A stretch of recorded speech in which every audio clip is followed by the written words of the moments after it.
Hello, hello, hello. How is everybody doing? It is 10:05 p.m. Pacific Time, West Coast, late night stream.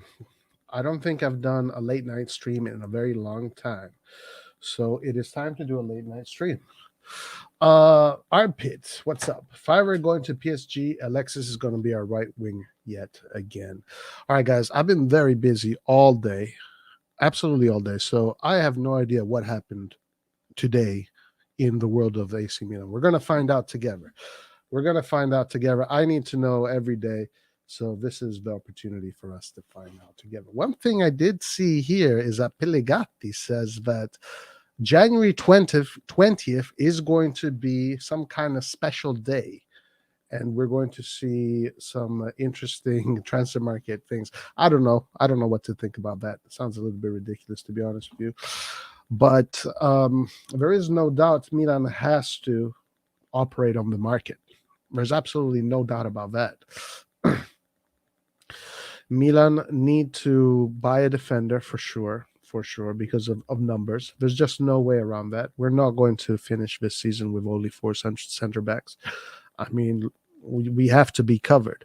Obviously, it has to make sense. It definitely has to make sense because whoever is coming does have the risk of not playing much, to be fair. So with whatever defender comes to Milan, it has to be a defender that I don't think is looking to be a first team football kind of thing, like a Tomori was last time. I would consider this more similar to Mate, maybe like something like Mate. Mate came in as this third, fourth guy of the midfield, and he was supposed to cover in when we had holes in those departments. So, if you want to think of it logically, that is the kind of defender that we're probably going to be getting. What's up, Joel? Forza Milan. Bremer coming on the 20th. Look, we'll read about it. We'll see if that is the case. I'm not sure.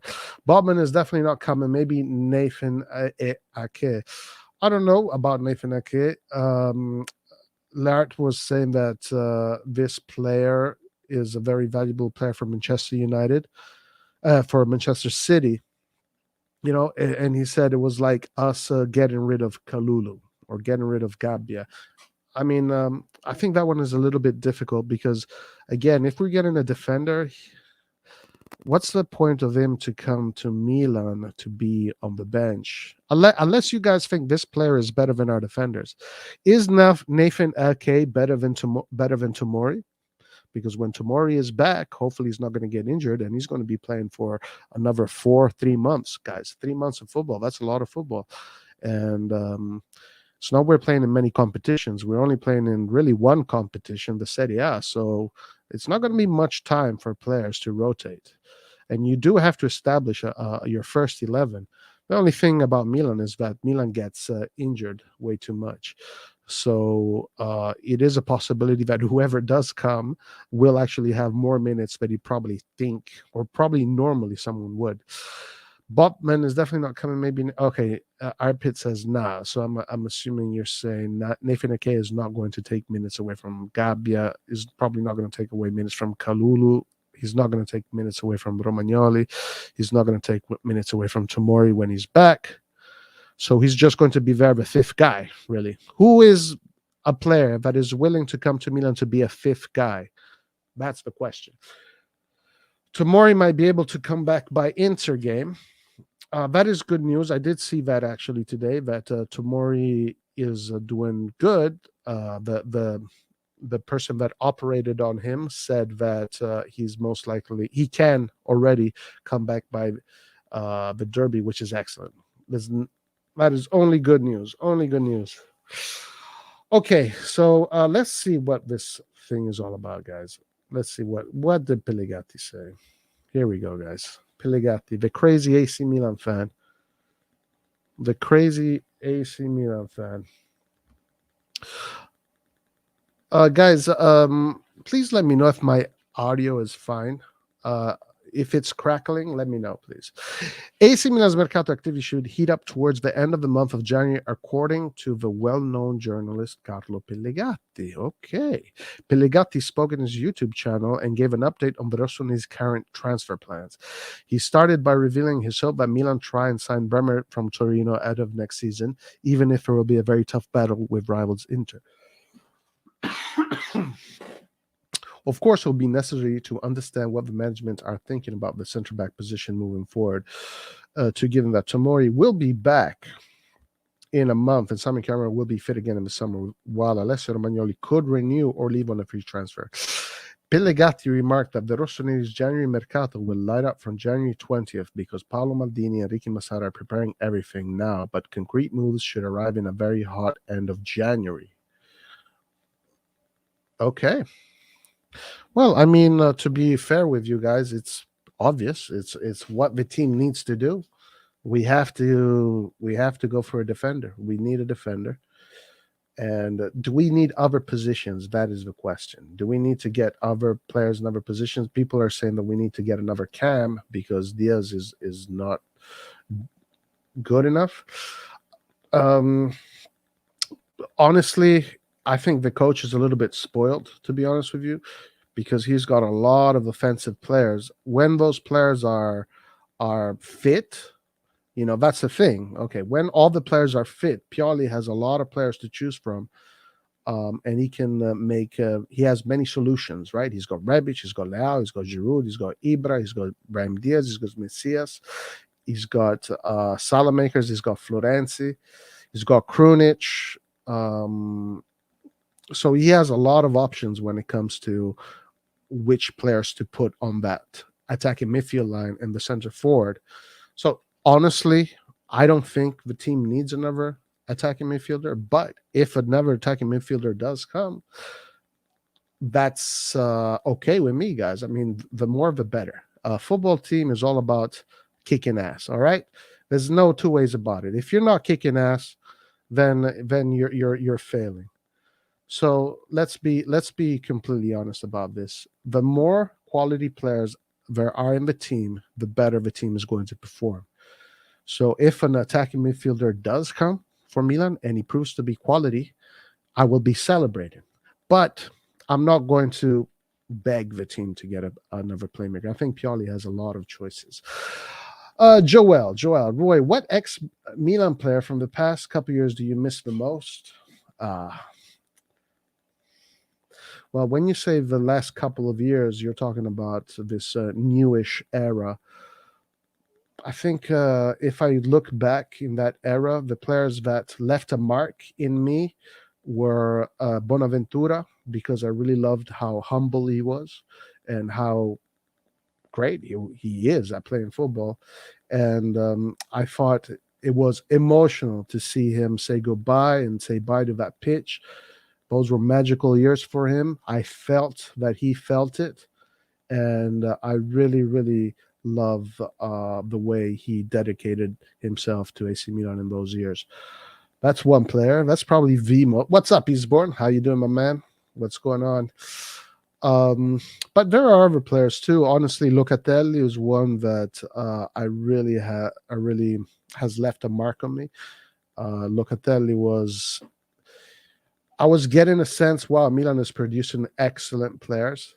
And Locatelli was this youngster and he's kicking ass really badly, really kicking ass. Unfortunately, the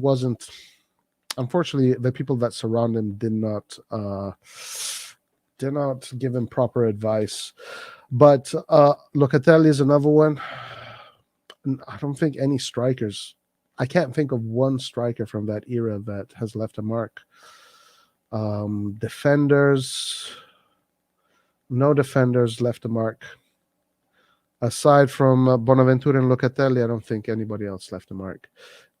But those teams, the problem with those teams, it wasn't so much that we had bad players, because if you look at those rosters today, you look at Biglia, you look at you look at a good formation. Okay, I mean, they're good formations now. I can't really give you an 11 right now, but you have Suso, you have Piontek, you have Paquetá, you have Bonaventura, you have you have Bilia. I can't fucking remember what the other players. You had Rodriguez, you had Kessi, guys. You had Conti that was kicking ass with Atalanta. I mean, Milan had a really good team, to be honest with you, during that banter era. The quality was there. The problem with that AC Milan was that the people that were managing it, the people that were running it, did not have the Milan spirit. Okay.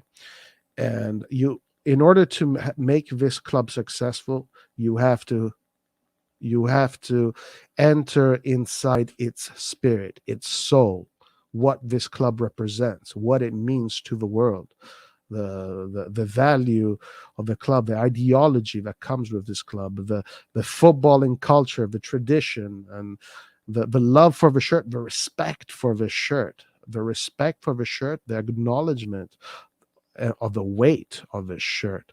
So all of these things are ingredients that are very important to run Milan. If you don't have these things, you're not going to be able to transmit them to the players, because when the players come to the club, that shit doesn't just happen automatically. Someone needs to transmit it to them.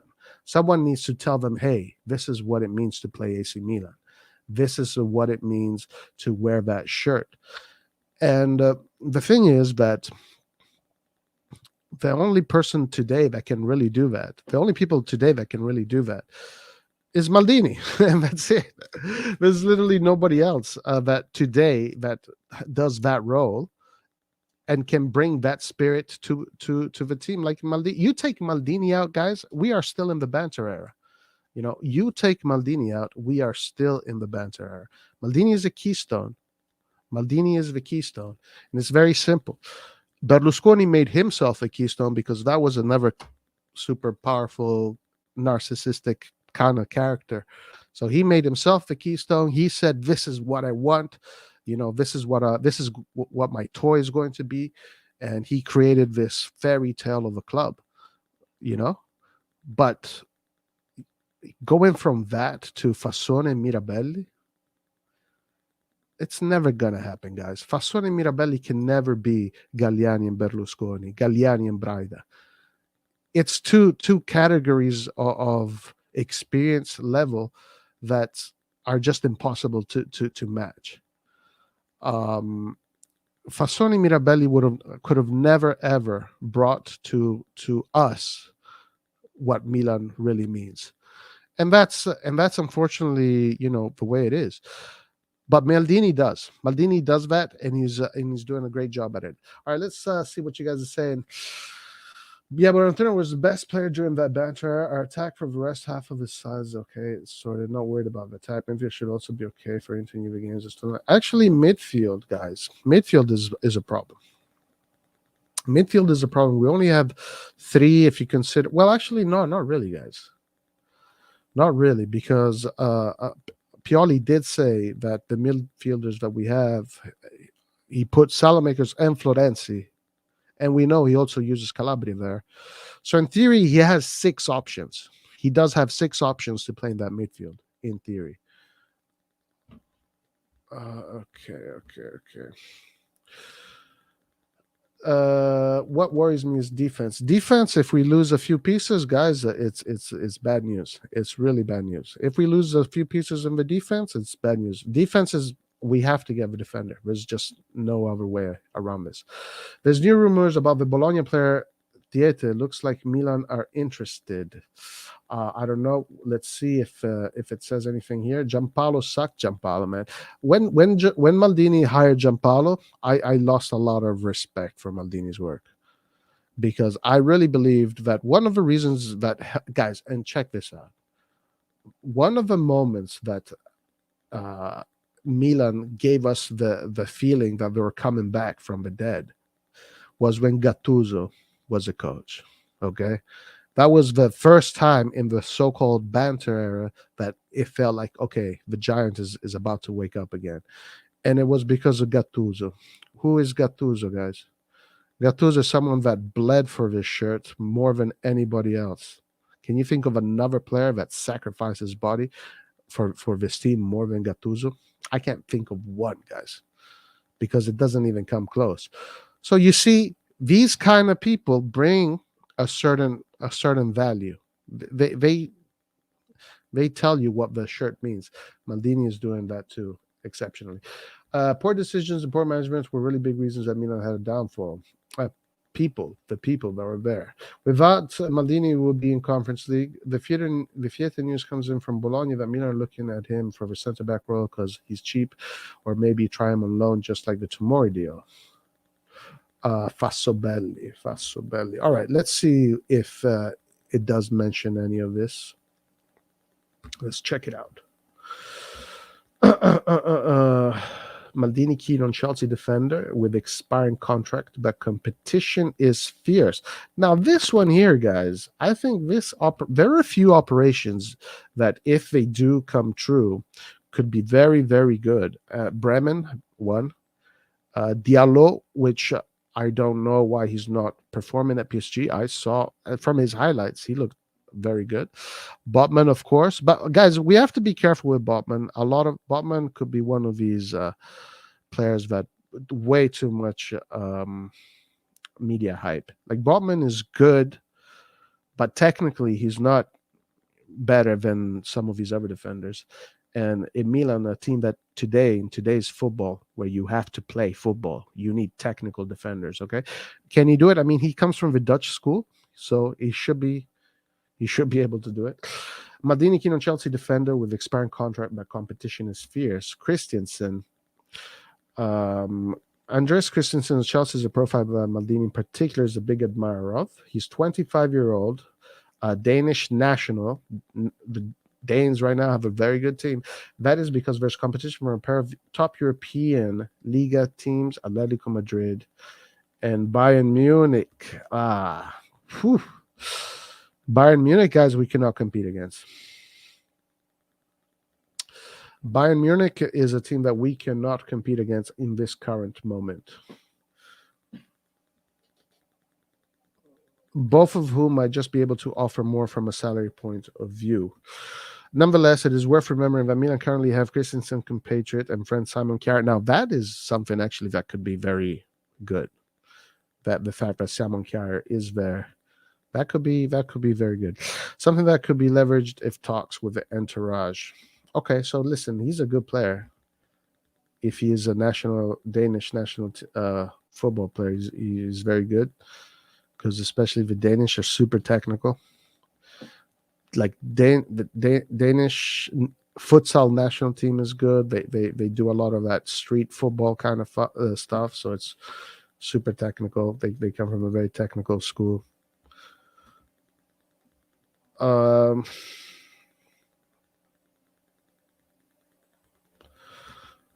Here it is, Bremen. We need agent Kjaer to help this deal. Yeah, only Kjaer can really help us with this deal. We're not going to be able to compete against Bayern Munich for many players. No, not right now. Not right now. Kjaer, help us bring another Viking to the San Siro. Yeah. Let's get the Vikings. All right. AC Milan are expected to intensify talks with Torino over center-back Gleison Bremer after the injury to Fikayo Tomori, a report claims. According to Tutto Sport is literally fake news central, guys. Tutto Sport loves to create a lot of bullshit. And it is funny that Maldini was pretty adamant in making it clear when he was asked about, the defenders that were being linked with Milan in his interview after before the Genoa game. He said, look, there's the newspapers are making a lot of shit up. He literally said these words, guys. Obviously, I'm paraphrasing in a little bit more of a whatever way, but he literally said, guys, newspapers are making shit up. And they're saying, we're not going out here and not saying this is not true, that is not true. We're working in the shadows, and that's how we do things, and that's the way we keep them. So that's something that he said. He literally said that. The newspapers are making things. He literally straight up said that they're making things up that are not happening. Now that could be a divergence, okay? Because they're playing a game too, guys. The DS, they're playing a game as well. It's not just the football players; they have to play the game too. So I think the Bailey one, which was huge on Gazzetta dello Sport, Bailey al Milan, Bailey said yes to Milan. I think that one is the one that he was specifically referring to, because we know that Bremen was something that they are interested in, because when they have been asked about it, they have said yes, we are interested in this player. They have said Botman is an interesting player. So Botman is for sure. We know that they're definitely looking for Botman, but of course, there's a lot of more players that they're looking for that we don't know. Okay, it doesn't mean that because we don't know their names, these players are not as worthy. So also let's keep that in mind. But let's not forget that a lot of the shit Tuttosport writes is bullshit. Anyway, Bremer could be the right man for Milan's January transfer market. Like this, probably. Like, I honestly, guys, do you really see Bremen joining AC Milan? I mean, you would have to give Torino something very good in exchange. Tomori's injury has forced the management to sign a defender, and while there are plenty of names being considered, the problem is finding the right man and signing under the right conditions. As for Bremer, contacts with Torino could be intensified in the coming days because the two clubs are in talks over Pietro Pellegrini's future. Now that is freaking genius. Okay? The Pellegrini thing is the key. Good. Clubs are in talks over Pietro Pellegrini's future, given that Milan may buy him outright from Monaco and then loan him to the Granata. Therefore, it is almost inevitable that there will be talk about the Brazilian defender too. Torino do not want to sell him in January, but it is clear that a seizable offer could change the situation. And with the Rossoneri's desperation growing, that offer may arrive. Wow. Okay. All right. You know what? That changes things. Yes, it is a possibility that this can happen. It is a possibility. 100%. This is a possibility that this can happen. Let's comment more about it if more news comes out about it. The only problem with Bremer transfer is that Torino want Pobega in return. Yeah, Pobega is no go, guys.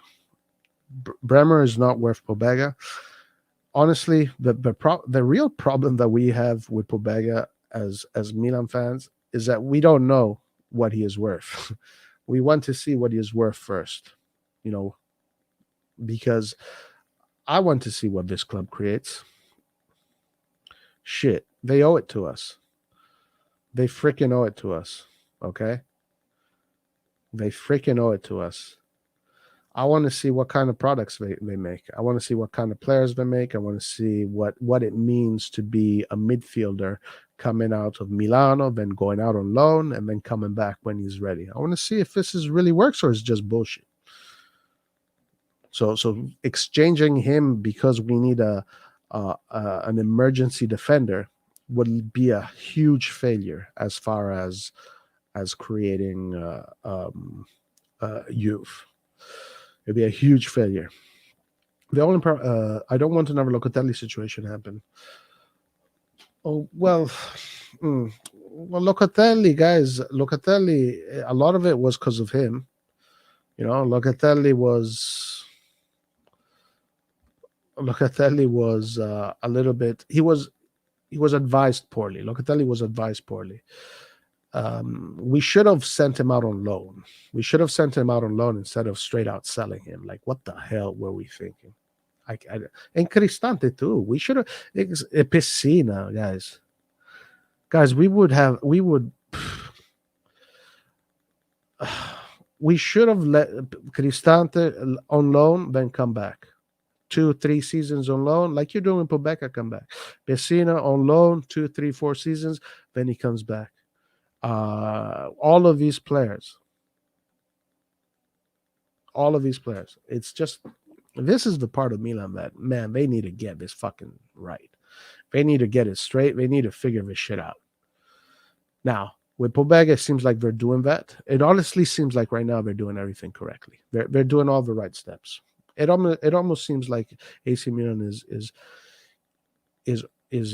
in course to be a perfect club, like a club that does everything perfectly as far as how to build a team, how to build an institution, and what kind of values you want to transmit to the club.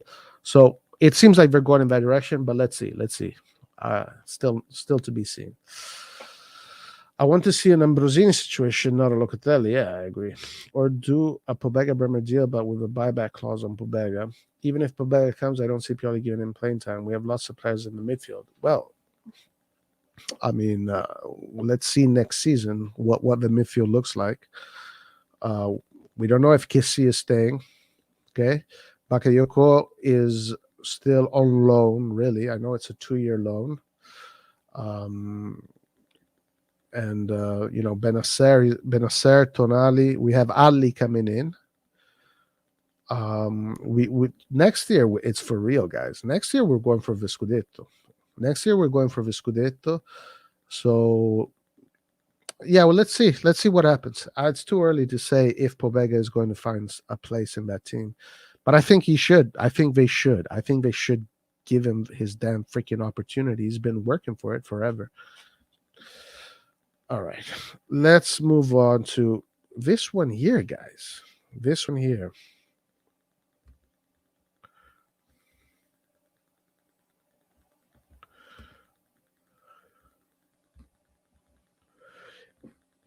AC Milan have not seen the best version of Brahim Diaz for more than a few weeks now, but the opponent on Monday night could provide some comfort.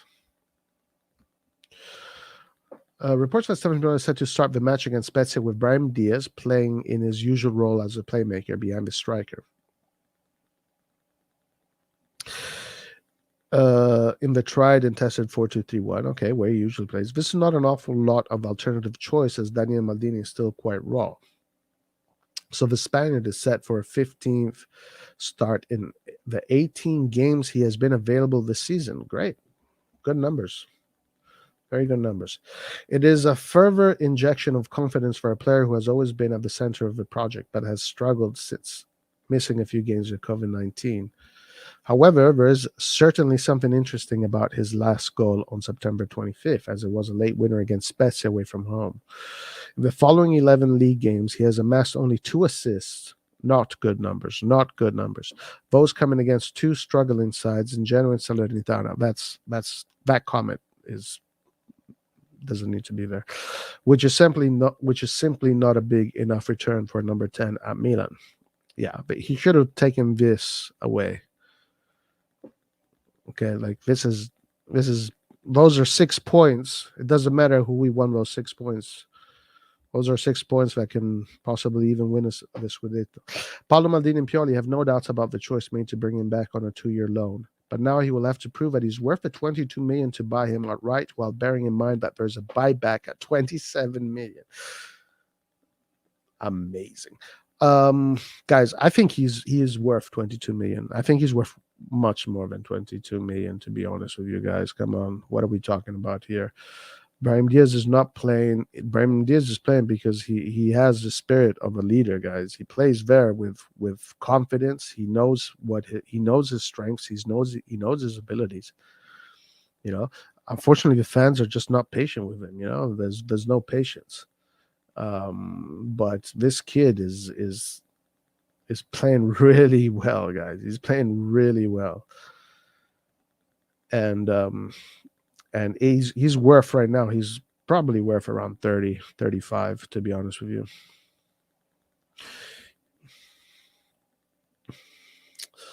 He's definitely worth that 22 million. That 27 million buyback clause is not good though. Yeah, that thing there is a problematic because 27 million for Real Madrid is not much, to be honest with you. And also 27 million is is less than what he's really actually worth.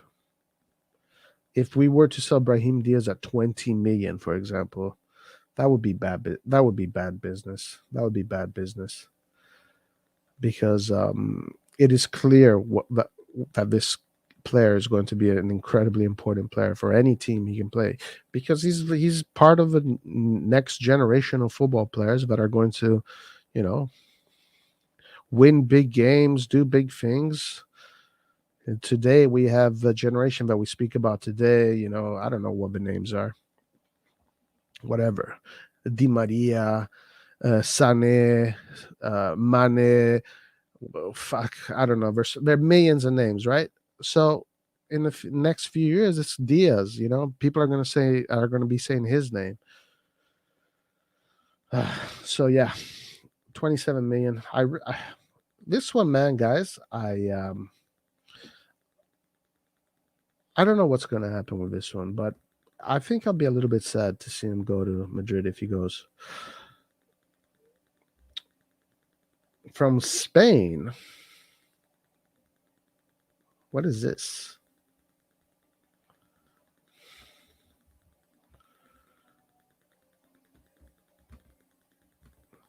According to El Gol Digital in Spain, Lazio have opened the idea of selling the 20-year-old Luis Alberto, as he's not always seen eye to eye with head coach Maurizio Sarri, who has relegated him from the role of being guaranteed starter.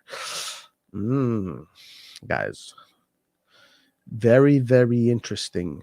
Now, this player here has been relegated, right? From play. Yeah, exactly, Joel. David Silva, Isco, exactly. He's going to be the next Spanish David Silva, Isco, or whatever playmaker,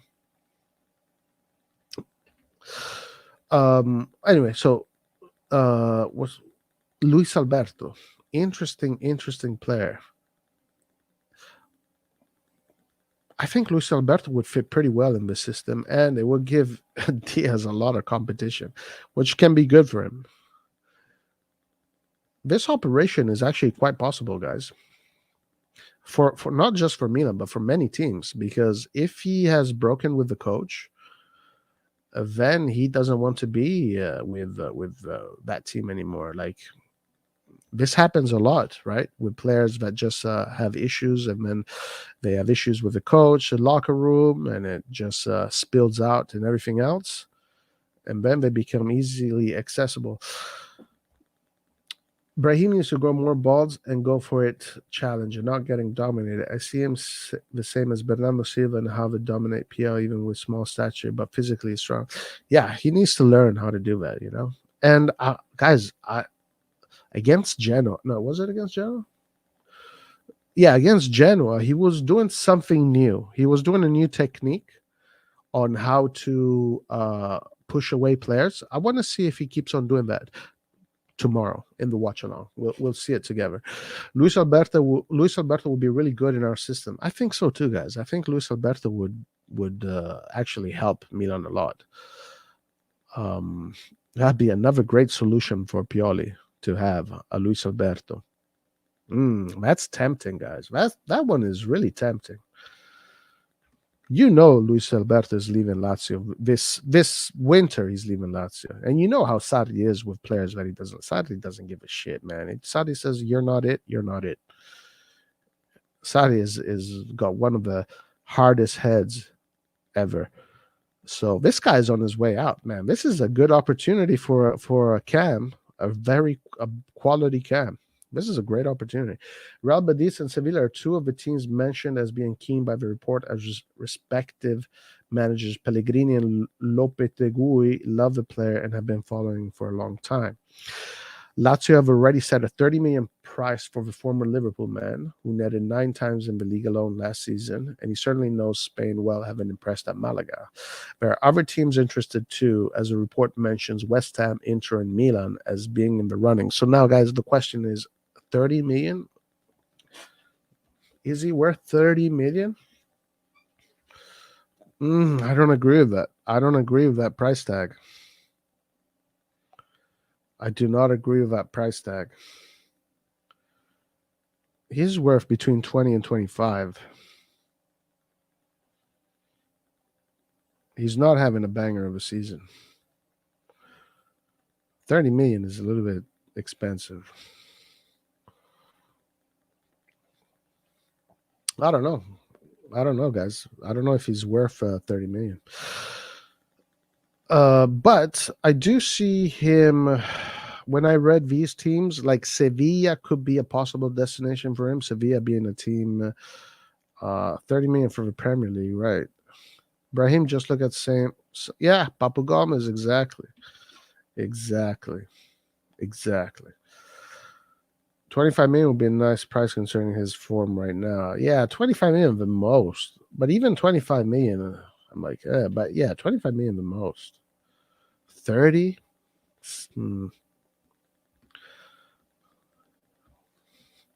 I mean, I know I Diaz to me is more valuable than Luis Alberto, guys. Anyway, interesting stuff. Okay, so someone mentioned this earlier.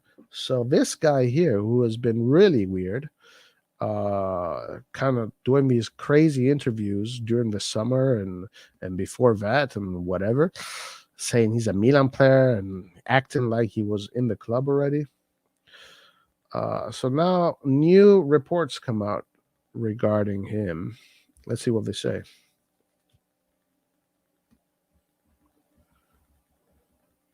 Doesn't Lazio have a transfer ban? I'm not sure. I don't know. AC Milan may well miss out on Romain Favre as the Brest winger has confirmed that Paris Saint-Germain, well, there you go. If you are French today and you have AC Milan knocking on the door, you're very happy, you're very excited.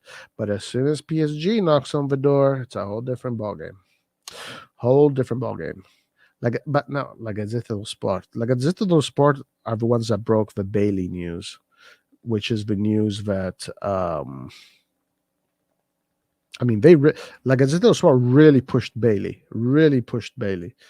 saying that the deal was pretty much done. So either Maldini just straight up lied to us, saying, "Look, they're making shit up," or the Gazzetta dello Sport and whatever, or whoever made it completely up. So watch out for Gazzetta dello Sport, guys. Don't take everything here for as 100% reality. Gazzetta dello Sport are among the sources that have reported this month that Milan considering going back in for Favre. Okay, see, this is just the way it's even written. The Frenchman remains a temptation for Milan, especially as Brest have opened to the idea of a sale for a figure of around 15 million. I would do that. That's good. Let's get this player and let's test him out. And if he's good, keep him. And if we need to send him out on loan, no problem. Send him out on loan. We did it with Suso. Look at Suso. Suso came back to us and he carried that team. So I'm not against that. Luca, we need to get Luca. Send him out on loan. If Samuel Castillo were to leave, perhaps the scenario would change and Milan could invest in that role, as they would come a player with 19 appearances, 8 goals, and 6 assists. Guys, that are amazing numbers. Those are amazing numbers. That's 14 goals. So in 19 games, he contributed to 14 goals. That is insane numbers. Yeah, this guy's it. Let's bring him, man. Let's get him. It seems as though Favre is moving further and further away from Milan's grasp of the moment, though, because the player himself has once again given an excitable interview about his future and potential move, this time to the microphones of Canal Plus. Playing for PSG, there have been contacts with my agents. It's a dream. It's my city. My family and friends are there, he said. Boom. There you go. Open lines, guys. Antonio. Look at Antonio. All right, yeah. Yeah, Samu is living a great life. No problem for him. Samu is one of the luckiest people in the world. Samu Castillejo.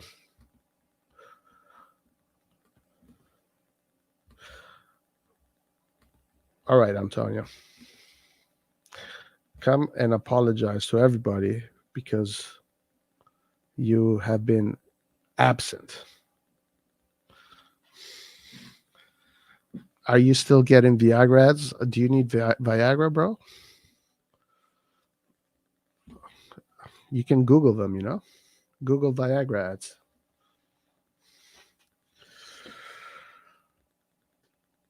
All right. So Favre, guys, if PSG goes in for Favre, then it's not gonna happen, guys. It's not gonna happen. It is not going to happen.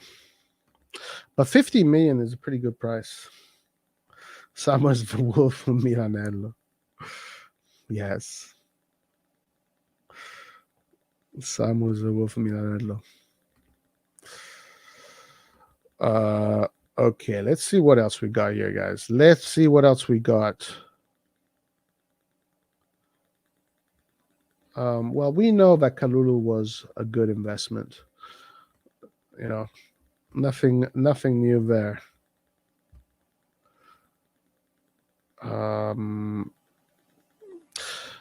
The PSG stuff, I mean the Dybala stuff, guys, is pretty crazy. I gotta say. Hey, Antonio, what's up? Yo, what's up, Roy? How are you? I'm doing great. Where have you been, dude? I've been so busy with this year.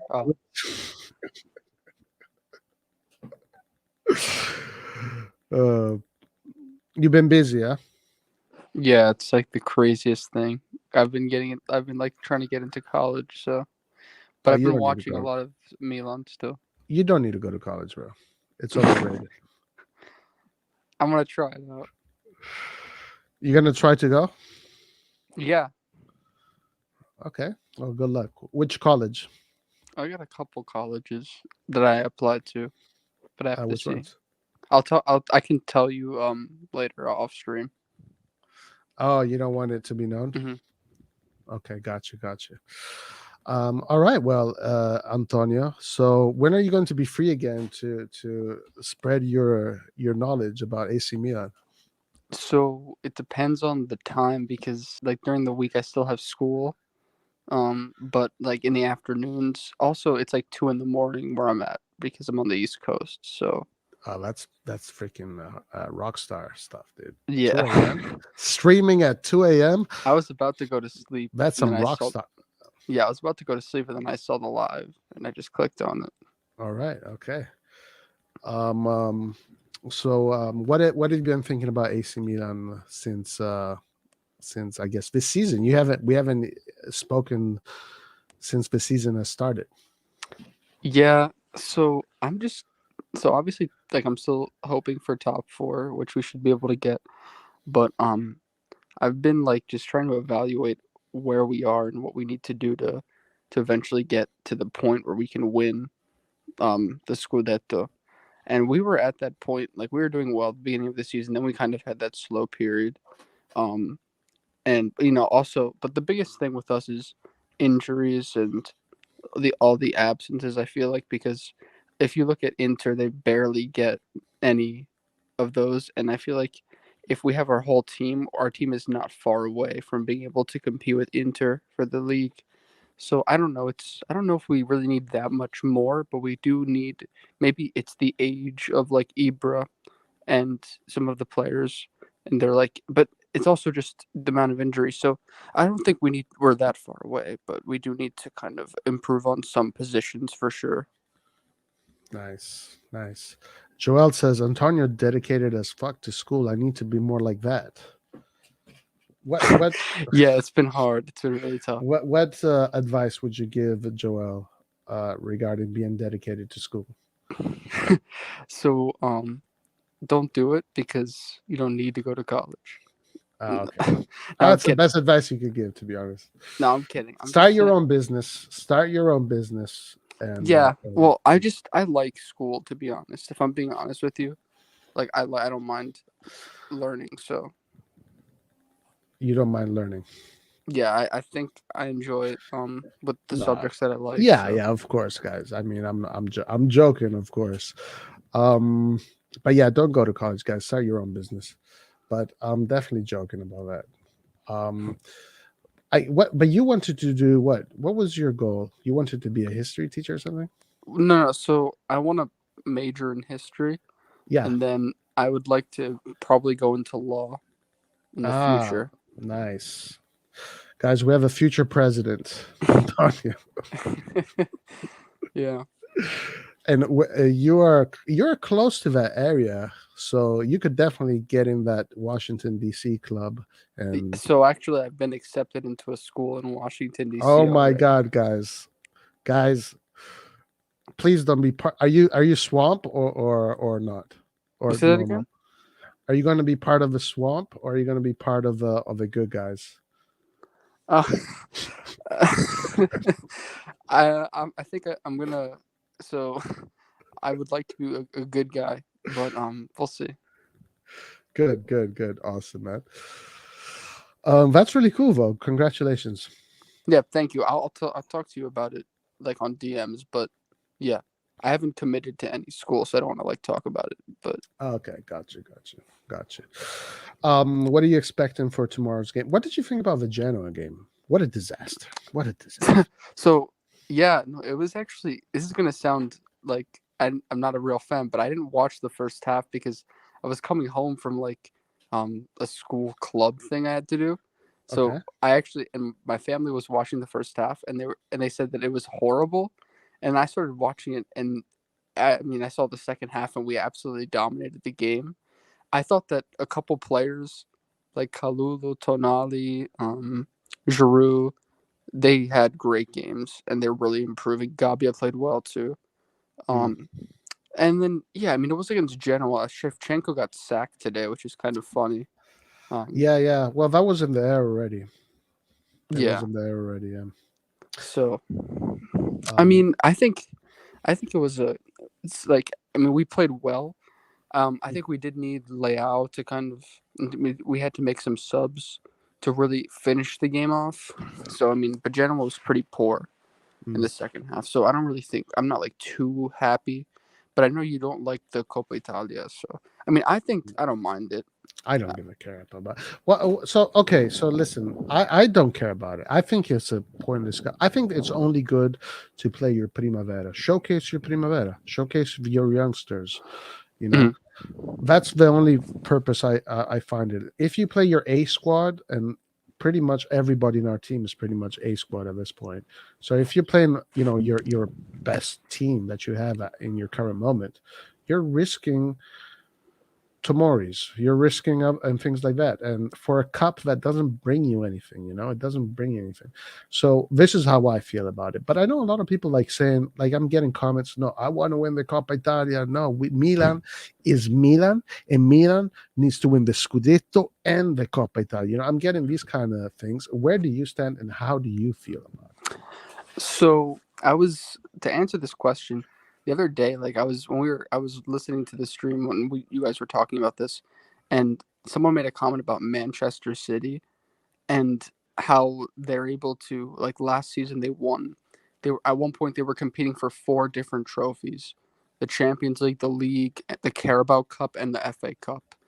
And I want to say I know they won the league. They didn't win the Champions League, but I think they either I think they may have won the other two, or no, maybe I don't know if they won both cups, but they won at least one of the other cups. it? Mm, Um, but my point is that Manchester City, um, like, and these really good teams are always trying to win every game they play. The problem is, and that's what I would like Milan to do. But the problem is that Milan is just prone to more injuries, and I don't know. They just our players are just not as fit and prepared as these other bigger teams are. So it's tough. But I would like to see Milan at the point where they play well every game. They don't fear and they don't try to preserve their energy. They just do make rotations. But we can't really make that many rotations because I mean, unless you want to completely change to the Primavera, which some Primavera players, yes, is good. But I don't know, a full team of Primavera players is not really, like, I don't think that's a good idea. Well, for example, I would have played Mirante, I would have played Magnan, I would have played Stanga instead of Florenzi. I would have played, what's that kid's name? Roback. I would have played Roback, Roback. yeah. I would have played Maldini for full 90 minutes. All the whole game. I would have played Maldini the whole game. I would have maybe seen who else was there. But the thing about Manchester City is that Manchester City is such a different level than Milan as far as uh, staff, as far as personnel, right? Team Yeah. personnel. Like if I don't know who's in the bench of Man City, but if I'm sure that right now, if we Google that, it's going to be like, okay, all of these players could be first team players at Milan. Yeah, Nathan Ake, for example, one of the center backs. Oh yeah, tell me about this guy because I don't know much about him. So basically, I think they did. Man City played or they paid a good amount for him. I'm not exactly sure how much, but he's a Dutch center back, and I think he was from the Premier League already, if I'm not mistaken. Okay. But basically, I think he's fairly young, and Milan were interested in him, but it's not going to happen because, I mean, he's getting rotational minutes. Because Man City, they have Laporte, John Stones, Ruben Diaz. They have a lot of good center backs. So Nathan Ake isn't getting a lot of minutes, but they also play 4 different competitions, so he does get rotated in. Mm. Um, he's good in the air, he's strong, and he's pretty quick. So he's a good center back, but he's also very expensive. So I don't think so that's not going to happen, and I don't think Man City want to let him go for now. So that's definitely not going to happen. Mm. Gotcha. Look, I'll be honest with you. I'm looking at this formation, and you got Walker. I'm not very familiar with him. Did he play in the England squad? Yes. Stones, England. Laporte is is Spanish national, right? Yeah, he was a French, but then he switched nationality, I believe. Which did he play in the Euros? He played in the I Euros, I right? think he played for Spain this past year, but he was a Right. French national before. Gotcha. Ederson is a goalkeeper of Brazil. Mm-hmm. Cancelo, arguably the best fullback in the world, arguably. Bernardo Silva is an incredible football player. Hernandez, I don't know who this guy is. De Bruyne, everybody knows De Bruyne. Grealish is basically a player that in Serie A would be worth like 40 million or something like that. So he's a good player. He's a very good player. Foden is a decent player. Sterling is a good player. Yeah. Honestly, the Chelsea's formation looks much better, to be honest. But I'm not very familiar with these players because I will never fucking watch EPL, dude. I'll never do it. Well, Chelsea, Liverpool, and Man City are the 3 best teams by far. So they're all really good.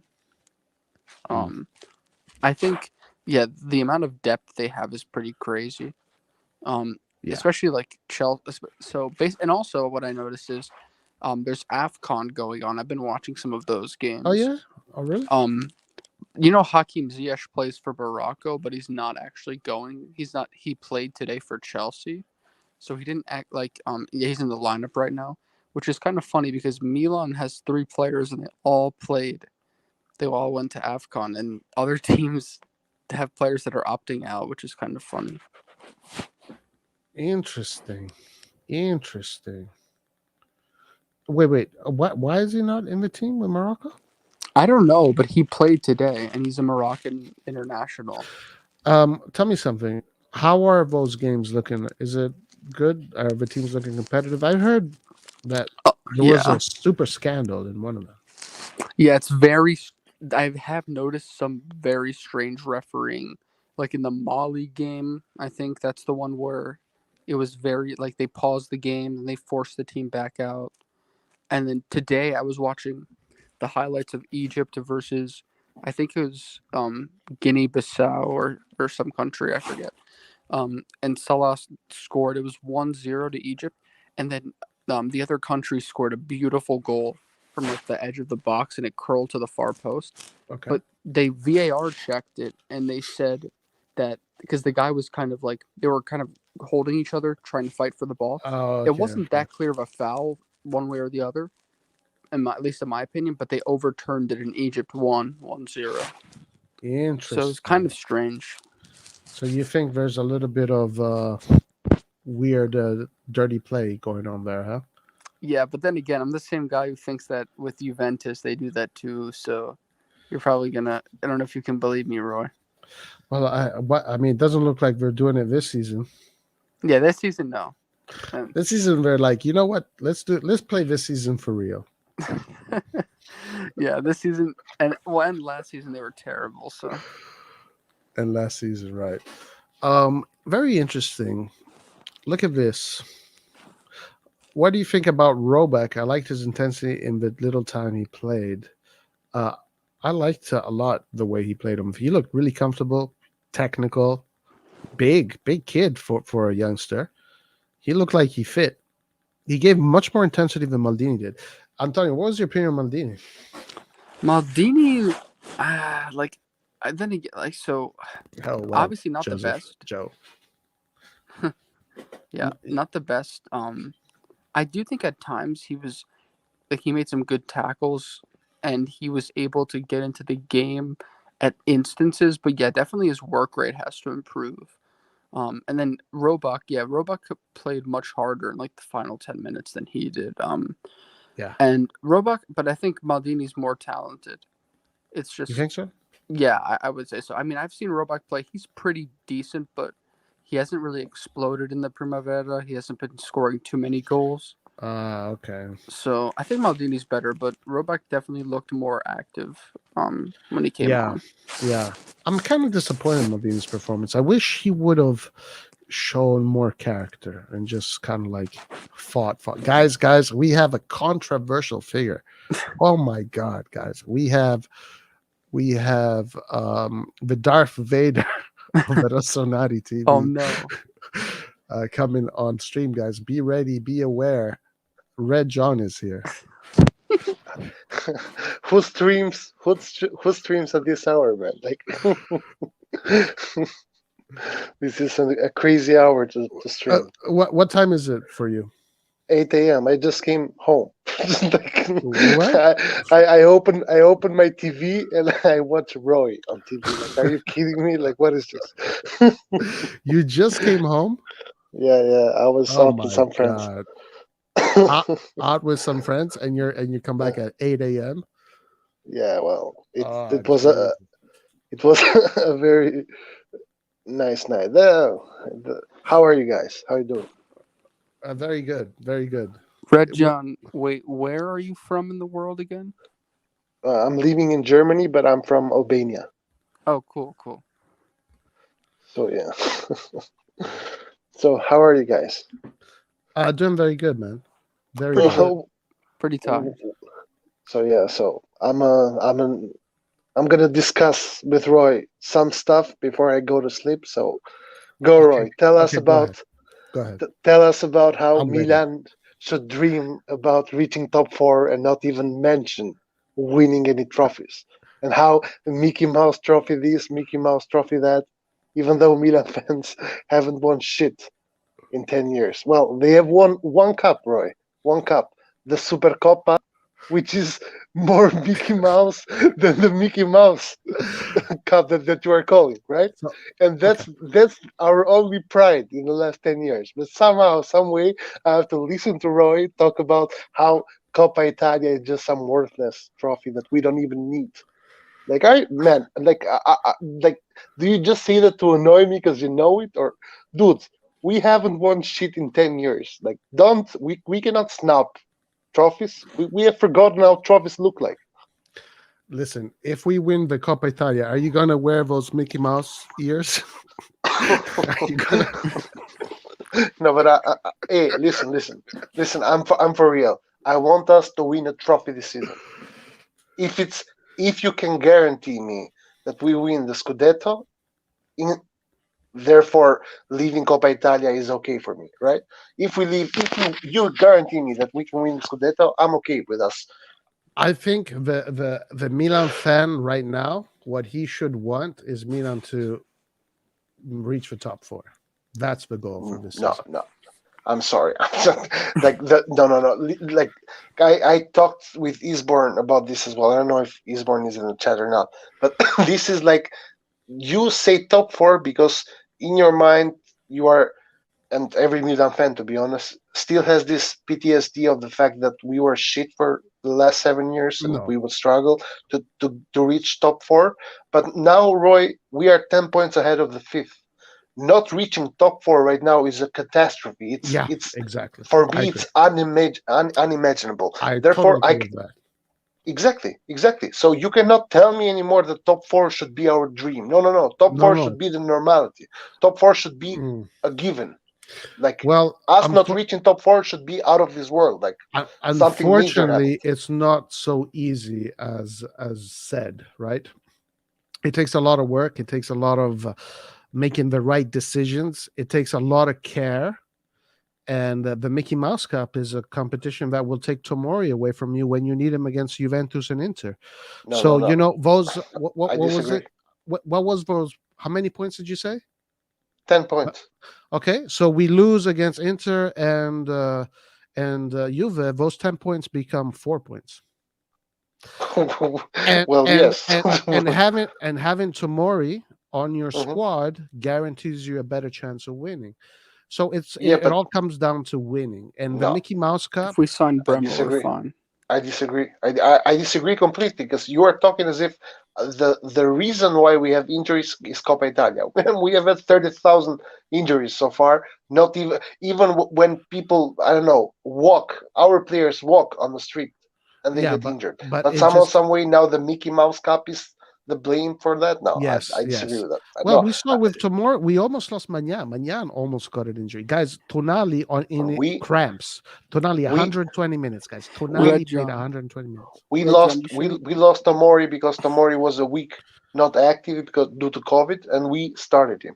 This is why we lost Tomori. Red We John, didn't lose Tomori because of the cup. The cup, No, man. no, no. Like, how can you snub a trophy, man? We don't know. I We haven't won guys, shit. listen, You cannot listen, snub. guys, listen, You are guys. not in a I position just to want to say snub one thing, anything. Roy. Okay, go ahead, Antonio. Go ahead. Red John, don't call it the Mickey Mouse Cup because you're playing into Roy's hand when you do that. So, No, just gonna no. say. I'm gonna call it. I'm Wow, gonna dude. keep calling You're it the supposed to Mickey be on Mouse my Cup team.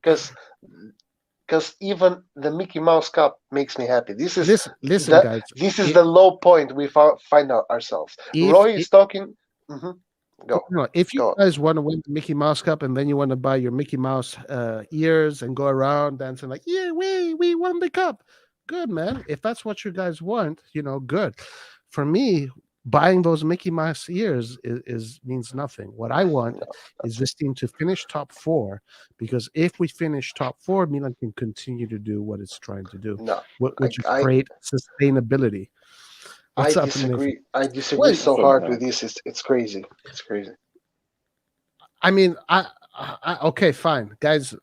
We have a public notice. Red John fucking loves the Coppa Italia. No, no. I love a There you go. Coppa. I love a Coppa, not Coppa Italia. Any Right. Trofeo Berlusconi. Give me the fucking Trofeo Berlusconi. We don't know. We haven't won shit. These players that First we of all, have haven't won shit, man. They guys, need to win something. They, did they you celebrate the Coppa Italia that we won against Roma what Coppa I Italia did. that we won against Roma? on the fly? Who scored that game? What Coppa Italia against Roma? What year are you Guys, talking this is about? the thing. I think, Red John, you have not celebrated the cups that I've celebrated, so that's why you give it too much importance. You don't even remember when we Listen, won the no, Coppa Italia in 2004? Have the Olimpico against Roma? Shevchenko scored. Roy, Beautiful Roy, goal. you, You don't you, remember Roy. that? Roy. I truly don't remember that, but those were the times. Those no. Those were the Thank times you in for which proving my point, we guys. we competed for the Champions League, man. Those were not the times we just won the fucking uh, Champions League the year before that. You are talking to me about Coppa Italia. Now we Yeah, are in a totally different environment. The Nathan, I'll environment get right you in now just a second. Just a second. the environment right now is us not winning shit. Instead, actually winning only No, one but trophy. this having an attitude like this is just so defeatist. It's just so like. Also, you're not. You're No, not. You're not even yours looking. is. No, because you're not understanding that the more important things in this club right now is reaching that top four. But you just don't get it. For some reason, you're not understanding. You're thinking like, if we reach fifth, but at least we won the Coppa Italia, guys. By winning that Coppa Italia, whoever your fucking new favorite player is, he doesn't give a shit that we won the Coppa Italia. But if he knows that we can play Champions League every year, that he knows that we can win the Scudetto, because this is the thing. This is the thing that people really need to understand and put in their head, that every year you make the Champions League, you're building a team to compete in the Champions League. By building a team to compete in the Champions League, you're automatically contesting for the Scudetto because the quality of the team is Champions League material. So if a Coppa Italia can risk me getting that fourth spot, fuck the Coppa Italia. But no one is talking about trading the fourth spot with Coppa Italia. Well, Anyway, go ahead. Okay. But I want to also hear what Nathan has got to say. like somehow you have convinced yourself that trying to win the Coppa Italia is going to cost us the top four position. It's not. Well, no, it It's can not. cost us injuries, unnecessary injuries. Well, even passing the group stage in the Champions League would have cost us the top But four. that's Like, but don't you're get your but point. you're not fighting for the Mickey Mouse Cup. You're fighting for No. Listen, you're listen. fighting for Yeah, the for Mickey Mouse Cup you can actually win. The who other cup you cares don't about win. the Mickey Mouse Cup? Nathan, do you care about the Mickey Mouse Cup? What's your take? Let's hear what Nathan This is says. unreal. Honestly, I actually want to win every cup that's possible. Okay. I will say I don't for these beginning stages up until like the semifinals, even the quarterfinals, if I'm pushing it. I don't think we should play any of our starters. Even Agreed. it should be comprised at least 70% of the Primavera, and then and then players like Castillejo and Krunic. Total It for should pay.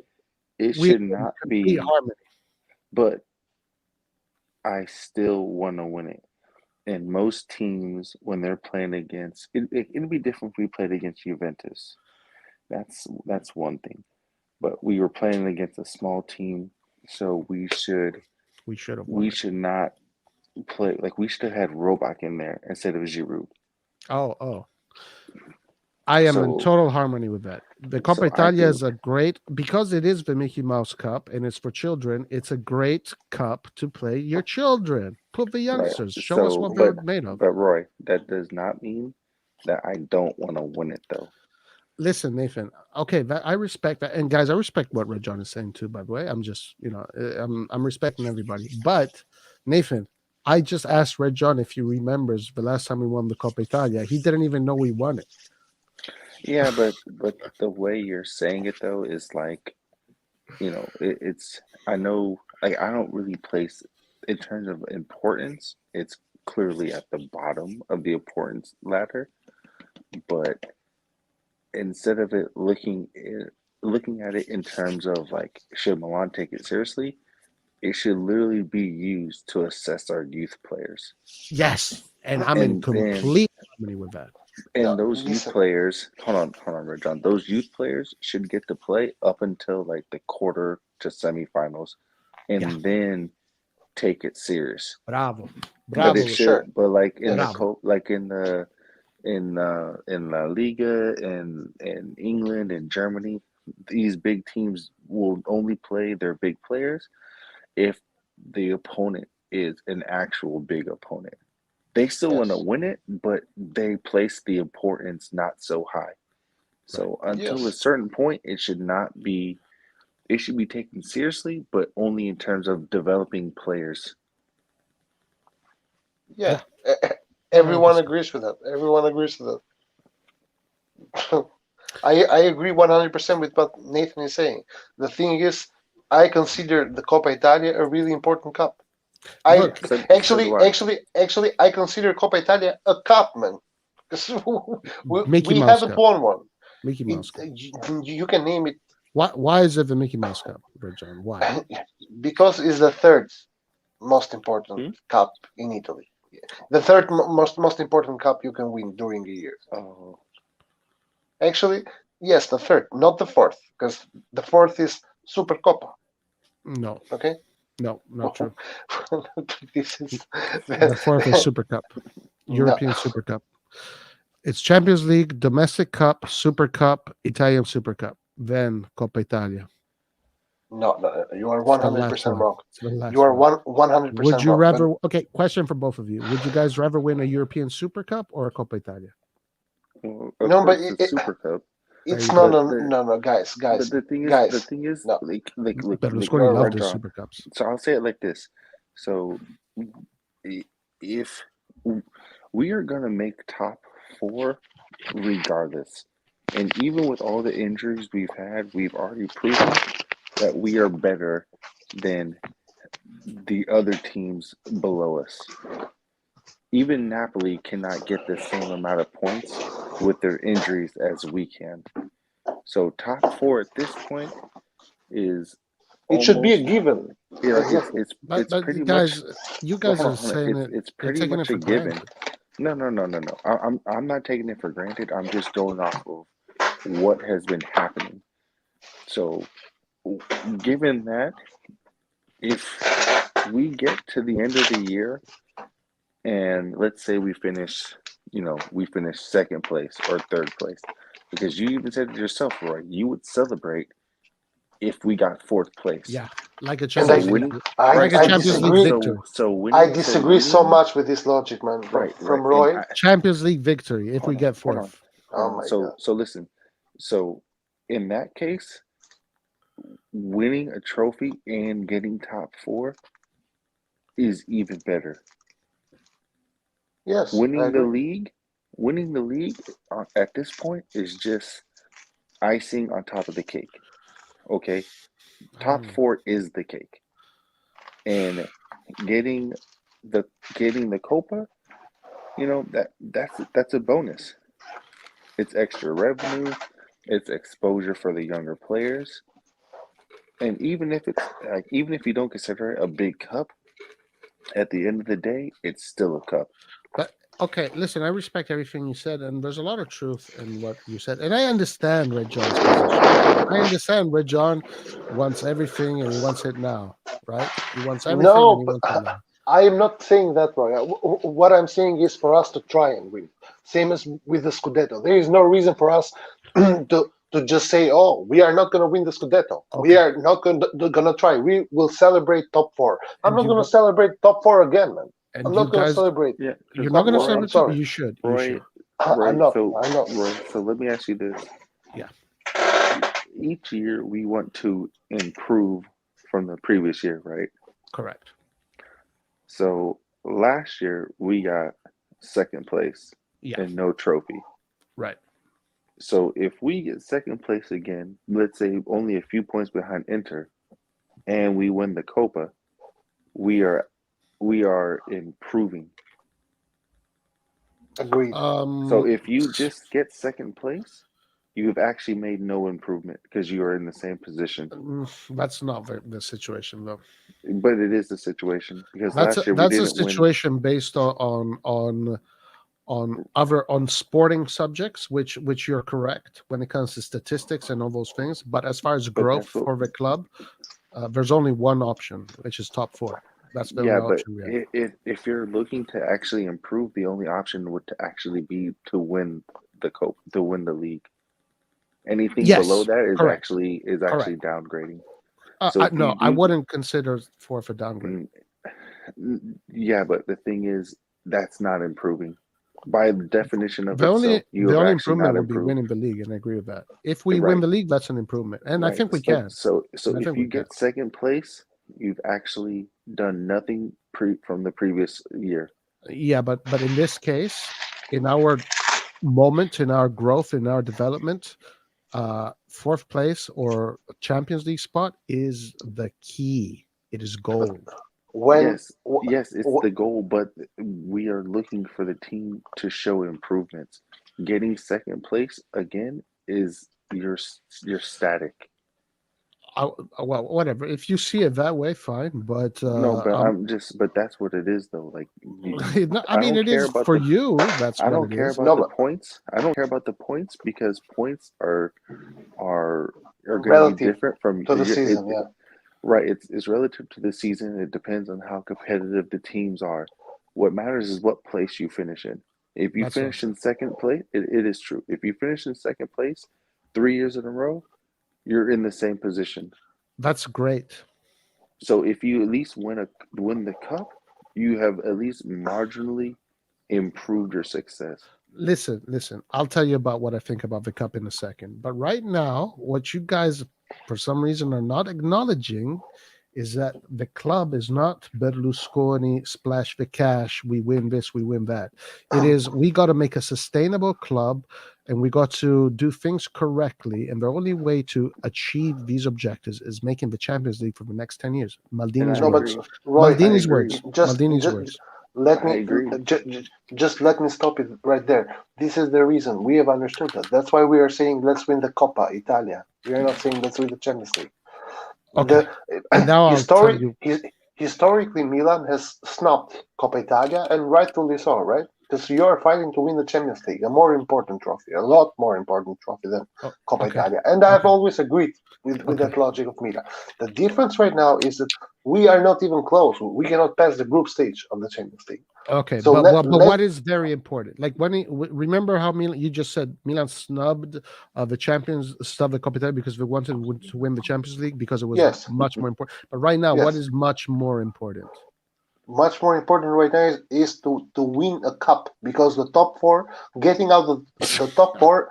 Listen, Roy, it's like you let's say a guy used to be Right, homeless, John? What right? did you A okay, guy go a on. guy used to be homeless. He found a job now and he's getting 1,000 a month, right? Somehow, by your logic, he shouldn't fight to get 10,000 a month, because he No, can you're risk totally wrong. going he can risk being homeless again. No, he should fight to get more than 1,000 a month. And this is what I'm telling you right now. You're It's not the time to just fight for the top four. okay, Fighting, okay. getting out of the top four right now is a major failure by our achievements, because you are 10 points ahead Okay. And of the four I of the understood your fifth point. place. and It's I understood your crazy. Roy point, and I have an It's answer for crazy. that. and Roy, I understand that. And look, I agree that this trophy is the last thing that we should focus on, but it should still be taken seriously until once we get to a certain stage in the tournament. Okay, and I can have an answer for that. All right. Okay. So first of all the things I said about reaching top four are 100% correct. Maldini says this. Anybody that is going to look at this logically and professionally would agrees. Let's look at the Coppa Italia. The Coppa Italia would make sense to me if we do what you said, Nathan, and push those boys to try and win. That would make sense, but not putting our first team when right now we saw what happened. Tomori got injured in a big game. I mean, he's going to lose big games because of an injury in a game that he didn't really need to play. Show me that we can win the Coppa Italia by using the youngsters, and But then if we get okay, to the final, okay, let's play the first team, but because this well, competition only matters if you get to the final. That's the truth about this but competition. that's But they're not also doing this. So the one time you guys actually have a legitimate reason to shit on the club, you're not doing it. but this is also the again the tournament is in relation to who goes through to each round. If we get to the quarterfinals or the semifinals and we're playing against one of the top five teams, you're not going to play the young players. That's just not how it works. Wait, say Bayern that doesn't again. do that. I was saying like if the No, this tournament is is not true. also it Nathan. no, this is Milan has very true. always played their B squad in this But that's competition. but no. But again, you say that, but then we Milan, play Tomori. listen, Nathan, I have to correct you here because the Italian teams play their B squad in the Yes, UEFA Cup. yes. That's not. I'm not disputing that. What I'm saying is, it depends on who they're playing. Okay, we're That's playing that's against Genoa. We're playing against a Genoa team that is completely exactly, depleted. and we should not have used Thank you. anyone, and Thank that's you. what I. Yes, And this is that's why I call how. it the Mickey Mouse Cup because Mm, you but just said no, because Roy, you hold just on, said listen to what Roy, Nathan just hold said. on. We should have not used not one But of the Roy, players. that yeah, doesn't but mean it's a Mickey your Mouse Cup, dispute Roy. here is with Pioli, Roy. It's not with the cup. Somehow Yeah, of course. you you started calling it Mickey Mouse Cup, even though I've your always called it dispute Mickey here Mouse is Cup. only with Pioli. You have called it, and I No, have with called the it. whole I have club. called With it. the whole Listen, club. Roy. With the whole I club. have called it Mickey Mouse Cup as well. When we used to win real cups, we don't win cups anymore, man. Listen, Do you understand it or not? Like guys, listen, we have snubbed Coppa Italia because we were fighting to win the Champions League. listen to me, Red John. It's not the same. Red How can John, you not? saying that you want to win the Coppa Italia, that is like an acknowledgement of defeat. No, Okay, Roy, because Pep No. Guardiola Saying says that I he is will an wants to win celebrate. acknowledgement everything of I will too. defeat. celebrate top four is a defeat. Roy, I celebrate the Roy, top four for the first time after 7 years of not reaching it. I'm not gonna celebrate top four every season Well, you for the next 10 should. seasons. If you I don't. I freaking don't. follow what's going No. on, you should. But the thing is that you want everything now and you want it right away. Okay, that's how who you are. That's but fine. You but be that Roy, person. It's I fine. what I want, Roy, is for Milan to do everything in their power to reach their goal in the quickest way possible.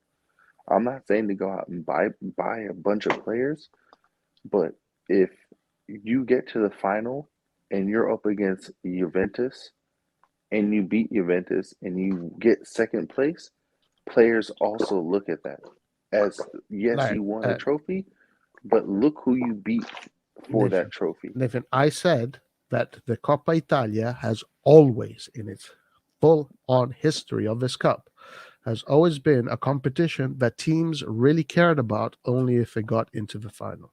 Exactly. But that's what we're saying. Okay. We're saying that the team should take it seriously, but they should use it. They should use it as a platform to develop the players. Once And you this get is to what I'm like saying.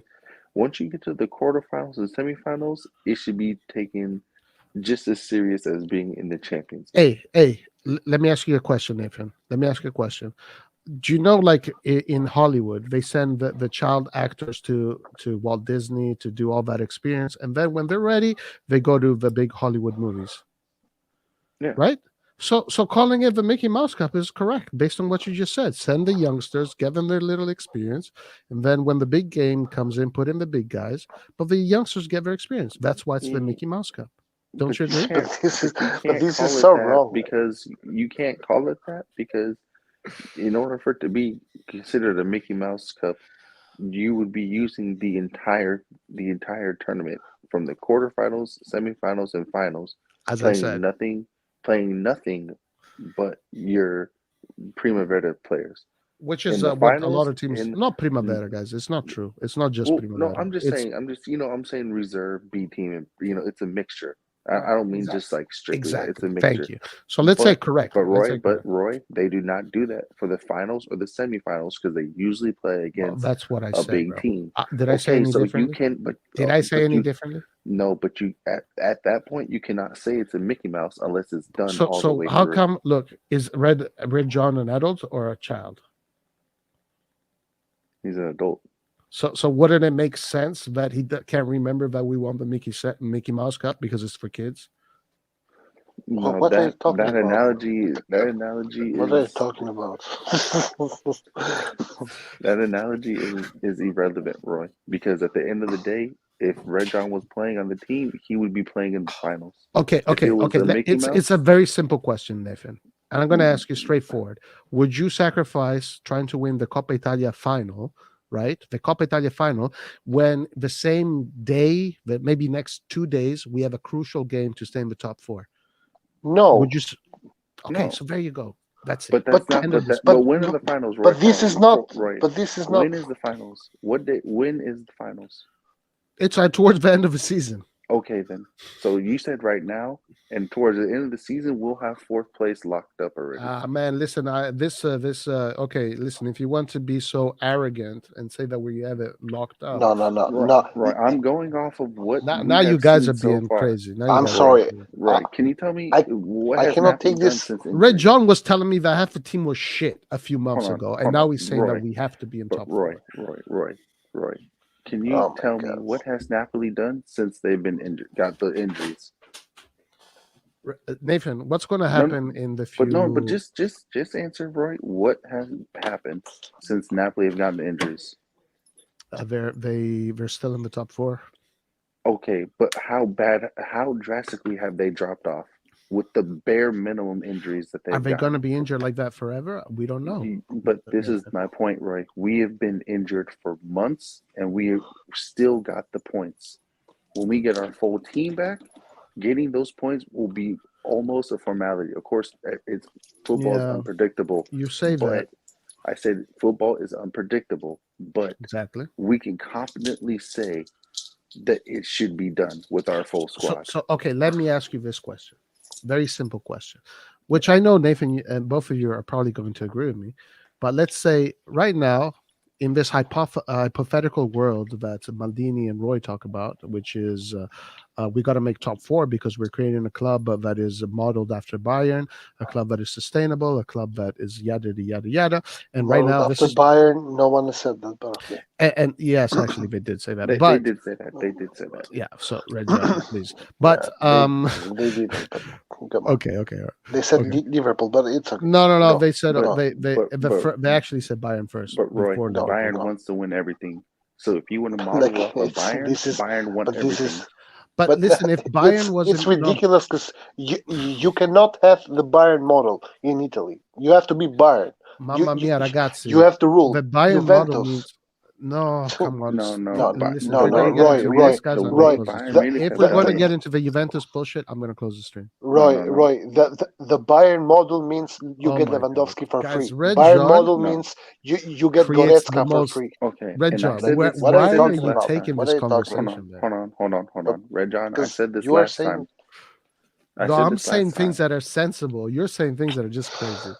no, you are saying you are taking stuff out of your ass, man, and putting it on the table. If Guys, someone Guys, said that, it's wrong.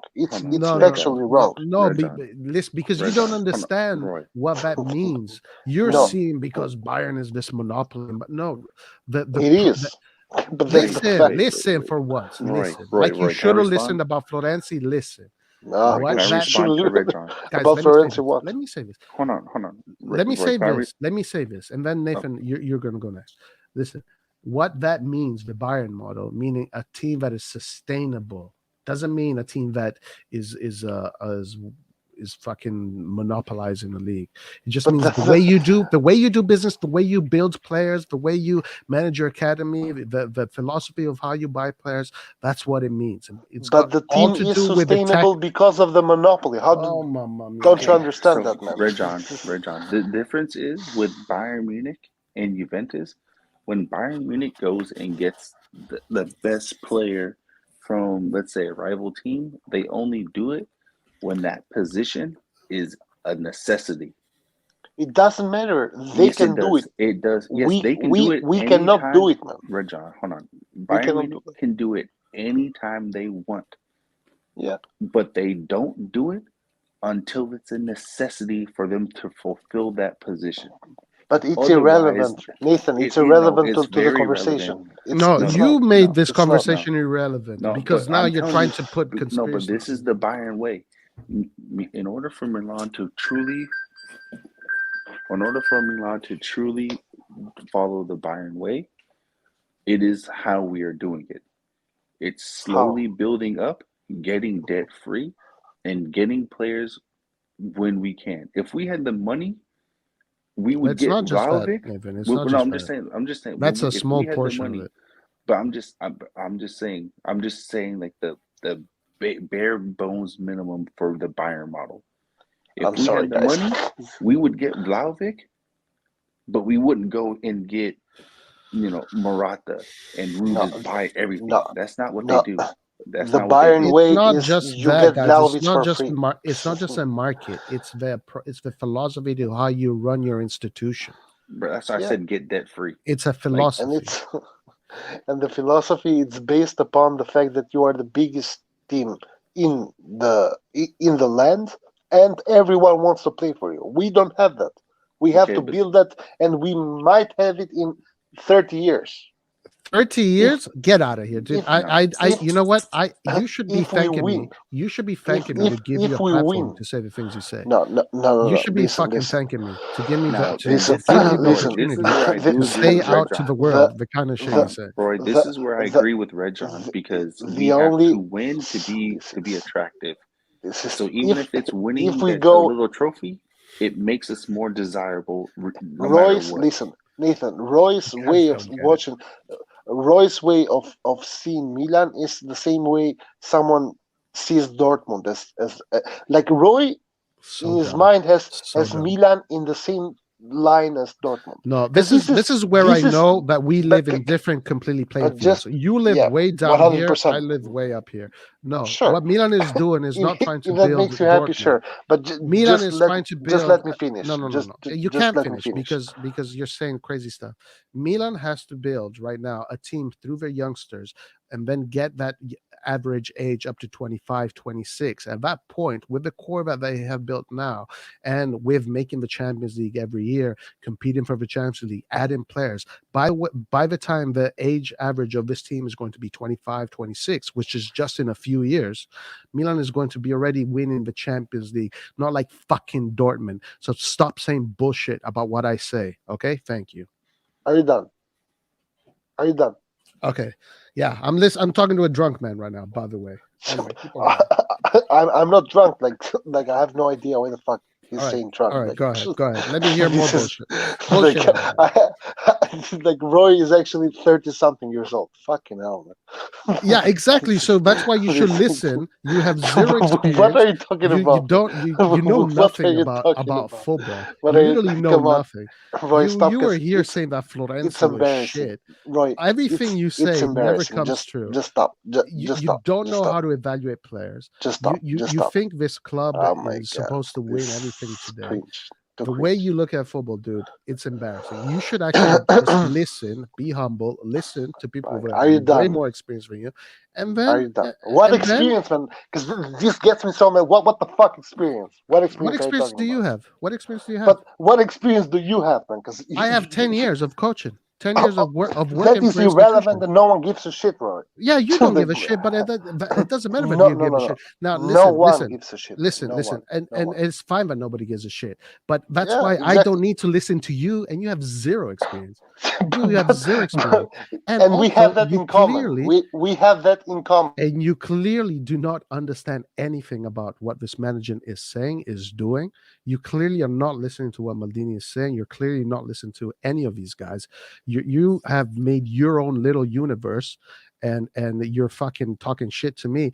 And listen, this thing about experience, I can tell that Nathan has experience, because Nathan, he says 99% of the things Nathan says are correct in my mind, because of how he sees football, because that's how I have come to see football as well. When you live in that competitive world, so I can tell Nathan has experience. But you fucking play video games all day, bro. Like, you play video games. You should not be talking about football. This is cringe, but whatever. Anyhow, it's super simple. Okay, right? Yeah, come on. It's super simple. Enlighten me, The- Red John. Enlighten me. Listen, so you can learn something. Yeah, Right? Okay, let's learn from Red John about Yes, football, guys. that's- This is gonna be good. that's right. Come on. That's right. Come on, let's go. The Let's hear it. way you envision Milan is the same way someone envisions Dortmund. This is the way. Stop saying Celebrate. this. I'm gonna mute you. I'm Roy, gonna Roy, mute you. just let him finish. Just let him. No, just because let him it's get not it out. true. It's not true. I Okay, don't but- envision. but No. Roy- It's Roy, disrespectful would to you- me. No, guys, Roy, I'm gonna just- put you both down. just- Sorry, I'm gonna put you both down. Guys, this is disrespectful to me by saying this shit. I view Milan like Dortmund. What the fuck are you guys talking about? For me, Milan is number one in the world. Dortmund is a fucking nothing for Milan. You guys just do not understand that in order to become number one in the world, it takes a process. And we're going through that process right now. And you guys just don't understand that. So stop saying I envision Milan like Dortmund. I don't. It's complete bullshit. Fuck, I'll fucking not allow you to come here anymore if you keep on saying that. Okay.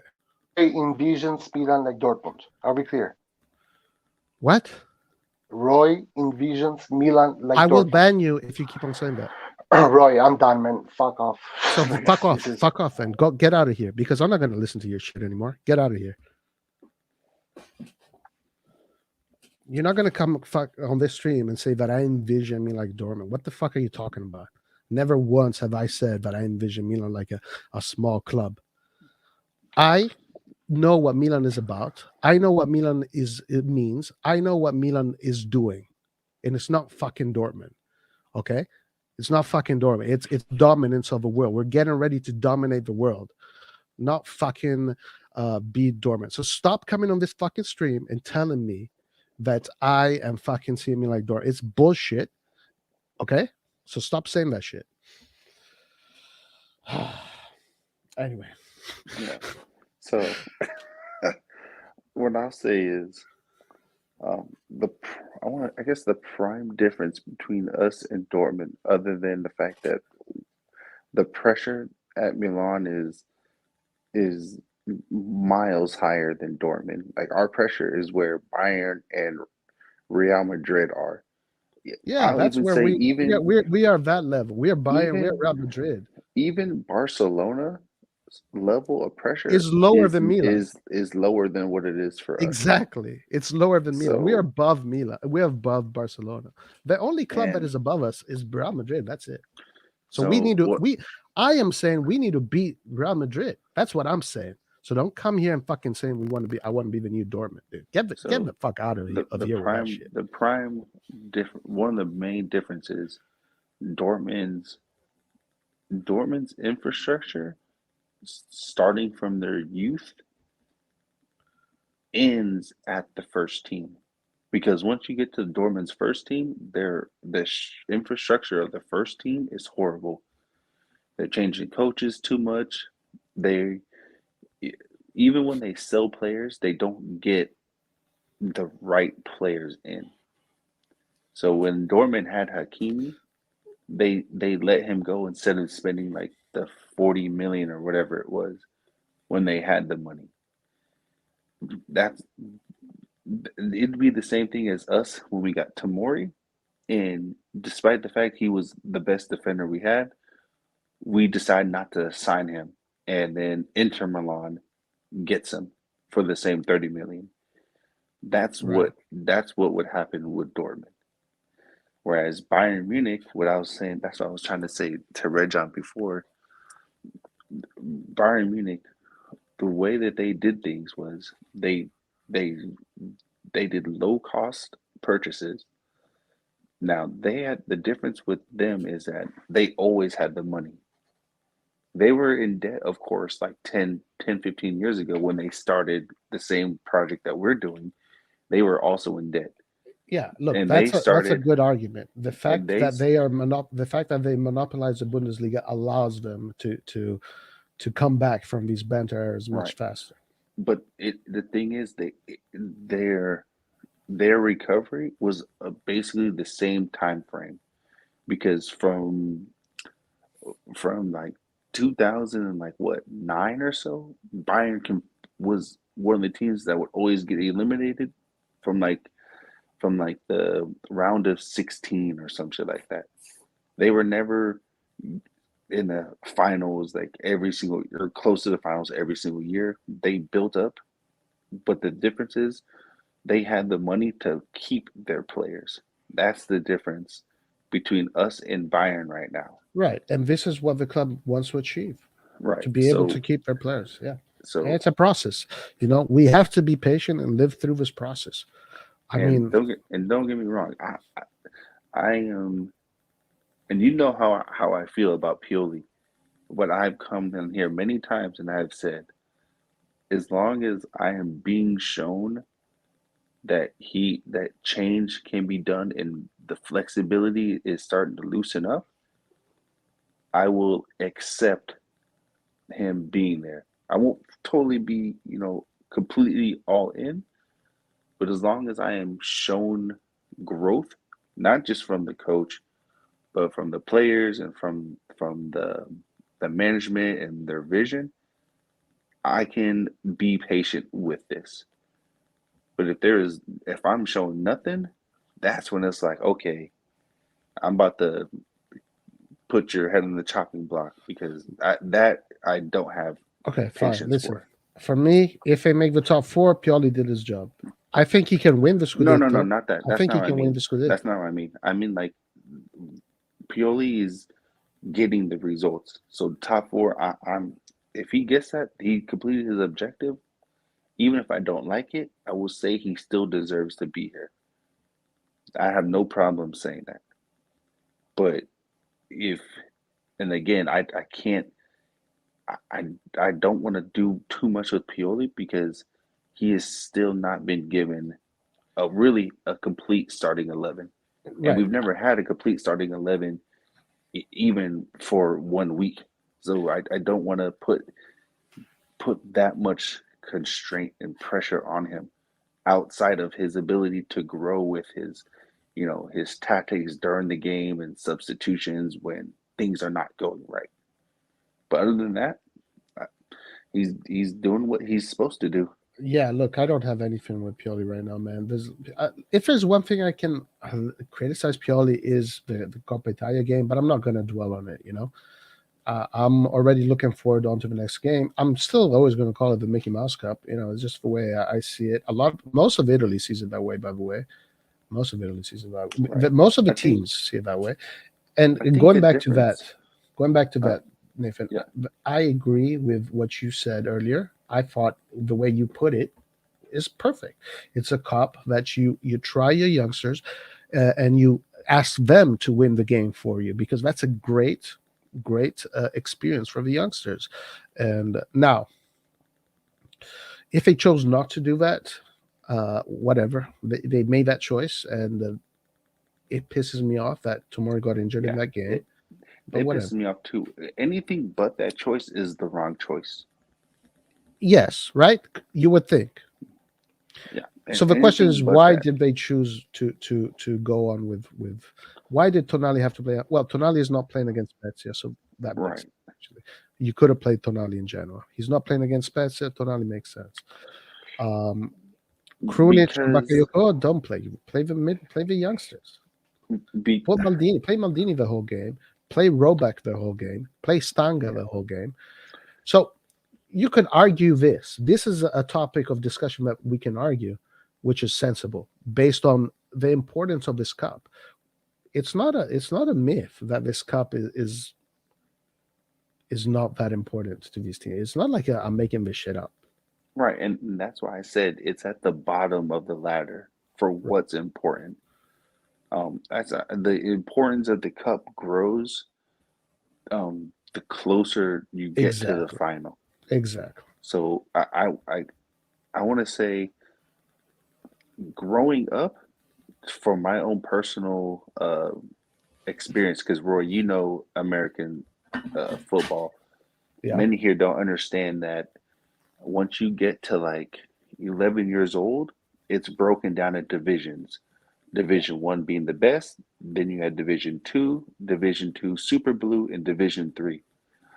When you're at Division one, the competition is incredible. And in order for you to get better at that young of an age, you play in tournaments where you're playing up 2 to 3 years age group above yourself. And that when you come back to play the teams that you normally play, you're a step ahead of them because you have grown accustomed to the speed of an older generation. Right. And that is what they should be doing I agree. for the Copa, in I order 100% agree. for the youth players to Huh. increase the level of speed and their playing mindset. They need to play against players who Yeah, are older than them, I and that will 100% agree. get them. That will increase their. It'll fast track their progress essentially. Dude, I 100% agree with that notion. Now, the other thing here, it goes also down to what this guy here, Negan Hendricks, is saying. I also would have played Tomori, honestly, to give him minutes because he had come from that injury. He needed minutes. I don't blame Pioli for playing Tomori, to be honest. And Rebic. Playing Tomori and Rebic kind of gave him some minutes. Obviously, not a full game. It's not a bad decision, to be honest with you. because My we're both thing with coming from injuries. Good opportunity to get some match fitness. my So thing there with is also a little bit of that going on. I can't really blame Pioli that much for choosing Tomori. yeah, my thing with that is, yeah, I understand why he played him. Um, but what I wish that they would do is give us a better condition reading of players when they have COVID. Like, are they bedridden or are they asymptomatic to where they can at least, go out and just go for a run, just to, keep their exercise levels at a higher degree. Mm. Because if he's coming back from Christmas vacation and he gets COVID, your muscles are not where they're going to be because you have no exercise. So you go from no exercise to trying to play. Genoa is not that high intensity, but it's higher than practice. You know, so his muscles simply weren't ready, even if he's not bedridden. If he did nothing, his muscles aren't ready. Yeah, and there's also you're talking about tomorrow, right? Yeah, that's why I wish they would just be more clear as to like how serious their condition is, because we don't really know like Right. how bad it is. Now, going back to his injury, the moment he got injured, if you want to play devil's advocate, and if you want to like come up with even more excuses, blah blah blah. So he was just running. He was just running. Nobody tackled him. He was just running, and all of a sudden, tack! Here's something inside of his knee. In the inside, he's on the ground. He's looks like fuck. Something happened. I'm confused. As a matter of fact, he had to go under the knife. He had to go. He had to Right. have a surgery. But the night before, fucking Inter and Juve destroyed that field, completely abused the shit out of that field. They played a Yeah. super intense game. We saw it together, how crazy that game was. So, you know, that is also part of maybe something maybe that bothers me is like, that And field like that does not that's help. why I do not want to share a stadium I with agree. Inter, I and agree. it has nothing to do with competitive or the romance of Yeah. the derby. It's simply down to the field. Like people in Europe, I don't. I'm not going to speak for them, but in the United States, and especially in Houston, where it gets to like ridiculous temperatures. I've played on sand fields, bottles and shit like that everywhere. People are getting injured, and then I played on perfect grass fields where it's like, damn, I can just have a damn picnic here because it's so Right. perfect. So Makes a yeah, difference. Makes a yeah. huge difference. It makes a huge difference. It makes a huge difference. Okay, so here's some questions here that we can answer together from Christian. He says, Rory, have you seen Bremer recently? I'm not convinced. To me, he's like a center forward and his tackles are yellow right away. I don't know. Maybe I need to watch more of his games. Um, well, unfortunately, I can't really answer this question that much because it's not like I've seen many of his games. I've seen him when he played with Right. us. Honestly, I don't even remember him when he played with us. I know he scores goals. That's a good stat. And, this thing about him canceling Vlahovic is a pretty good thing. I think that the club thinks he's good, but I Right. can't give you this answer. Do you know more about him, maybe? I don't, but my thing with that is that's something that is you learn more based on your environment. In Torino, he's the best defender, and he can probably get away with some of these things and not really be contested by other players. Mm, In Milan, you have Kyer, you have Romanoli, you have Zlatan, you have Mike. These guys will not let you be sloppy, and you can just get away with it. yeah, I good don't point. I don't know Torino's situation, but from what I've seen in Milan, the players when they come, they get they get better with their decision making. So it could be he comes and he reduces those yellow cards to a third, and then there's no problem. Yeah, look, that is a good point. First of all, you come to Milan, you have to bring your level up anyway. you do have to anyway, and you have much more people looking at you, helping you, really, also helping you to play better, helping you to not make those mistakes. So yeah, I don't know. This is difficult to answer. It's not a player that we see every day. Christian says he's happy with Kalulu. Kalulu's Yeah. growth has been exceptional, huh? Yeah, we are all happy with Kalulu. I don't think there's a single person that can say that they're unhappy. I mean, he can play anywhere across the back line. So Yeah. there's nothing to complain about. There's really nothing to complain about. So, Kalulu. I mean, And that operation was immense right, operation. 400K. The kid is worth a lot more right now, and he's a Milan player. Like, he's not someone that you want to sell. He's someone you want to keep. right. And honestly, because chances are we're going to keep Florenzi, and I was one of his hard doubters in the beginning, but his recent performances have shown me that he is worthy, and I have no problem saying that, hey, he proved me wrong. I want to be proven wrong from any player I doubt. I love it when I'm wrong because when I'm wrong, we all win. So I have no problem with that. So if we keep Florenzi, do we need to buy another center back?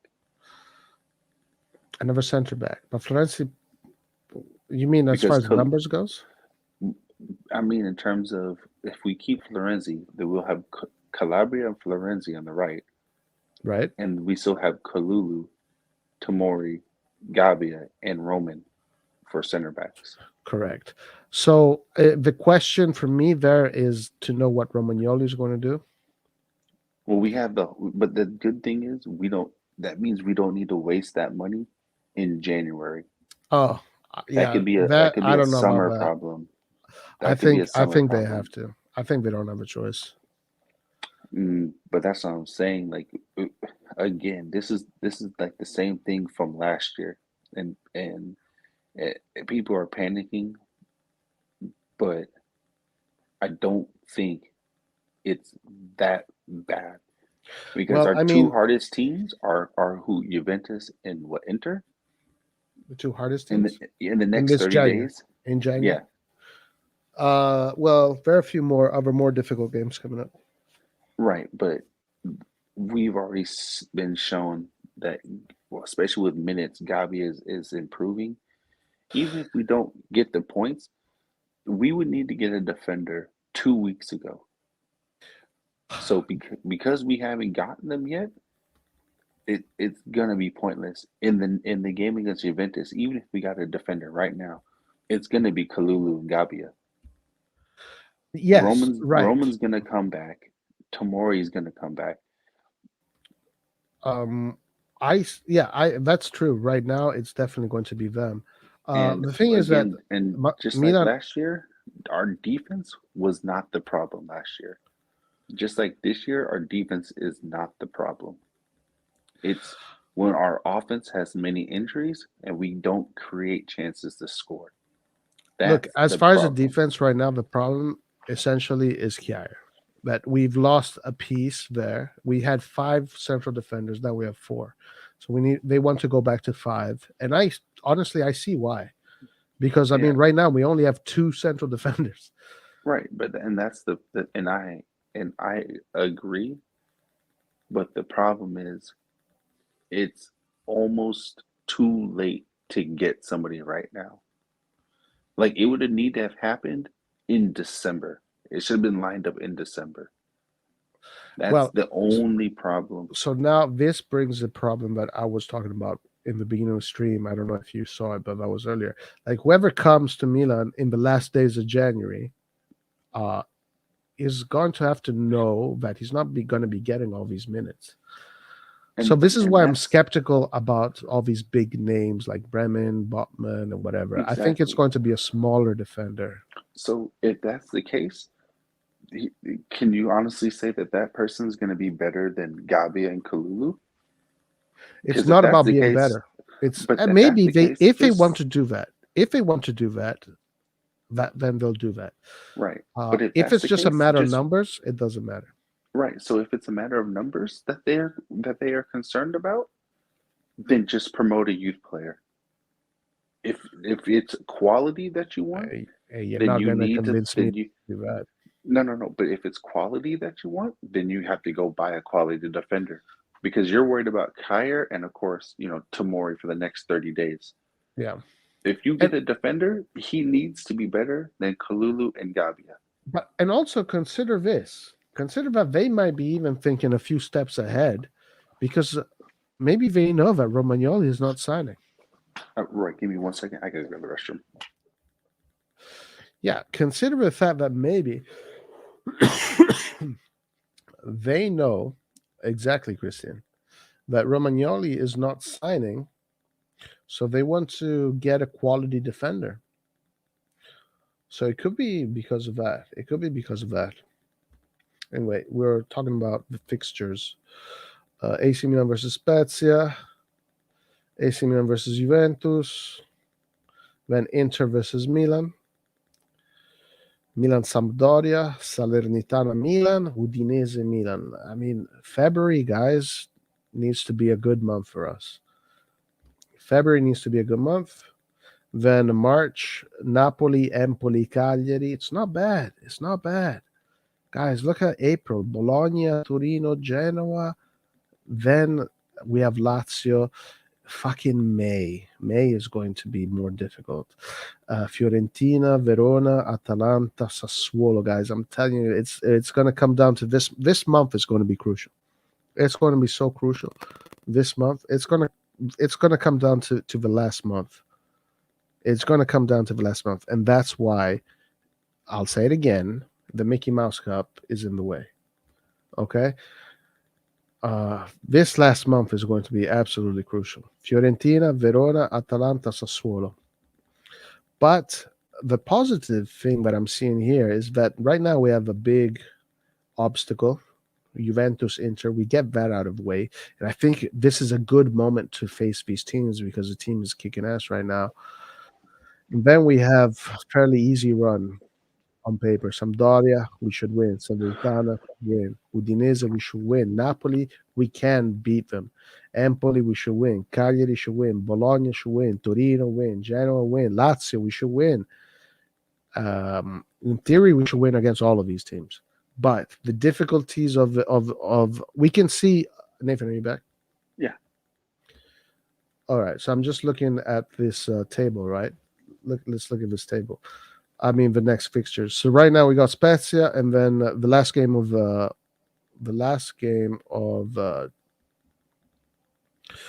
the fuck am I, bro? The last game of January, the last two games of January, Spezia and Juve, and then we have Inter. Right? We have these specifically these two tough games right here. Spezia is a game that if a team is focused, professional, they'll get the win. These two games are going to be difficult. Okay. But we So can win. so this is my point. If you get a center back, because I see Roman hasn't signed a renewal, we still have him to the end of the year. So again, that can wait till the summer. But are you really going to get another center back just so we can have him for 2 games? For the numbers. No, I think it's. I mean, we still have a lot of games left. We still have Exactly. February, we have March, we have April, and then we have May. Yes, There's but still a shitload left. Tamori's going to be back in 30 days. Roman's going to And be back in maybe Nathan, a week from COVID. Nathan, we say this, they're going to be back, and they're going to be back, but you can't predict what's going to happen. Yeah, They want to be covered with the numbers that they started with. and right, I understand that, but I'm just saying we could wait. We cannot get a good quality defender right now. No team's going to let them go. Yeah, I think it's very difficult. I So do think so it's very I don't difficult. want us to waste money. If we can loan like Sar if it's a loan deal, then yes. But I don't want them to sign a defender. A loan, yes, but a sign, Yeah, no, don't and I sign. think that's the most realistic thing that is going to happen. A loan of a player that maybe is not a top player in their respective teams. Now, the thing about Bremen, there is an interesting thing about Bremen is this idea of buying Pellegrini and then using Pellegrini to get Bremen.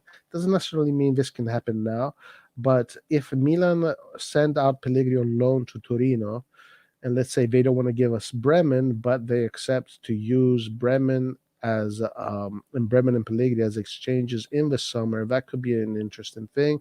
I do feel that a loan like Dalot, like those kind of loans, those are more realistic right now. Because I agree, Yeah. like unless if you come in and Tomori is fit, and Kalulu and Romagnoli are fit, you're competing against Gabi right now. Of course, it depends who comes. I mean, if it's a fucking good defender like Tomori was, then it's a whole different story. Right. Because after that, after entering Juve, the next month, Gabi and Kalulu should be able to handle these teams. Well, if they don't get injured. Right. Right. Of course, without injuries and stuff. Yeah. Anyway, but let's look at these teams. Look at our month of February.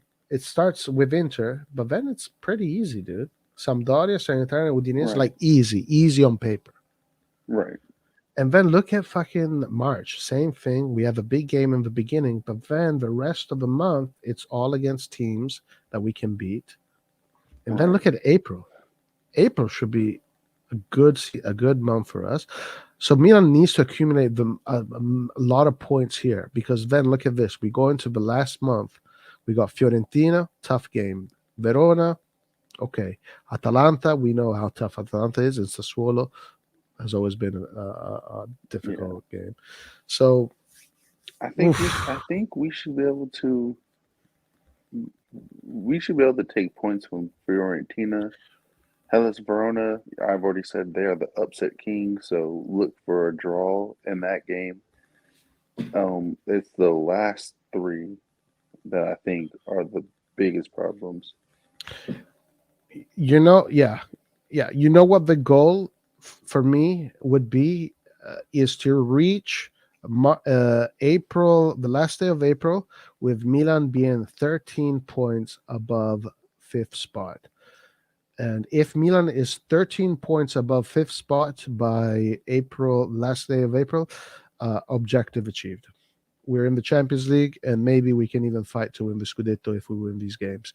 But if we can reach uh, 13 points from the fifth place by this day right here, then Milan is gonna play these games with much more like they're not going to be Right. less pressure to win, and Yeah.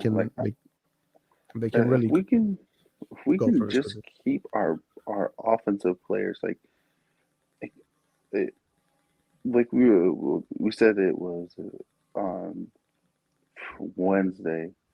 We were saying that goals win games. It's not just the fact that they help you win the games. It's the fact that they take pressure off of your mind. If you can score goals, you take pressure off of your defense. Yeah. If you True. miss chances or you don't create chances, Yeah, the pressure piles up. the pressure piles up, and that's when mistakes happen. Yep, So 100%. now that we have our offense back, I don't see us having a problem not getting goals. Look, I agree with you, but you just never know. You just never know. Oh, Eastbourne says, what's with Bailey? Is that like are they waiting on like a final decision on what? all right. So now listen, this is my theory with Bailey. When Maldini before the Genoa game had this interview, and he straight up said that the newspapers were making shit up about who they're going after for. Like he straight up said those words. They're making shit up. Of course, he didn't say the word shit, but he said they're making Right. shit up.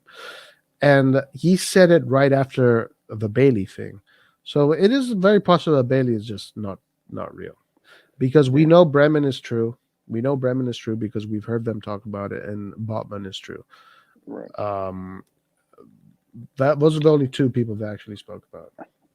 I almost wish that they would not come out and say anything like like when Kai got injured. they shouldn't even have come out and said we're going to look for a defender. Like I wish that they would work more in the shadows until they had the financial means to say who they want and then can expect to get him. Yeah. Look, I agree, and Because also, it's just look my at speculation that it's Bailey right. because he Because didn't say who. look at it like this: if you're a team like Newcastle or honestly, it doesn't even matter. Anybody, everybody knows Maldini is the GOAT of defenders. So if Maldini says, or if Maldini says that we're looking at this player or that player, that alone brings credibility to that player. So if a team needs a defender, all they need to do is listen to what Maldini says. Yeah. Like, just think of it like that. Like So what do you say? But it's If I was Chelsea and Maldini came for Tomori, I would bring Tuchel aside and say, "You need well, it to wasn't pay." Tuchel. Yeah, I know that. I'm just saying, in terms of whoever's coaching, Yeah, I get bring what them you're saying. aside and say, "I want you to give him at least another week or so and see if we're missing something." That's honestly that's what I would do. Look at Newcastle for instance. Maybe we give it's because we're Milan fans, so we give You remember, Maldini all this respect. but Roy, you remember what I said that we are the scouts for the rest of the world? I said that multiple times. Yeah, if we can't keep Look our at players, we are. Yeah. look at Newcastle. Every player that we get linked with, the next day Newcastle tries to buy them because they understand the project that we're going through. They also have to go through because they're not a big name team, so they're going to have to go for the players who are not as known. We are going for players who are not as known. Good So night, Christian. If Maldini's giving credibility to a player, I'm going to go for them too. Oh, yeah, it's fair. Nothing wrong with that. Christian Pesmino says we need a center back. Allow Gabi and Karulu injuries, suspension, of COVID, not performance in lab. We're talking about it, and yesterday Roy found it out in the last stream about the main guy to blame. Oh, the Milan lab guy. What's his name? Fazzone. I must have missed Fazzo- this. I think it's Fazzone. Diggs, by the way, says, "Hey, what's up?" The director of Milan Lab. Yeah, yeah. So I missed this because you guys talked about this yesterday. Yeah. No, the article mentioned the name of the head of the Milan Lab, pretty much. And that's Oh, okay. so now we have a name. We have a name to this unfortunate series of events. Listen, what do you think about the game tomorrow? Let's talk about that.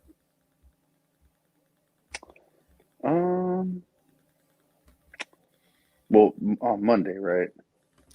Oh yeah, it's Monday, right? I mean, I expect nothing less but other than 3 points. I mean, we have Leao back, we have Rebic back, we have is Ibra good? I can't remember if he was good or not, but we have our full offense now. So I don't see anything else but 3 points. Let's see what the probable formation is. And I really wish that Teo would have got a yellow card last game. Yeah, true. Like, I really wish. He tried. He tried to get one. Nah, but the best way to get a yellow is to do a professional foul. Yeah, he tried to do a foul. Well, like Tonali did. Yeah. Yeah. He tried to do a foul. He tried to get into someone like a pistone. What the fuck do you call it? Like he tried to stomp on someone, and that should have been a yellow card. But the referee didn't give it to him. What a piece of shit! He should have yelled at the referee's face. Yeah. Dude, the referee did not give him that card, dude, because they want to give him to the card against Spezia. Yeah. Wow. Like I know like the sportsmanship thing people talk about that, but the one thing I always say is professional players don't go and become a professional to be models for your fucking kids. That's the parents' job to mold their kids into good people. Like Yeah. being professional means nothing when your goal is a certain thing. Are you talking about the moral aspect? Yeah, Oh no, dude, it's a game. This has got that nothing to do with morals. no, maybe Europe doesn't see it like that, but over here, from what I've seen, It people depends. look down on that. Depends where. Depends who, where, what. But it's a total professional thing to do. There's nothing wrong with it, and it's the correct thing to do. To be honest with you, Yeah, I think it is too. I have no yeah, problem with it. yeah, absolutely. So this is the probable formation: Magnan, Florenzi, Kalulu, Gabbiateo. Um, I wouldn't play Magnon. I don't care if he there's no says Tatarusano, huh? no. I thought he's back from COVID. Is he? I I, thought he I was haven't seen any maybe news saying that maybe he's not. positive. But who's the third keeper? I don't know, dude. Let's I don't check. know. He the fact that he had even a small twinge. See, this is how players get injured. Remember Oh yeah. And Mickey Mouse Cup, bro. The fucking Mickey Mouse you Cup. remember what happened last time Mike had discomfort and continued to play? Yep. Why would you take why would you do the same thing again? Because I don't know. It's Well, stupidity. That's what it is. they It's didn't have stupidity. Tatarusano. They could have played Mirante, I guess. It's stupidity. That's what it is. Like I'm just gonna call it like it is. It's stupidity. Mm. Like, we shouldn't even allow Spezia to have a shot on goal. Look, we said that last time, but Spezia fucking played like Real Madrid, and they beat us pretty badly. But we Yeah, should but be good right now. We should be good right. right now. Well, hopefully. I Because think it'll be a tough game. players Zion says, I don't. think. Go ahead. I was just say players don't. When it comes to, and you know this, Roy, from coaching and playing a little bit too as well. Players will say anything to keep playing, Yeah, that's 100% and true. they will not do the right thing That is just a by fact. themselves. No matter how So professional you are, like exactly, players, when it comes to the game time, it's like heroin. They and can't say and no. and trust me when I say this too. Players know when their muscle isn't right before an injury. Yeah, of course, it's true. Players know. Like, if anyone here has like played before, you don't have to play like competitively. Just even going out to exercise. After Yeah, you're no, stretching, you can feel if your muscle is truly loose or not. yeah. Look, when you do sports, and you compete, you do get this sense of awareness of what your body is. You have to start to read your body. You learn how to read your body, and it is true. Like you start to feel something, and you shouldn't play, but you do play, Exactly. and So then and that's where the coach, like I understand the whole medical staff thing, but at the end of the day, the coach is the one who decides to field the players. And if a player said he had a small twinge, hey, you know what? We're gonna you're gonna miss this game, and we're just gonna do maybe one or two more checks just to make sure. Just to make mm, sure. Even if Mirante or Tata cost us the game against Spezia, would you rather lose that game or no, keep no, no. Mike for the rest of the year? Yeah, it's difficult to say because I mean, I Like you would got to pick the lesser of two evils. I don't know what the situation is with Mike Magnan. Like maybe he Exactly. is okay. It, and every time we hear a player was okay, they come back and get injured again. That's I'm only going off of what has happened. I'm not going off of ifs, ands, or buts. I'm only going off of what has happened to our players. Right, right. I mean, I don't know. It's hard to tell. I would play Magnan. I would play Magnan, and I I don't know. I Um, don't have enough information about the medical stuff to know exactly what why. But look at these pictures, Nathan. Like, why didn't these kids play? Who are these kids? Look, it's all kids. Why didn't these kids play? um, I don't know, man. This is if you Who's wonder this why guy? Barcelona's academy is always so good, it's not just because of their coaching. It's because those players get called up to the first team all the time. Exactly. They don't play their full team, of course, but even throughout the year, they played their Primavera players throughout the year in their first team. They do it Yep. all the time. That's Yep. why their team is so good. Right. If you if if everyone knows if you play up 3 or 4 years, of course you're not gonna be, you know, the best one there, but you're gonna be helped out by your team. If you put all Primaveras and then against all adults when the game really matters, you're gonna lose because they're not ready.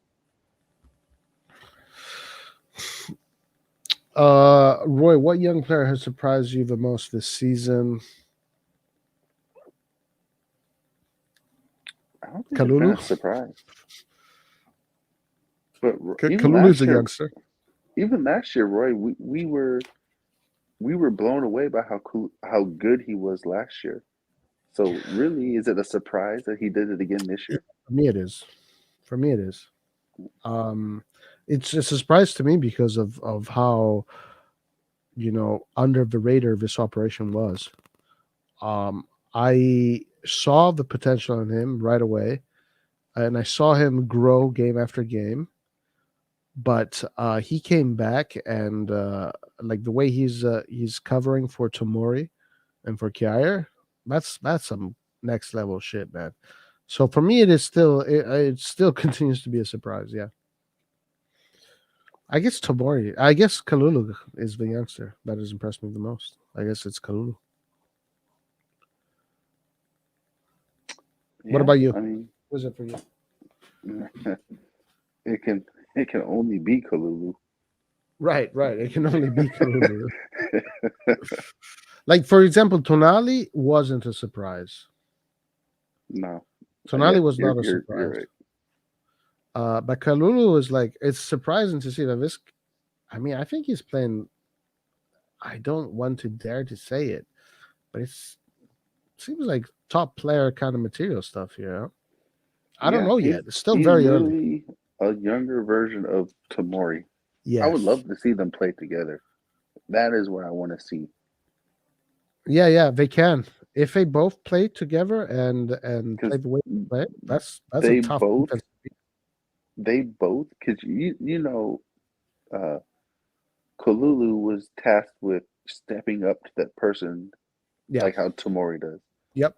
So if you Exactly. have both Tamori and Kalulu who can do that in tandem, Yeah, yeah. man, like that's deadly, man. That's I think deadly. so too. Like, if I had that option to send out two defenders, well, they can alternate, right? Well, One that's what I goes and mean. That's what I mean. That's what I mean. Like if one does it, then the other stays back. yeah, and then the other one does it. Yeah, that's a great Yeah, solution to have. Super unpredictable because one time it's Kalulu, another time it's Tomori. It's a great solution to have for Pioli. So yeah, yeah. Because no matter how good Kyer is, he simply cannot do that. no, not the way Tomori does it, or nor Kalulu. I think. Right. That's what I mean. He can't even do it on Kalulu's level. I don't think so. Yeah. Because stepping up is one thing, but it's the recovery that's Oh what's yeah, no. actually needed to do something like that. Doing that is a high risk job. Right. It's a risky job doing that. Yeah, you need to have strong recovery. You need to have a strong position, a sense of positioning. You need to be effective at it. You need to be successful at it. And Kalulu has been pretty successful at it. Yeah. And he hasn't really. I mean, the only one mistake was against Roma, but that was just a crazy, just a technical, I don't know, misreading of the ball or something. But aside from that, I can't And think of I'm one bad thing he has done. right, and I'm fine with that. Like to me, I like when Gabi and Kalulu have those little hiccups because they're Yeah, not going to do it again. Like you want these young players to do that so they can learn. right, right. It's part of the experience. Right, Sometimes you got to fail, you got to fall down in order to stand up. Totally. right, Gabia not as impactful as Kalulu, but Gabia is still solid as fuck. Yeah, Gabia. yeah. I mean, he knows how to play the ball around the pitch as a defender really well. If he gets a little bit more confidence, he can kind of become like a Bastoni-ish kind of defender. Well, and So we saw last year when he had the extended game time due to injuries, he he was almost flawless. Like we were all saying true. how good he is. Like people are really forgetting how good he was when he was playing consistently. Yeah. No. True. Last season when he had to cover for Romagnoli, he was great. He was great. Won every single game. Exactly. He was we, part of the undefeated run that we had. And people, he has one bad game against who was Sassuolo, and then all of a sudden people just forget. But I mean, that's how yeah, it is in I know. sports, And then we used it against you a little bit just because we wanted to be pieces of shit. Hey, but hey, Roy, I'm willing to hold my own no matter what, so I'm okay. I know. But no, dude, Gabia actually is really good at playing football, like just at playing football, at receiving the ball, the touch. His vertical passes are good. His reading of the game is good. His decision making is good. He's a really good football player. Um, he doesn't have those characteristics that Tomori and Kalulu have. He's more of a Kier kind of Right, defender. right. So I really hope he can develop into being a prime defender for Mia. Yeah, I agree. Other Yeah. than Florencia, I do like um Macias. Messias is really good. I like Messias a lot. Well, I love Brazilian players. I've always loved Brazilian players, but man, he's doing it. You know why I like him? Because he's doing all that flair stuff, but he does it with a purpose. He's not doing it just to Right. show off for the cameras. And it's good because especially if he's on the field with Liao. I know we have our differences with Salamakers, but um, the fact is that we can take pressure off of Liao. Like he doesn't. We shouldn't put all of the burden of creativity on just Yeah, Liao. I agree with that. Yeah. No. I'm all about having creative players all over the field. I'm all about technique and And creativity. Salamakers can do it too because we've seen him do it. I really think, honestly, he's not a right winger because he cannot cut in with his strong foot. He's better on the left. He is far better on the left. He creates more, he crosses better, he cuts in better with more of a purpose. He It's the did. right side just does not work. It just doesn't work.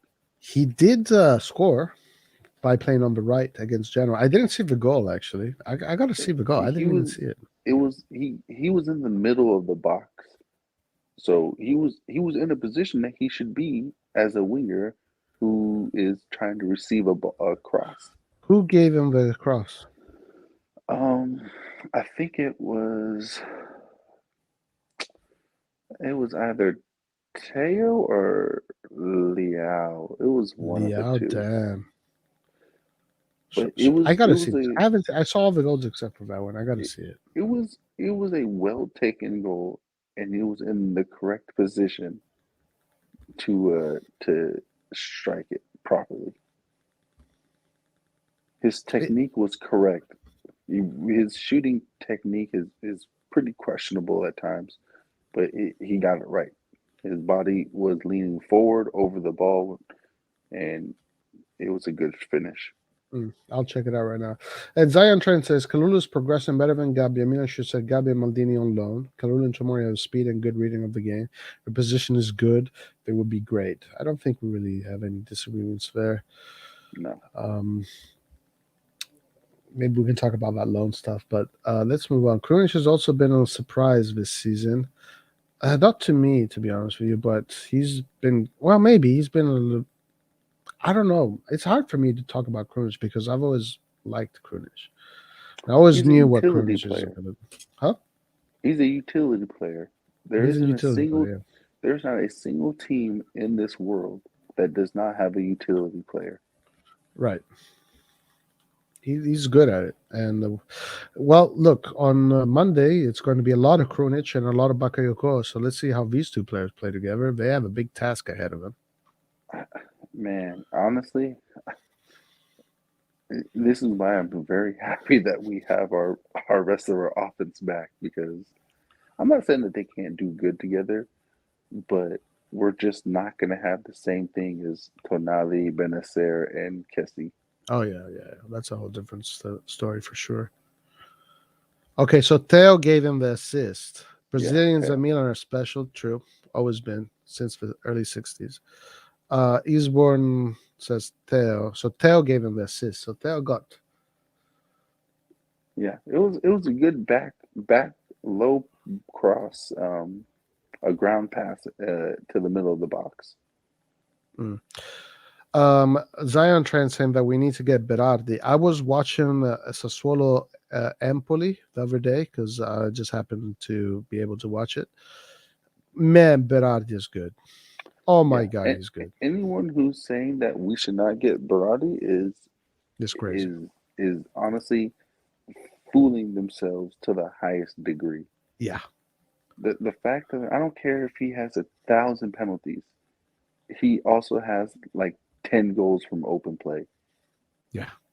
Like, you don't even need that much from a right winger. 6 goals, 7 goals, that's good.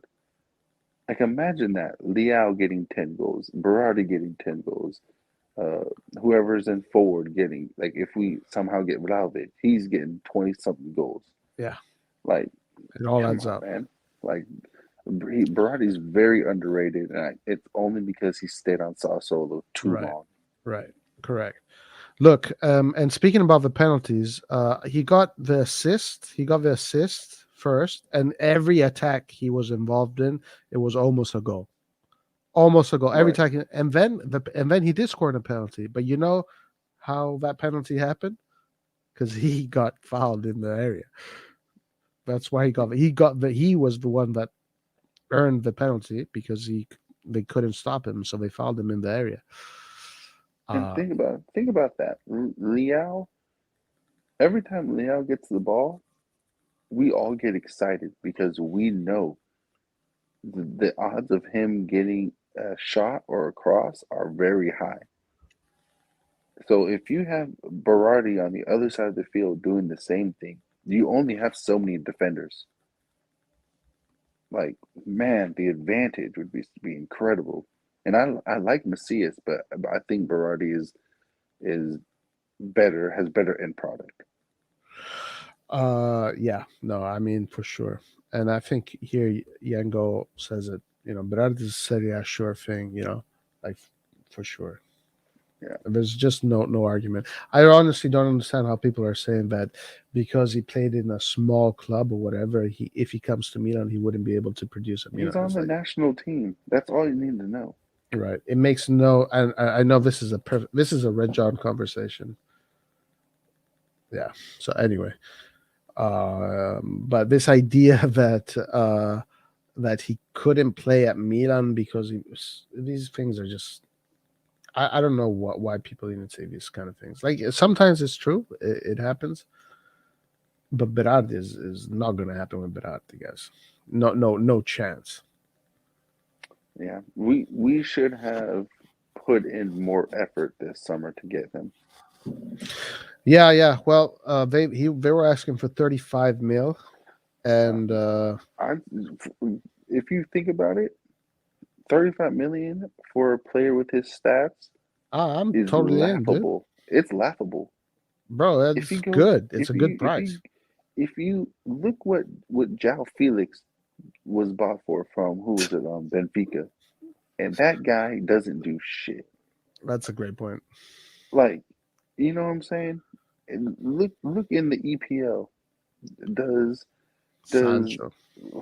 does Phil Foden have the same stats as Berardi? I don't know. I don't think he does. I don't know. Sancho doesn't.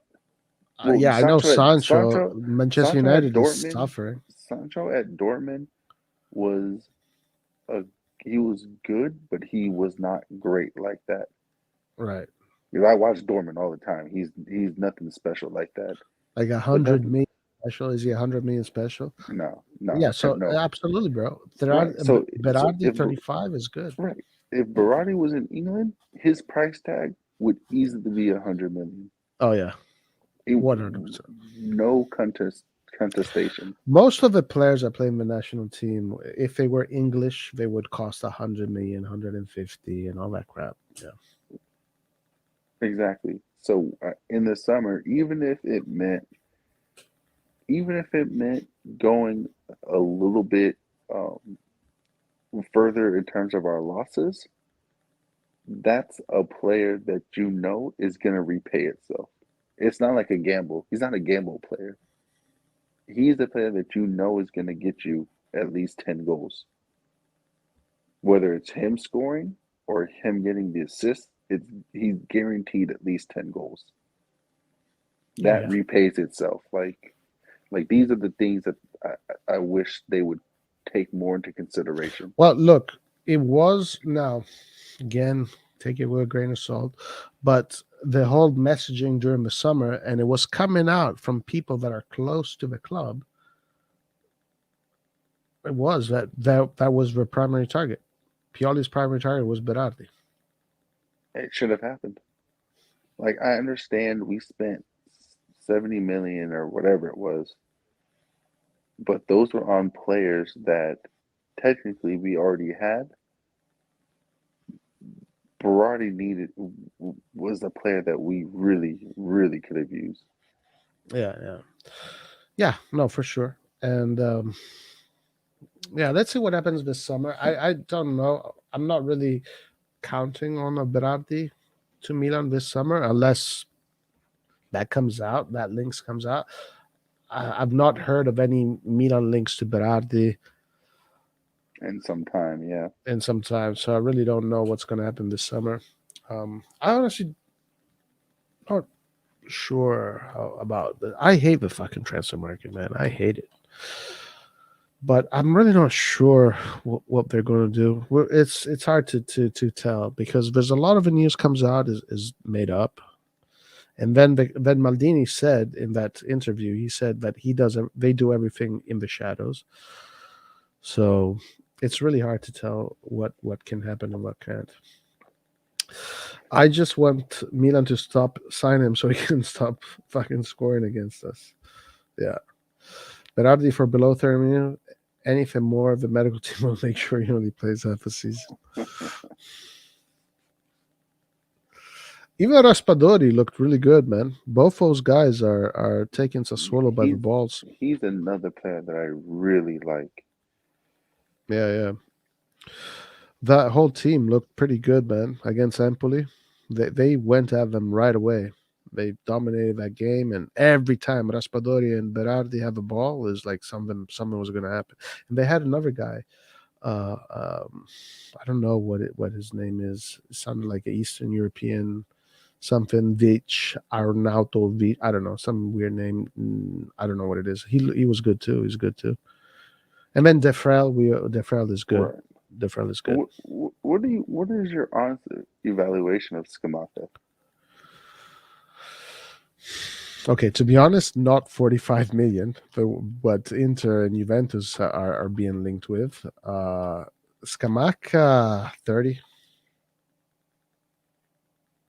I am not. I don't know, man. Like, I think he needs to do a little bit more to prove to me that he is big time football. I don't know. What about you? Um, I mean, he's really stepped his game up as of late. Um, he needs to move to a bigger team. I Like don't yeah, I agree with that. I don't disagree with that. with respect to with respect to all the teams in Italy and that's like Serie A, B, and C. If a player is like really good, and like we can all see he is, he has the potential to be something much better, and of course, for me and you, we care about the national team as well. So someone that could be very helpful to the national team, they Yeah. need to move to a top four team. Oh, totally, man. 100%. Like the whole 100%. staying, like, and I like one team players, but at the end of the day, you, you're hurting your career. Yeah, if you're playing for a small Europe is so being able to compete in the Champions League is crucial. Exactly, Crucial. exactly. Like all the best players in Germany are are playing on the top 14 in Yeah. Spain, in France, and England.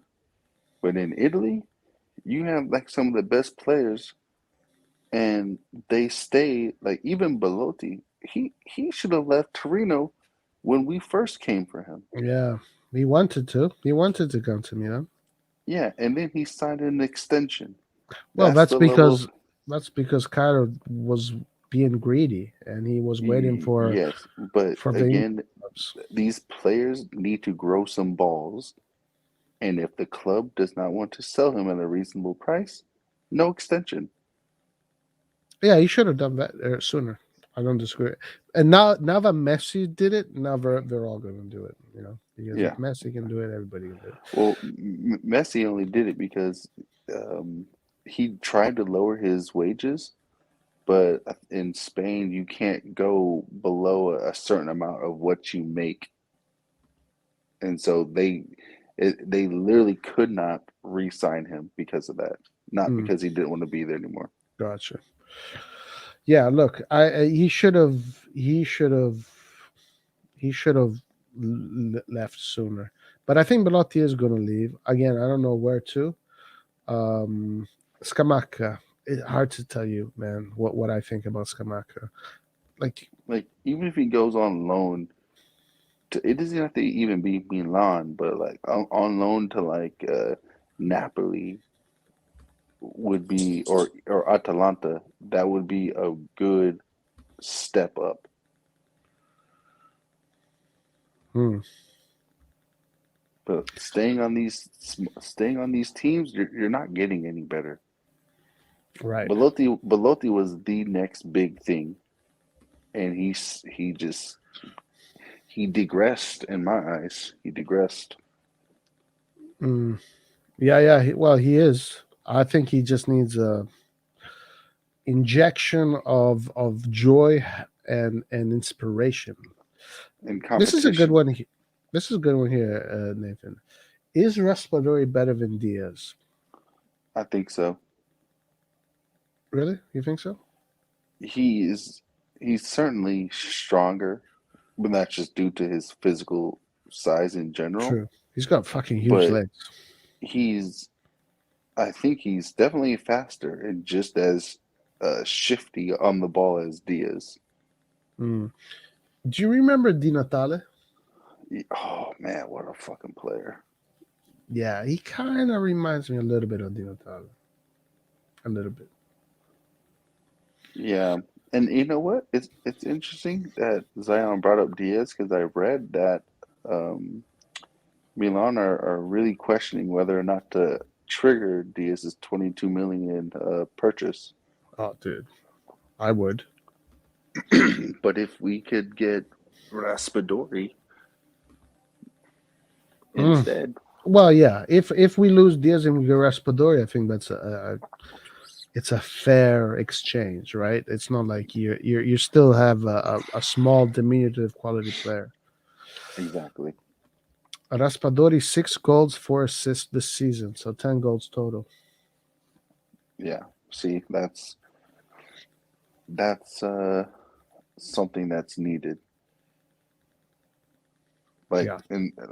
Like I know, you know, it's not might not be good for the whole of the league, but those types of players need to be on Milan and not Sassuolo. I wish there was this tradition, but for some reason, this tradition doesn't exist anymore. I don't know. I don't know what's going on. We'll see if this thing works. It needs to load up. I'm. It's really hard for me to tell you what I think about Skamaka. I wish one of the things that I've always used in the Rey past was Mysterio. what? I'm reading this comment. I'm reading this. He said, "Watching Diaz is like watching Rey Mysterio take on Brock Lesnar."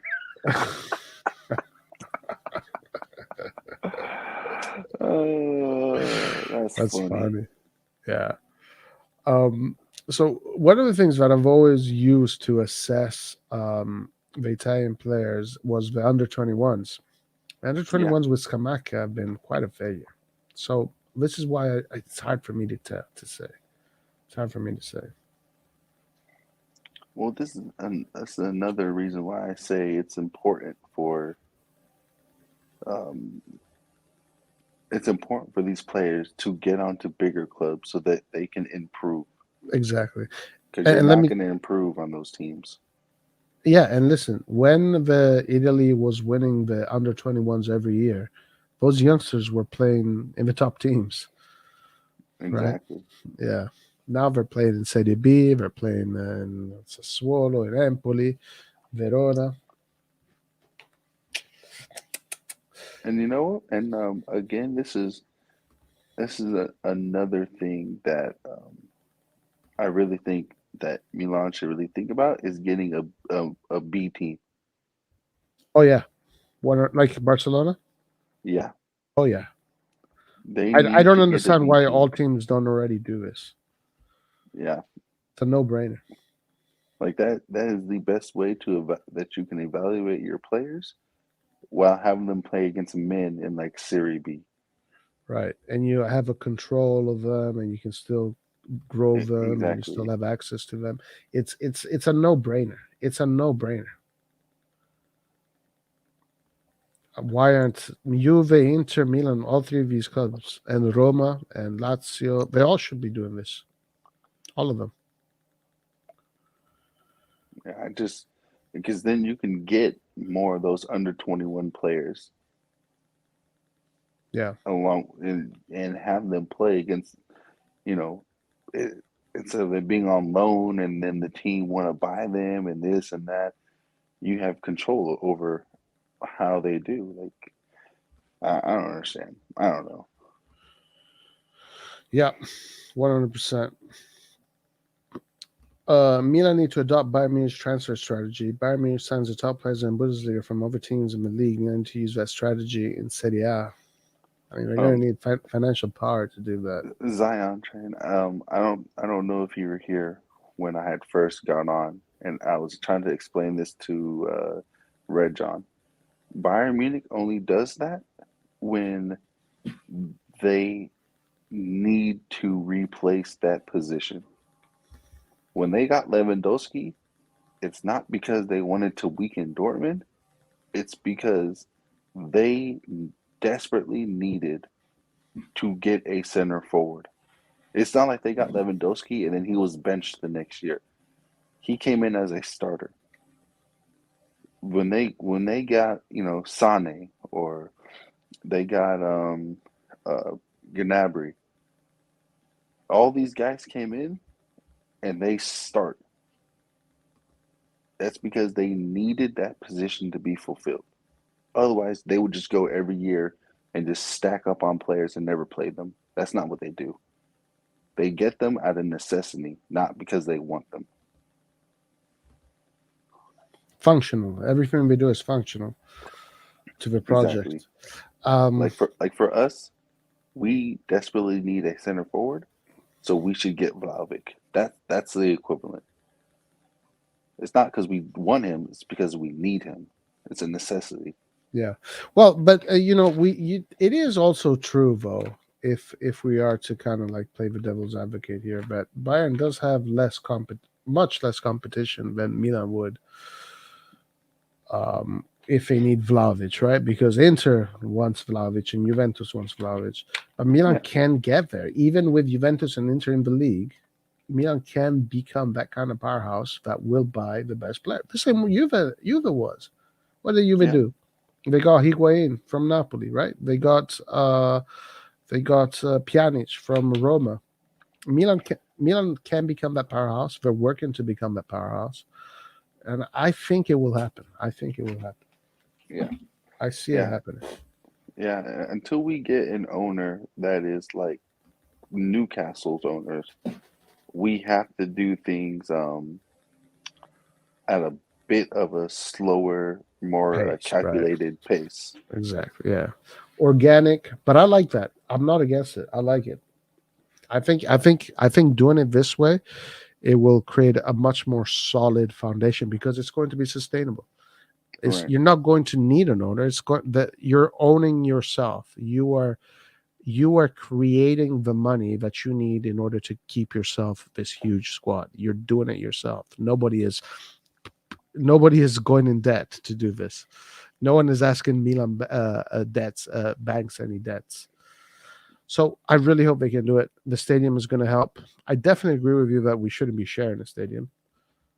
But Yeah. yeah, we can get it. Fuck We're Inter gonna get it. Milan. Just kick them out. Kick them out. I agree. Milan's not like the size of a freaking town. Milan's a big ass city. Right. Go build a fucking stadium somewhere else.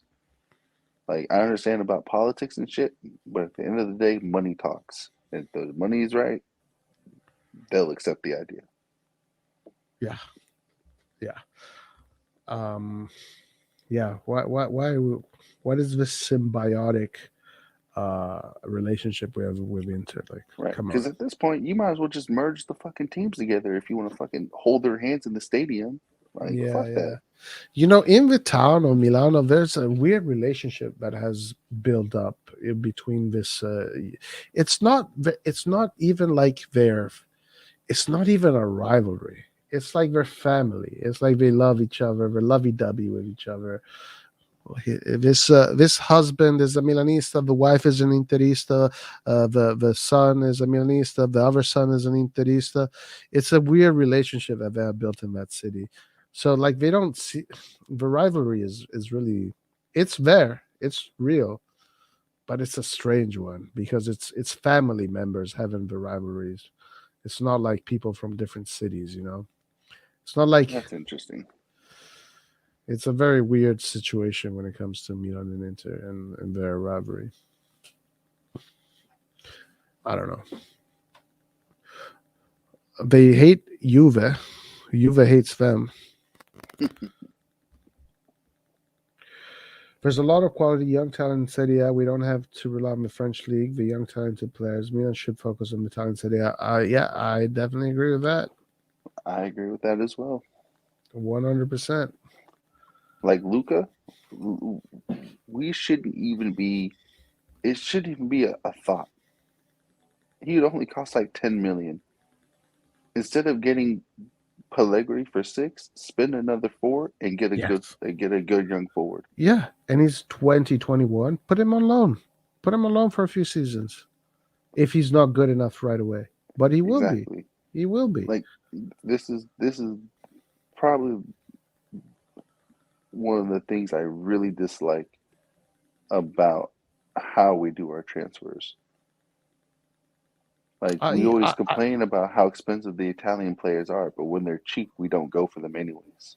yes, like he's cheap as fuck right now. What are you guys waiting for?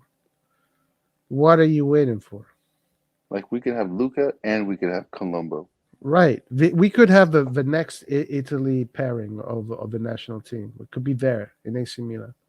Exactly. But It's like, instead, we're gonna do what we normally do, which is fuck around and then wait till a player costs 35 million and then complain that we can't afford him. no, this is one of the things that bothers me. The way we kind of lose sight when it comes to these young potential talents and look at Real Madrid what they do. I mean, look at what they're doing with Diaz. They're fucking growing their player in our I don't, fucking backyard. exactly. We should be doing the same thing. Get And Luca, this give is him to Sassuolo for and 2 years, and then bring him back. and this is another thing about, like, I understand that, like, the Italian mentality is it's more elegant. It's not as um I don't want to say cutthroat, but I guess not as, maybe, like, arrogance. Like, they need to start, um how do you say, Yeah, promoting making their, themselves with no shame. like, well, I won't say with no shame, but they need to start being more aggressive when it comes to making their players known. Mm-mm. Like, look Marketing. at, yes, look at Benfica and Porto. Any player that comes out of that team always costs 100 million, around 100 million or more.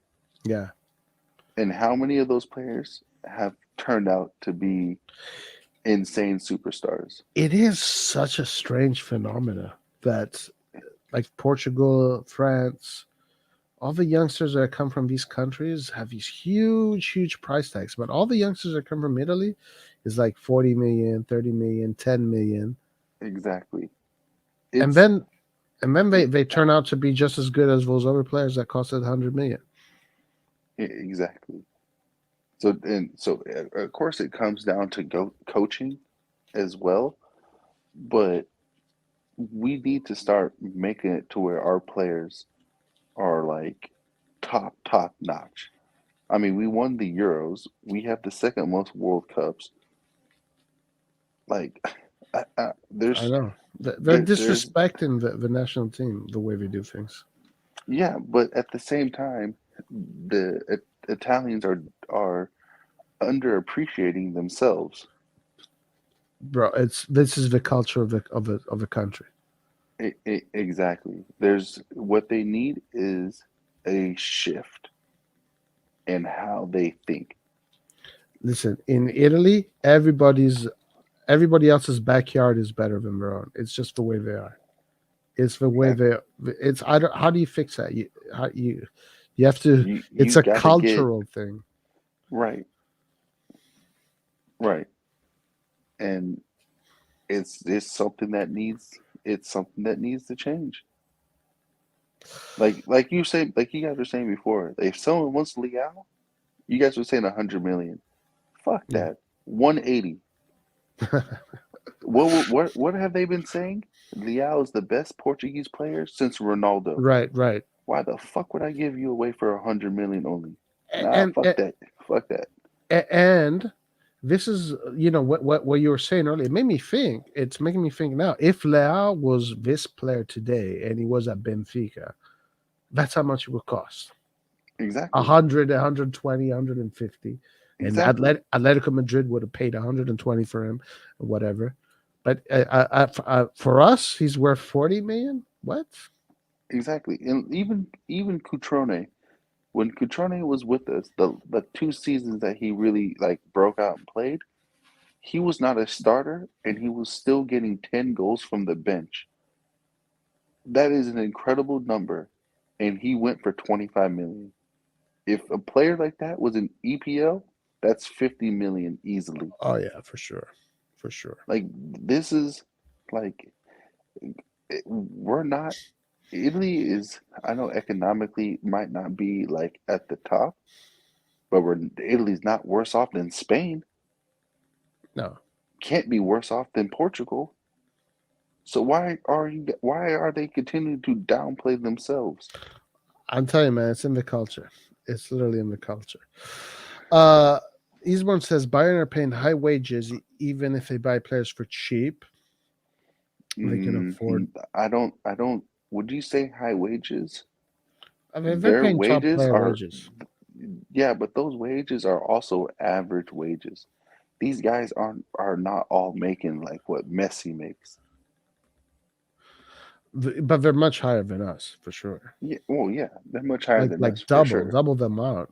I would say Yeah, but maybe even we more don't pay average wages. We pay below the average wage. for a top club. Yeah, For a top club, we pay. That's why it I seems like want to those guys see play a lot. though. I want to see because I think Bayern can afford to pay these wages because of how their system is set up. So I don't- Young Go, I hope you're just being funny.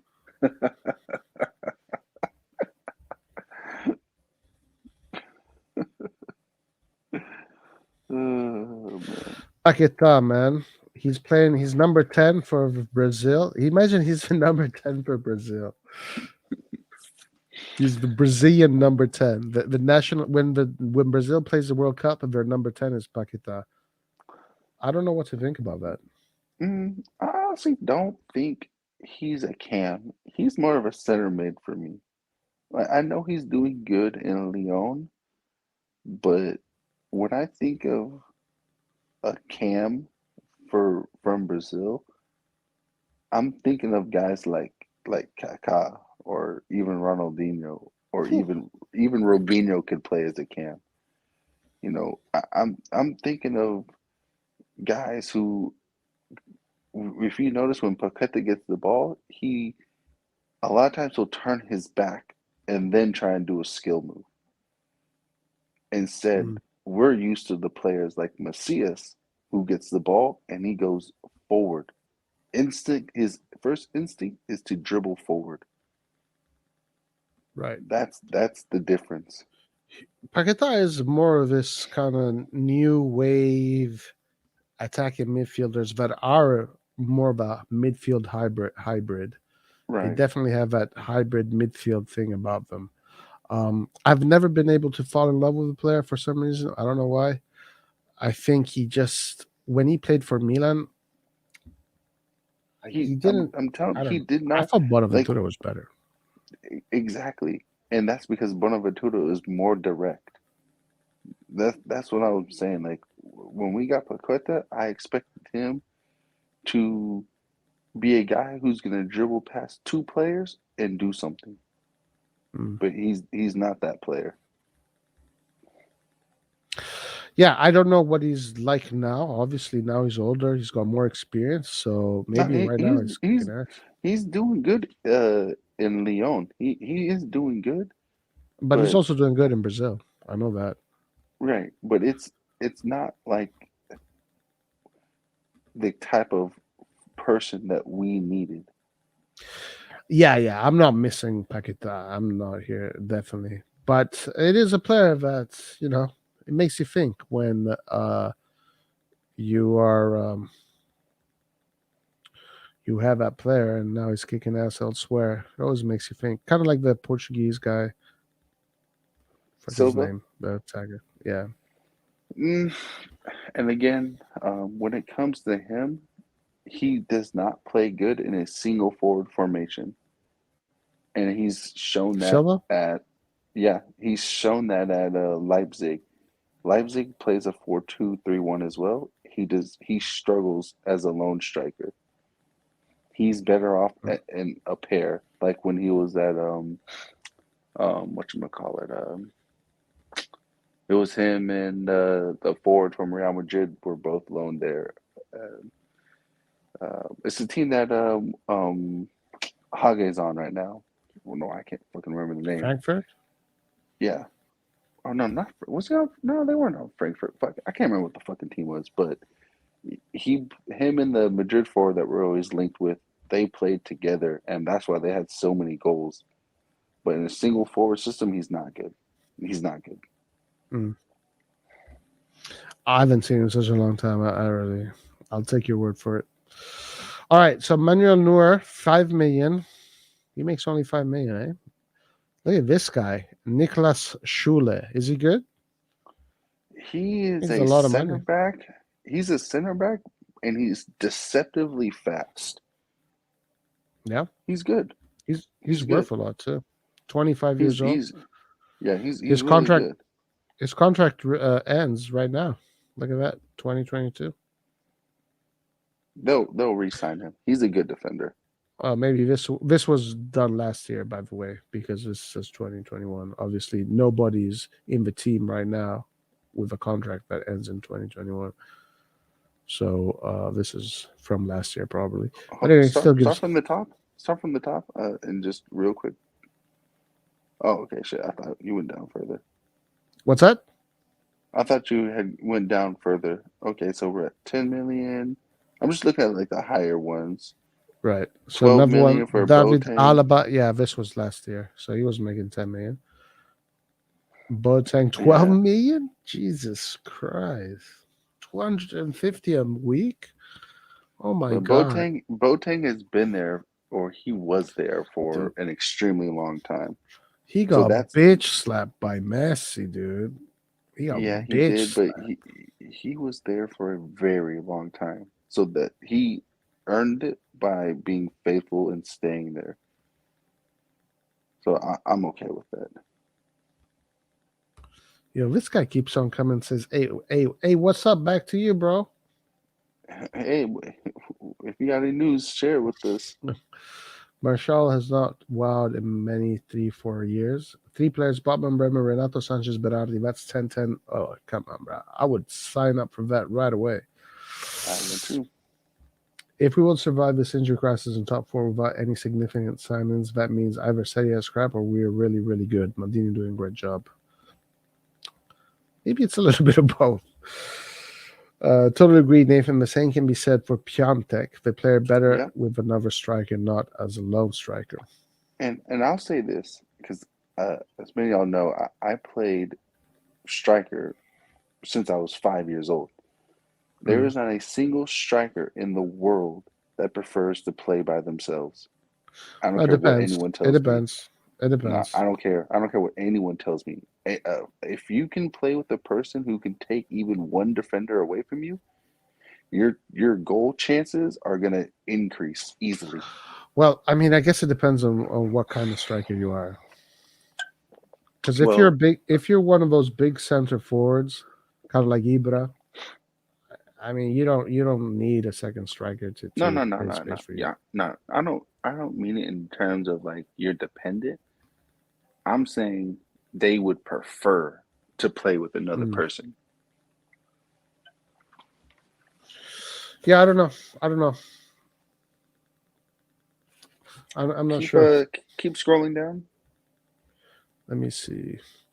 So yeah, Boateng 250,000, 12 million. Alaba was making 10 million. Leroy Sané 8 million. He's worth 80 million. Damn. Man, let Alfonso me tell you Davis. that guy Sane is very overrated. But He's look, compare these numbers to Milan. Alfonso Davis, the youngster, 19 years old, is making 3 times more than. I hope our players don't see this. yeah, but this is the thing. These guys they won the Champions League. Hmm. Many of them Right. recently won a World Cup as well. And look at Davis these won the numbers. Champions League. These numbers are all close to us for the most part. Dude, look how much fucking money this guy's making. Mueller, do you know Mueller has since Messi arrived on the scene, Mueller has the second most assists behind him. Really? Yeah, Dude, look how much he fucking makes every week. but I think he's also I can't remember, but I'm pretty sure he was in the German team when he won the World Cup. Yeah, of course. He's won a World Cup and he's won multiple Champions Leagues. That's the money that you get. I totally agree with Wiesborn here. Brazilian players need time to adapt. Just look at Vinicius Jr. this season. He's having a great season. It is true because in Brazil, football is different from Europe. They Young Go, play. again, I'm not saying that they need a person. I'm saying they would prefer to If they were have a given the strike choice, partner. you're saying, right? If they're Right. given the If they were choice. given the choice. But they're not getting Holland. If they So can't we pay had a Messi's crazy fight wages, about they're this. not. If they can't pay Messi's wages, they're not going to be able to pay Holland's wages. And again, Holland's not going to go to Barcelona, who are not going to win a trophy for the next 5 years. It's not going to happen. I'm not seeing it happening ever. But we had that crazy fight the other day about that story. Huh? You and Yeah, I were kind of in a similar boat. The other yeah, guys were just they're convinced that that Real Madrid can't pull off Haaland and Mbappe. I think Real Madrid and can't pull that off. again, and Roy, again with that, I don't want to like be disrespectful or downplay anybody, but when people say things like that, I can tell they've never played at a extremely high level of competitive nature on a team. The thing, Any person who's played at a high level wants that type of competition. It makes you better. what you're talking to have, the best players in your team with you, right? Yeah, I mean, yeah. Look, they're coming from the point of contract, of money, of personal ambitions. Um, it could be right. Nobody's saying that they're wrong, but right. Real Madrid can't pull that off. First of all, they can't pull that off. And Haaland going to play with Mbappe for 3 years at Real Madrid. So it's by the time those 3 years are over, Haaland is 25. He's still a youngster. So maybe Yeah. they start off in Real Madrid and then one guy goes somewhere else. But Real I Madrid mean, can't. you Yeah, have go ahead. Vinicius on the left, Holland up top, and Mbappe on the right. These guys are not conflicting with each other whatsoever. Yeah, they wouldn't be stepping on each other's toes whatsoever. Whatsoever. As long as they play together for the team, not for themselves. You can't go on a football team and play for yourself, guys. That's a myth. It's a legend. Maradona didn't play for himself. Pelé did not play for himself. None of these players played for themselves. They played for the team. Right. They made the team better. They played to make the team better. They played for the team. And then they have the moments of magic. But you cannot go on a pitch and play for yourself and then win the Champions League. It's not going to happen. So Right. this idea that players go and play for themselves, it's Because let's look at a player with the biggest ego, Neymar. Neymar should have left PSG a long time ago, especially when Mbappe won a World Cup. That's direct competition right there, and yet he still stayed.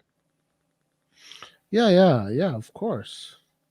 I mean, on look, the greatest example of this to me is in basketball. It's in basketball Yeah, with LeBron James. with LeBron James, also Michael Jordan, and it all comes from that idea: Michael Jordan and Scottie Pippen and Rodman. Right? You have the best three in their different positions, you win. Yeah, And the thing is that the one I don't like having this conversation so much because Larrett and Florent are not here to defend their points, but they're saying that these players are playing to win the Ballon d'Or. You can't win the Ballon d'Or unless you win the Champions League first, and you cannot win the exactly, Champions League by yourself. exactly. But they're not here to defend their points, so it is what it is. And they might be Um, right. Like, I'm not saying they're wrong. Yeah, I'm not. We're not. right. I don't think you're saying that either. No, no, I'm not saying that they're wrong. I'm just like when you look at it through like the the reasoning behind it, you just got to realize that Barcelona they they they are having problems scoring. They have no good defenders. This team's not going to win anything. Holland's not. Barcelona is literally at the same level as Dortmund right now.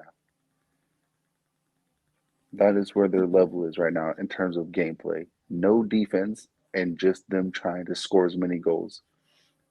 Yeah, they're in trouble. They've been in trouble for a while. They were in trouble even when Messi was there. They're Exactly. definitely on a down right now. They're in the beginning. They ended one of the most amazing cycles in football that we have ever witnessed in the history of a sport, and now they are starting all over again. So Yeah. the star went supernova, and now new stars need to be formed. Zen Duplo. A stadium will help us straight away because we will gain all of the money. Like, think about it, not just the money throughout the year, but also the money through Copa and also the money through the Champions League. All that adds up. Like, even if let's say we had our stadium for the last 5 years. Even if we gained another 20 million, that's 100 million. Yeah, yeah, and I don't think you're paying the stadium 100 million a year.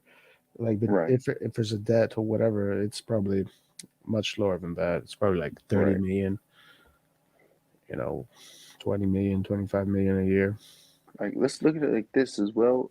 Look at some of the players that we missed out on. We missed out on by like 2 million, 5 million. With a stadium, you get that extra revenue to where you're not going to miss out on them. Yeah, no, the stadium is only going to bring good things. Only going to bring Yeah. good things. Um, yeah. Every team in Bundesliga is feeder club to Bayern. It's an unwritten rule. Haaland will most likely go to Man City. It is possible. It is possible. Yeah. Yeah. Again, guys. This is the one I see the most. Sorry, Nathan. Oh, no. You're good. This is the one I see the most. I can see Haaland taking over from Leva, and I see Lewandowski moving to another club. This is the one I am the most. Let's say if I were to make a guess, this is the one that I think is going to happen. The only problem is, if I would say this would be accurate if Lewandowski was like 37. But the problem is, what is he, like 33 or some shit like that? He still has like 4 years or 4 or 5 years at the top even. But if Holland goes to Man City or Real Madrid, he's not going to have that 70 million price tag that he has now. It's going to be 150 to 200 million for his buyout clause alone. And Bayern Munich is not going to spend that much money on one player. Even though they can, I don't think they will. Mm.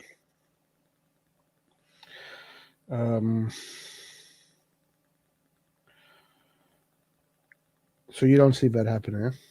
No. You think they're If going they were to? if they were going to do it, This they would is have kind done of it true. already. This is kind of true.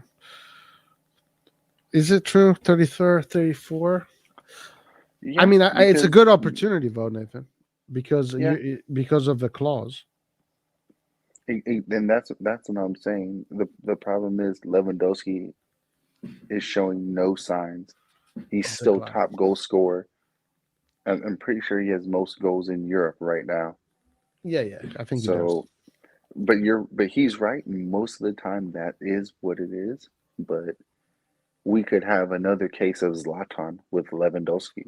Yeah, I see that happening. Lewandowski does take care of his body. Also, he is genetically quite a specimen, to be honest with you.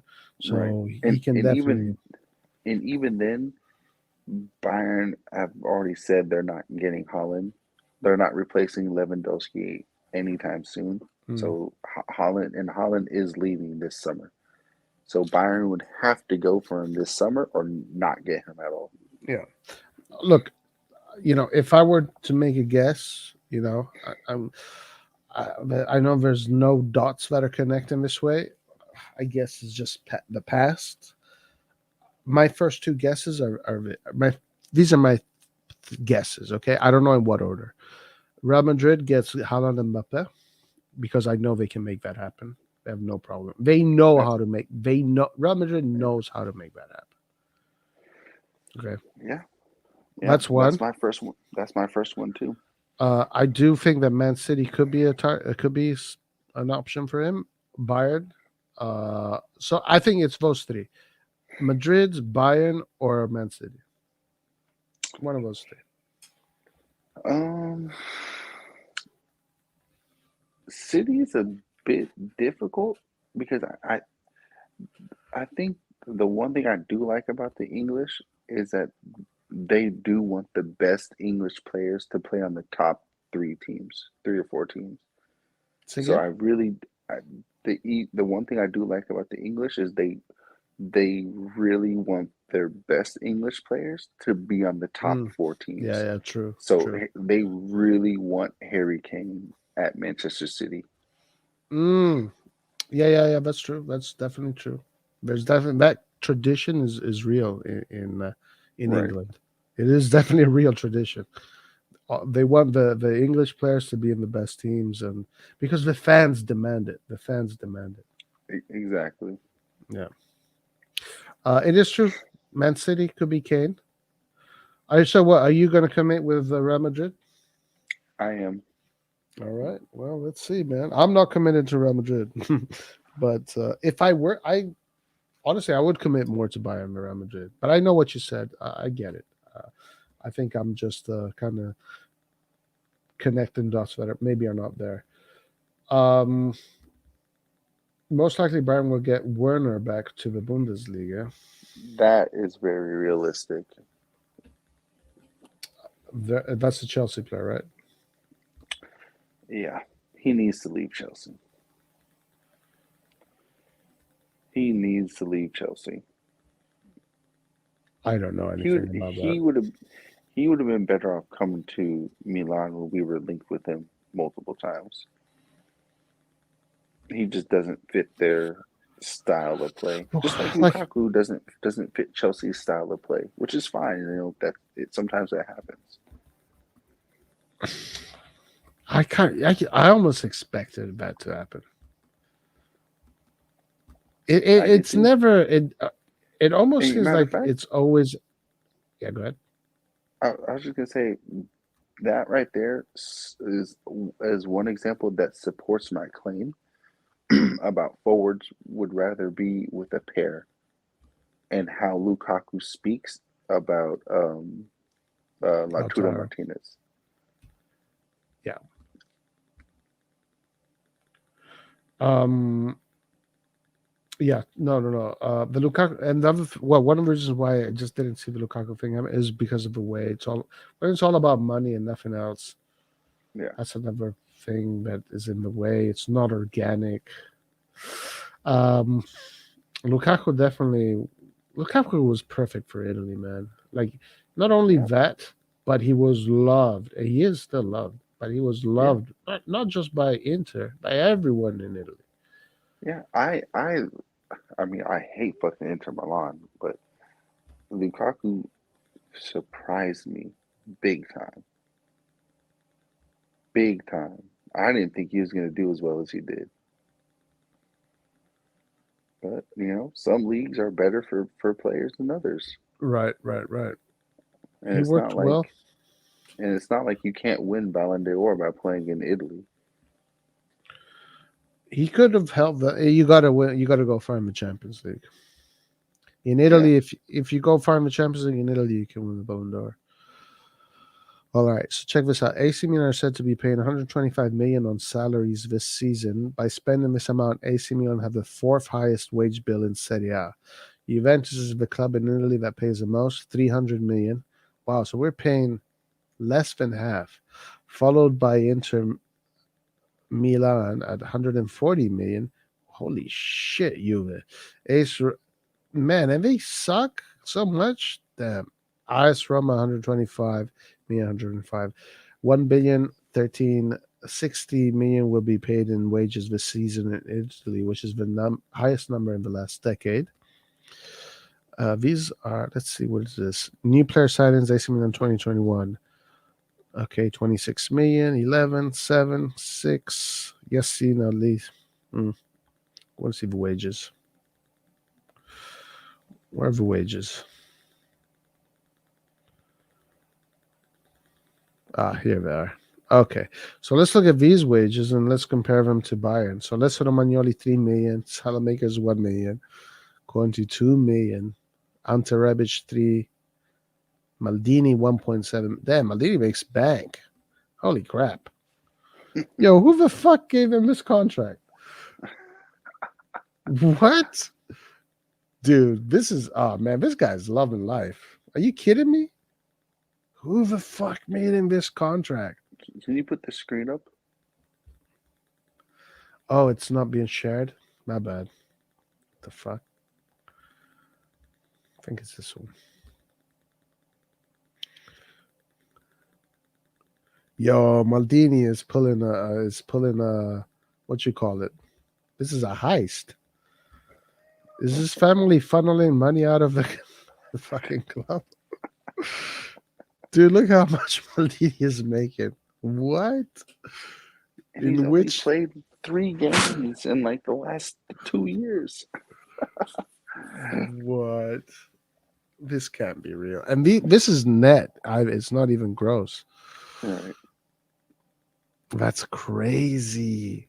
How did he pull this off? Yeah, he should only be getting like 500,000.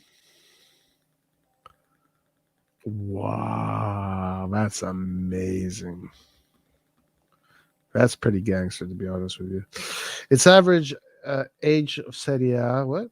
What if Inter manages to sign Haaland? Consider if it win the Scudetto and go for him. Inter. It's not that we can sign Holland. It's his wages that's the problem. His buyout clause is only 70 or 75 million once the summer hits. Almost any club can get him. It's you just can't afford his wages. That's the only problem. Yeah, the wages is going to be a problem. Yeah. Damn. Oh my god, this is so strange. Watching this one here really weirds me out. Like, there's no way he deserves this kind of money. No way. This one makes no sense to me. I don't. This is from last year as well. I Has to think be because so. we don't have black salt. I think this is. What is this? AC Milan player salaries per week, 2022 full squad contracts. What the long wait? There's players from Musacchio. What? Even Matteo Paqueta, Gabbia. This is Paqueta's this is there. wrong, dude. This is not right. The fucking guy who wrote this was clearly drunk. This is totally not Well, real. Muzakio is still there. Paqueta's still there. Hakan is still there. Guys, I mean, but Bonaventura. yeah, I mean, look how much Gabbia is making. This is yeah, I don't know. I guess whoever this guy was pretty drunk when he wrote this. It was real heat. Yeah, this was really. This has to be like a typo, 100%. Like whoever did this piece here, yeah. I mean, this has to be just impossible. How is he getting 6 million and he's making 15 a week? It's definitely a typo. Yeah, But look at these players. You see these numbers? None of these guys have won anything. So true. this is what it should be. Like The only one that has won stuff is this guy, and he's making 7 million. I can't see. Oh, here on the bottom. Oh yeah, yep. See, Zlatan is a serial winner, so he gets money that replicates a winner. Yep. Which is why I just can't understand why players like Kessie and Donnarumma could ask for that money despite not winning anything. Yeah, true. Check SB Nation. Oh, guys, you know what I found for the streamings, for the watch alongs, I found a really cool website. AI Sports. It shows graphics of the game. AC Milan offside, SB Nation. They show contract figures. Maldini's wage is 480. Now that makes more sense. Yeah, 500,000. I mean, it's still a lot of money just to fucking never play football. But I'm telling you, you can pay me 100,000, and I'll just do the same thing. right, exactly. You're just sitting on the bench. You don't need much skill to just sit on the bench, right? Damn, these guys make bank. Conte sitting on the bench, 2 million. Can you imagine? All you got to do, hey, my job today is to sit down for 90 minutes. Right. 2 million.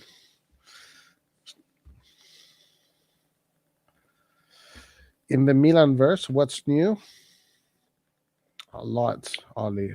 A lot is new. See Sabitzer's wage.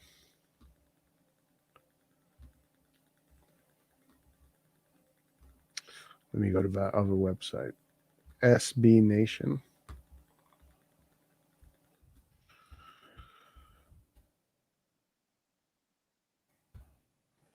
All right. Djokovic. What's going on with Djokovic? Him and his okay, this website is too this website is complicated to whatever. Navigate. It's fine. Junior makes 130K. Maldini earns 0.3. Yeah, that makes more sense. Okay, anyway, listen, it is 1:30 a.m. here. You missed fireworks earlier in the stream. Red John he didn't piss me off, but Red John was like took it too far, so he got banned. I'm sure he'll make another appearance eventually. So to all the Red John fans out there, don't worry. It's okay. You guys can come to my side. I'm just as controversial. Yeah. Well, the thing is that you're controversial, but you definitely have much. You're just more sensible. You are sensible. You can talk about football, but that was just like.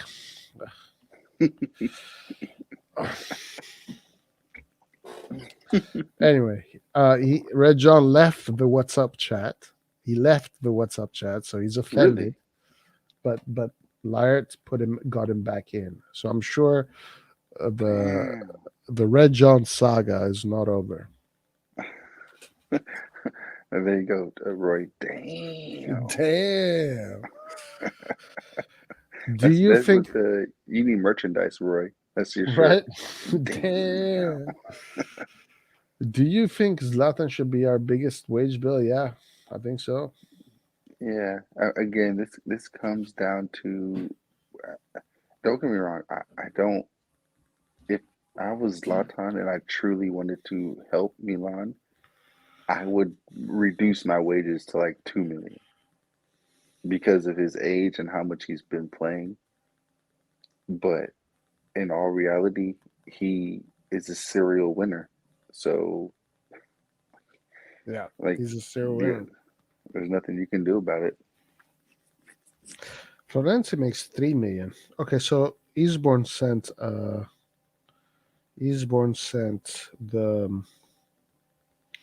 so Maldini makes 0.3, Plizzari makes 0.3, Diaz makes 0.5. What? Really? Diaz only makes 5K, 500K. Gabbia makes. He's only 21. Gabbia makes more than Diaz. Gabbia is at 600K. Kalulu makes more than Diaz. Well, of course, this guy doesn't want to fucking fight. Well, let's look at it like this too. Diaz is also on loan. No, I can't watch this, guys. You know who fucking makes more than Diaz? Balotelli. Balotelli makes double what Diaz makes. Yeah, but Roy, these players are our players. Diaz is on loan. This can't be right, man. This can't be right. There's no way this is right, man.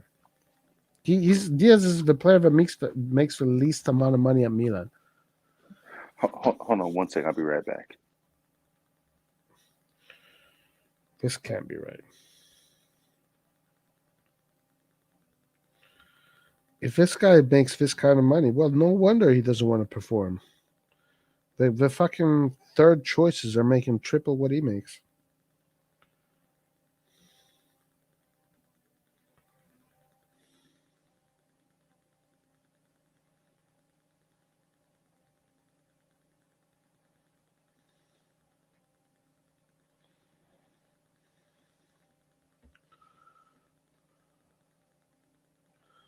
I'm not sure, guys. I'm trying to find out right now, but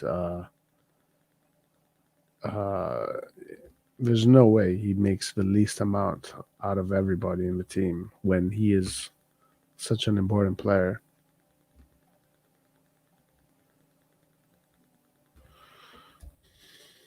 Let me see if I can find his wages.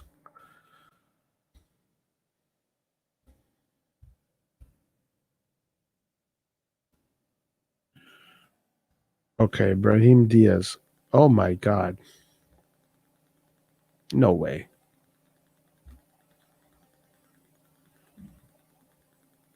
What? 416K. He makes 416. That's what Google says. Yeah, but Roy, he's on loan. Wait, hold on. Now this other website is saying something else.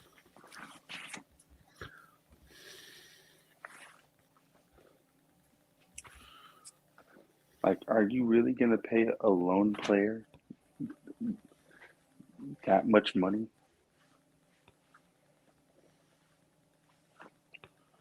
Wow, guys, look at this. Wait a minute. Brahim Diaz is being paid by Real Madrid. That's what I'm saying.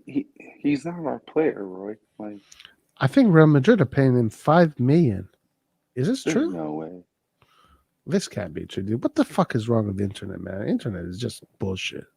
Everything they fucking write is bullshit.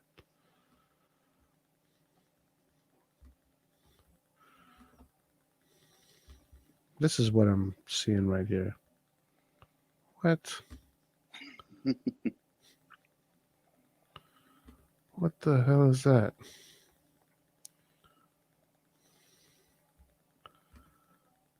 Why didn't it? Oh.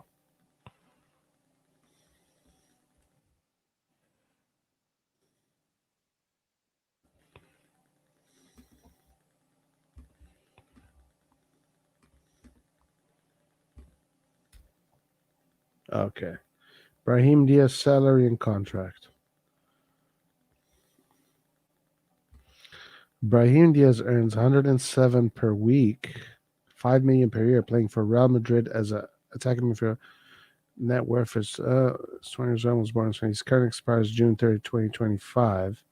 So, like, this website doesn't even acknowledge that he plays for AC Milan. Look, 2016 Man City in the Premier League, 2017 Manchester City in the Premier League, 18 Premier League, 19 La Liga, 20 La Liga, 21 Serie A, 22 Serie A, but Real Madrid. So does this mean that they're paying for it? What does that mean? It's possible. Teams do that. Damn. Yo, if he's getting paid that much, then I don't see him staying at Milan. Obviously, Real Madrid is. If this is true, Real Madrid is putting a lot of money into this player just to develop him. And then the other thing too is Diaz's heart is not at AC Milan. It's Real Madrid. He said it multiple times. Did you see that? The thing hold on, let me share it. It wasn't on the screen, right? No. And you see, Eastbourne is putting some stuff in the chat about the wages.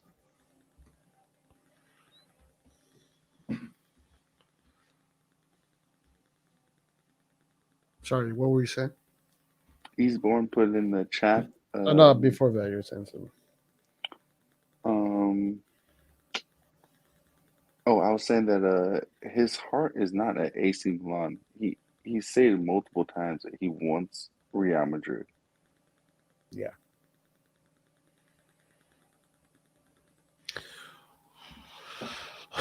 Okay, are you seeing this? Yeah. Yeah, 5,564,000. And it says that he plays for Real Madrid in the Serie A. How much was he making at Manchester City? 442. Then he went to Madrid, and he was making more there. So hard to tell if this is true or not.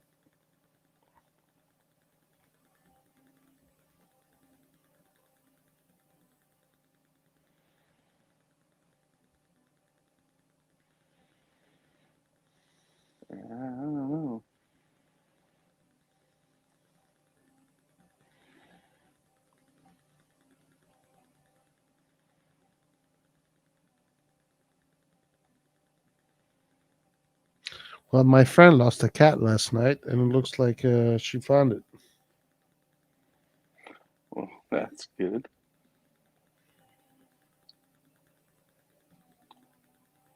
Although cats, unless it's a kitten, knows how to get back home without actually having to be found.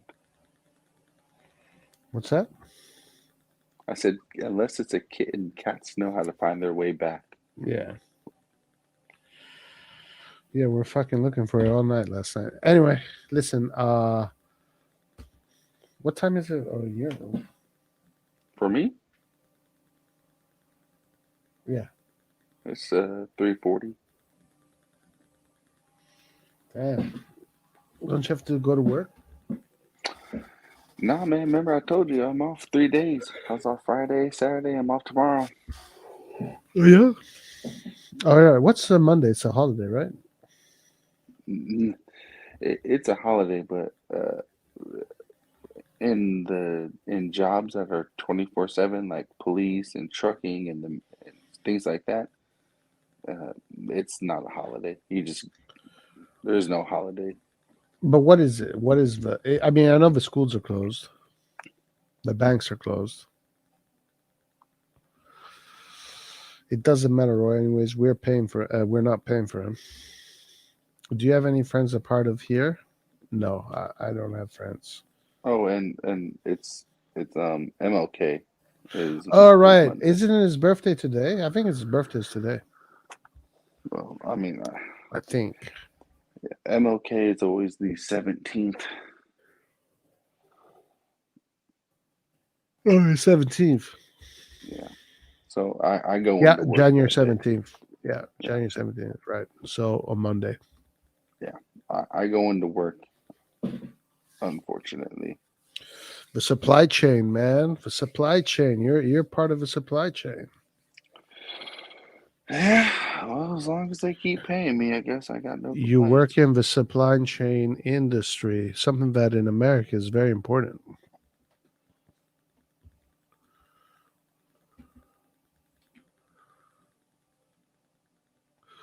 All right. So let's close. It's late. It's 1:41 a.m. here. Paul just got here. What's up, Paul KB? I'm a musician. That's what I do for a living. And I am a fuel tank driver. That is what I do. 18-wheeler fuel tanker. Those things are fucking huge. It's Those not are, so bad. no? Nah. You gotta take wider, like really, really wide turns.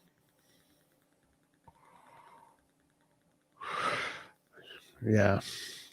Do you have like the room in there where you can sleep in it?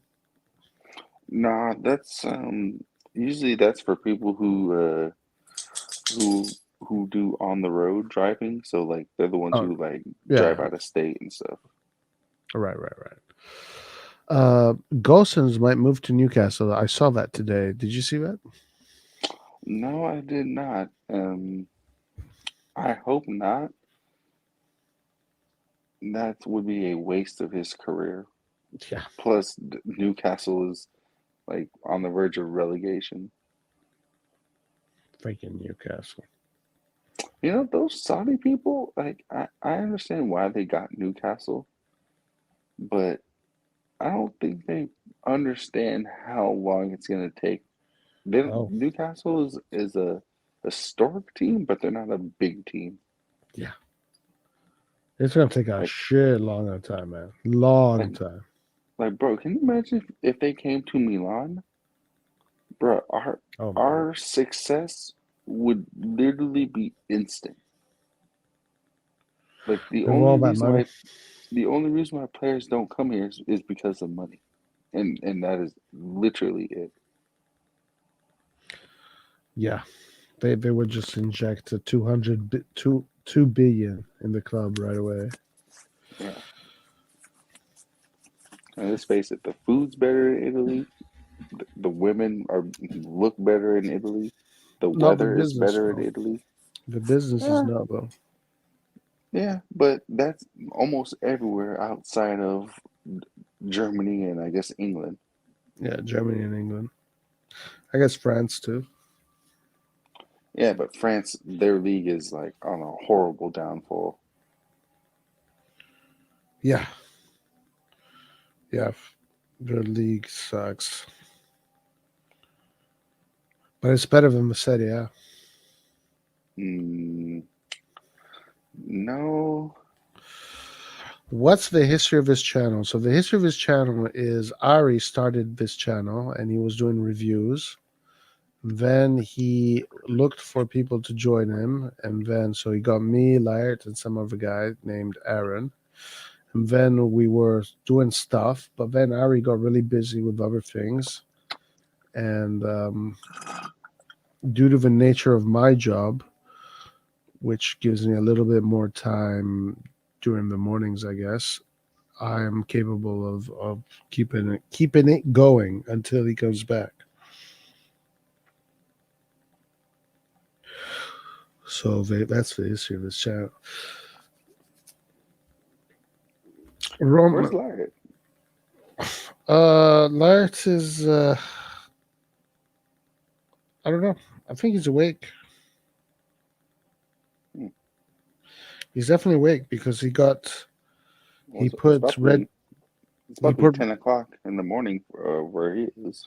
yeah, he put Red John back in the chat. Red John got offended earlier. He left the chat, and then Lart put him back on. So Lart must be awake. I told him Did you to come live. did you see this about Farve? Yeah. We read about it earlier. Really? Yeah. With PSG, man. See again. This is another one of those things where it's like There's no competition. we wait too long. It's there's no competition in terms of like how much the spending between PSG and Milan. But if It's we have a chance to get him first, like don't waste time. Favre, Luca, like these players are low cost players. Favre Volver is a big problem, and it's this one right here. Literally the last things. The last thing he said. Look at that. Playing for PSG, there have been contacts with my agents. It's a dream. It's my city. My family and friends are there. It's done. Yeah, and a month ago he was talking like he was already a Milan player.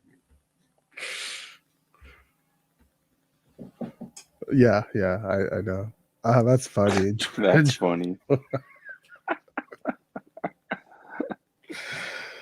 That's gonna be funny. Like I'm not. I shouldn't bet him forever, right? I mean, it was just. It was just a tonight. Red John, fucking partied all night.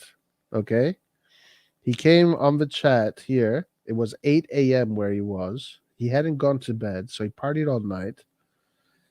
And so of course it was gonna end that way. You can't be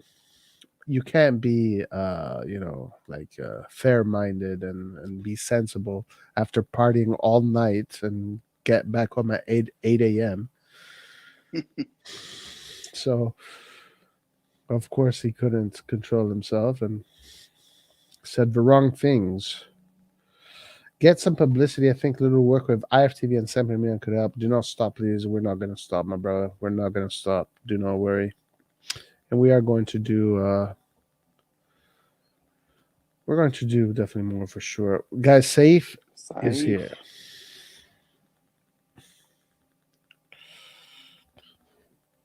Let's see. We could actually do with a player like Favre, but whatever. What? Whatever. I don't know what he was. Whatever, Mar. I'm not pressed. He's basically saying like he's not like desperate to get him. Yeah. Right. Saif is another one that really likes to talk crap, huh? Saif loves to talk crap. And for those who are still watching, like it's okay to talk, to say what you want to talk shit, but just back it up with real points.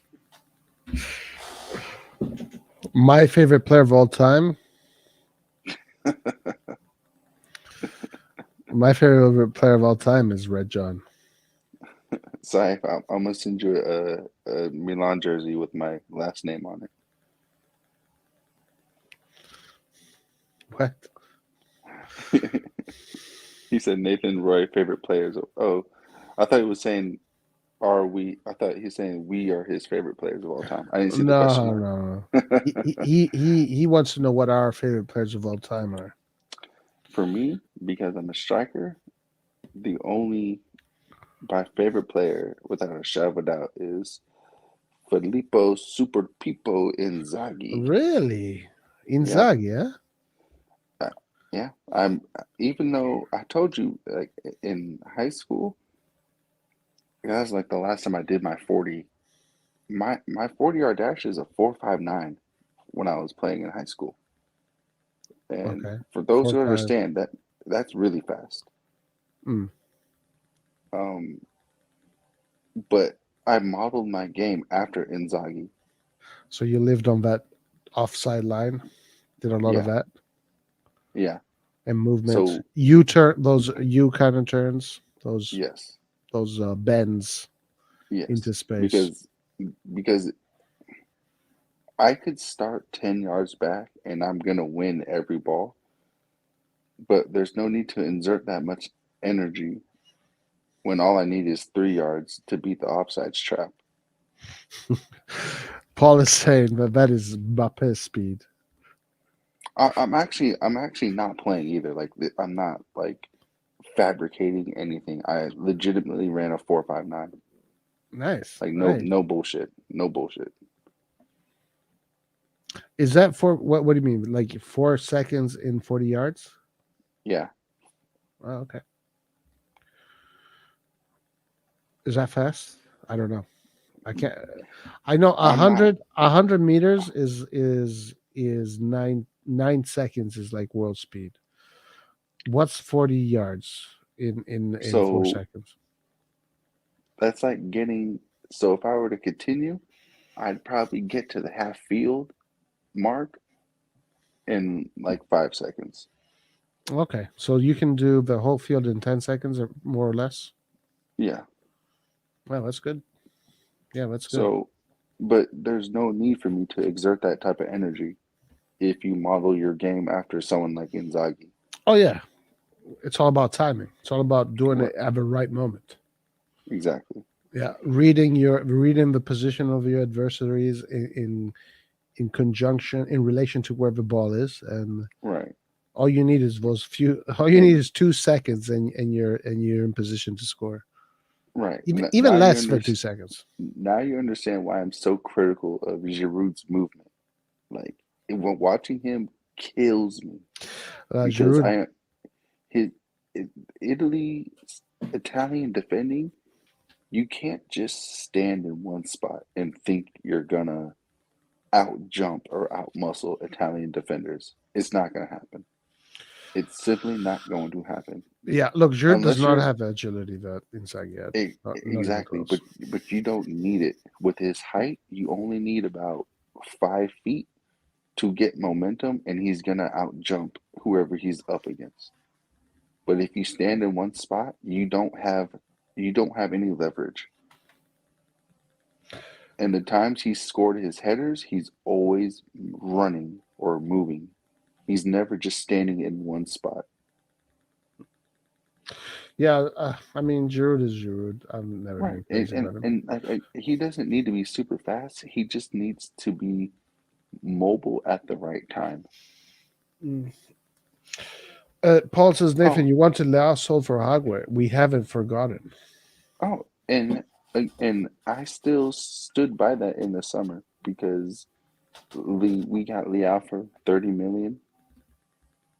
For 30 million, I expect him to score more than 6 goals. We got Hagway for less than $1 million, and he only had 2 less goal output after playing an entire season with another team. So I'm looking at it in terms of the output. And after 3 years, it's taken Liao, and we're still waiting for him to get into double digits. Chelsea fans are crying over Giroud these days. They wish he didn't leave. Mm, Safe is saying, I don't blame Giroud. We knew what we were getting, but hey, he scores almost every time he plays, so I can't complain. oh no, I'm not complaining about him not scoring. I'm complaining about his movement because he could score more goals if he just moved a little bit more inside the box. Yeah, look, I never expected much from him, but he's doing pretty good. I think he's scoring goals. He loves the crowd. The crowd loves him for some reason. So he's been quite reliable about certain things. I do agree with Paul. I mean, now it's not much he can. Can he really fix these things at this point? Um, at this point, he's at his age, he's already stuck in his ways, but it's still not an excuse because Zlatan moves off the ball more and he's older. He doesn't seem like the most agile person, Giroud. No, but you don't need to be agile. You only need to have at least five, at least 5 to 10 feet to get momentum. That's all it is. But also to be the timing of the Right, defenders he's defending right. Like against. Giroud has been in the game long enough to understand timing. So now it's all about him moving away from his defender. Oh, sorry. Can we win the Serie A this year? Yes, 100%. Nikhil Yeah, Shaji. 100% we can win the Serie A. yeah. No doubt Especially whatsoever. especially now that we got our offensive players back. And Yeah. again, if I think 3 injuries to Inter Milan and their whole season is derailed. Yeah, if they happen, but they don't seem to happen. Yeah, but it's not gonna happen. Yeah, Nikhil, 100% Milan can win the Serie A. Giroud has 6 goals and a couple assists for us so far, right? Yeah, I mean he's good. He's good numbers. He has good numbers. He has good numbers. Um, Lau will definitely get double digits this year. Just keep playing him at left wing. Well, he's on his way as far as the assist goes. He's this 2 games. He's got himself pretty good numbers. Pretty good numbers. If we don't protect Lau, then we're not a serious project. I think we'll protect him. I don't see us getting rid of Liao anytime soon. No, I don't think so too. Lyot, I think, was correct in saying that it's going to be a little bit more complicated than maybe these other ones like Theo or Benacer. But I think we're going to keep him in the end. Yeah. I think Giroud has been decent for us so far. Yeah, I think he's been good. I like the best moments of Giroud that I like is when he's getting subbed and he kisses the audience and he's so like he fucking loves the audience. So I mean, if the audience is giving him all this love in the San Siro, that must mean something. Giroud always scores in San Siro. Red John is banned. What the hell happened?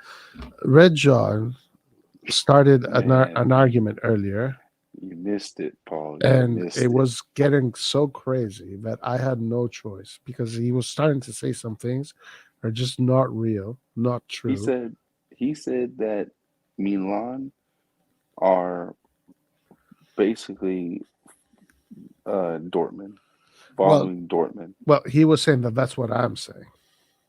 Right? Yeah, he was saying, yeah, yeah. he keeps on saying that I am saying that I want Milan to be like Dortmund. That I'm for some reason that's what I'm insinuating. Is like stop saying that. Okay, like I've never said that once. If you think I'm saying that, you're not listening.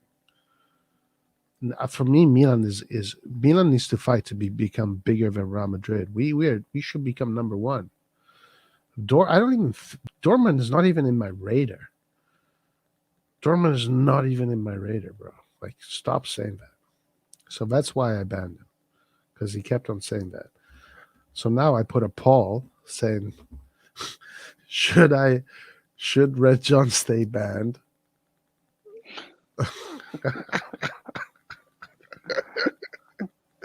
So far, everybody is saying no. So they want him back. They want him back. So you see, there's some love. There's some love for Red John out there. Watch us run our top players' contract down, and then Milan fans call them mercenari di merda, mercenaries. It's been half a winter mercato, and we've had no incoming so far. Well, Ollie, according to Pellegatti, 20th of January is going to be the day that all of this starts. The chaos ensues. So in 4 days, if Pellegatti is right, we should start to seeing some real things about our signings. So basically a selling club? No, I don't know what he meant, but he keeps on saying that I am seeing Milan as Dortmund. What the fuck, bro? Dortmund to me means not. Dortmund is like Sassuolo. Like, what are you talking about? I literally see Dortmund like Sassuolo. It's the same thing. Well, I'd say they're more like Atalanta. Okay, fine. Atalanta, sure. But for me, Milan has only one goal, one ambition, and it is to be number one in the world. And Dortmund is not in the radar. So he kept on saying this, but I'm like, no, so you're not going to say this anymore, okay? So bye. What's wrong with Dortmund? They find good talent, compete consistently with Bayern for retire play Messiah and earn a lot of money from the players they sell to. No, Milan is.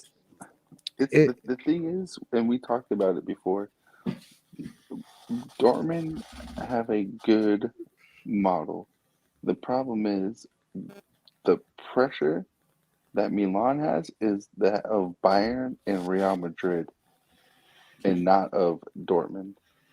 Dortmund can do what they're doing long term, but they're not going to be at the same level as the top teams. Yeah, the thing is, Ollie, that Milan ambition is not to become like Dortmund. Okay, and this is what Red John was insinuating. But I'm saying that Milan's ambition is to become like Dortmund. Milan's ambition is to become number one in the world. It's always been that. That's always been the ambition. It's never been different, honestly. They've been able to do it sometimes, if they haven't been able to do it other times. But it's always been that. And man, I've been fucking following this team ever since I first started. Saw the first fucking football thing I saw was Milan. So ever since day one, I started following football. It was Milan. So I know what Milan is really doing. Milan, what their objective is. It's never going to be a Dortmund. We have to challenge Real Madrid, like we have been doing since the 50s when we tried to beat them in those cups when they were destroying everybody. So whatever. So next time when Red John is like, not having gone out for all night and comes back home at 8 a.m. in the morning and starts shit, he can come back and talk his shit again. Nah, come on. One of the highlights for me on this channel was Red John saying 11 match. Don't ban it. Come on, at least.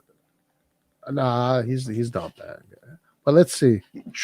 So far, 2 people have voted yes that he should stay banned, and 6 people have voted that he should not be banned. You know, just the emotions. Emotions got a little high, and he'll be back. He's probably fucking screaming in his sleep. Punching. He's probably punching the air right now as he sleeps. He's probably dreaming of just beating me up right now. It's like, fucking, I hate you, you piece of shit, Papa. He fucking is probably dreaming of that. Did you guys ban John for it? No, I banned him, and he deserved it, and I do not regret it. I do not regret it.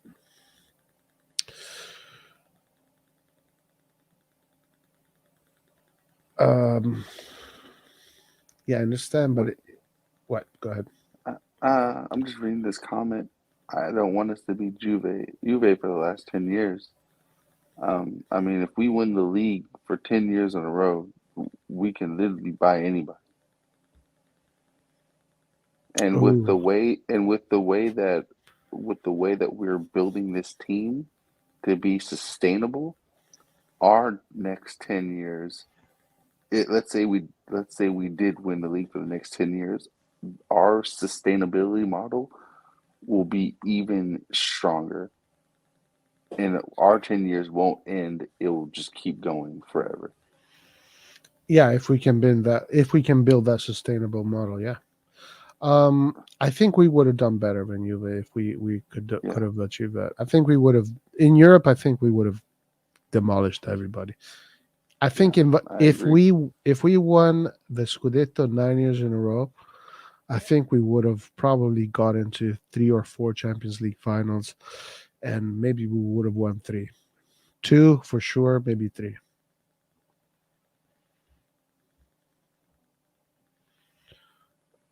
For some reason, Juventus just has a mental block when it comes to Europe. I don't know why.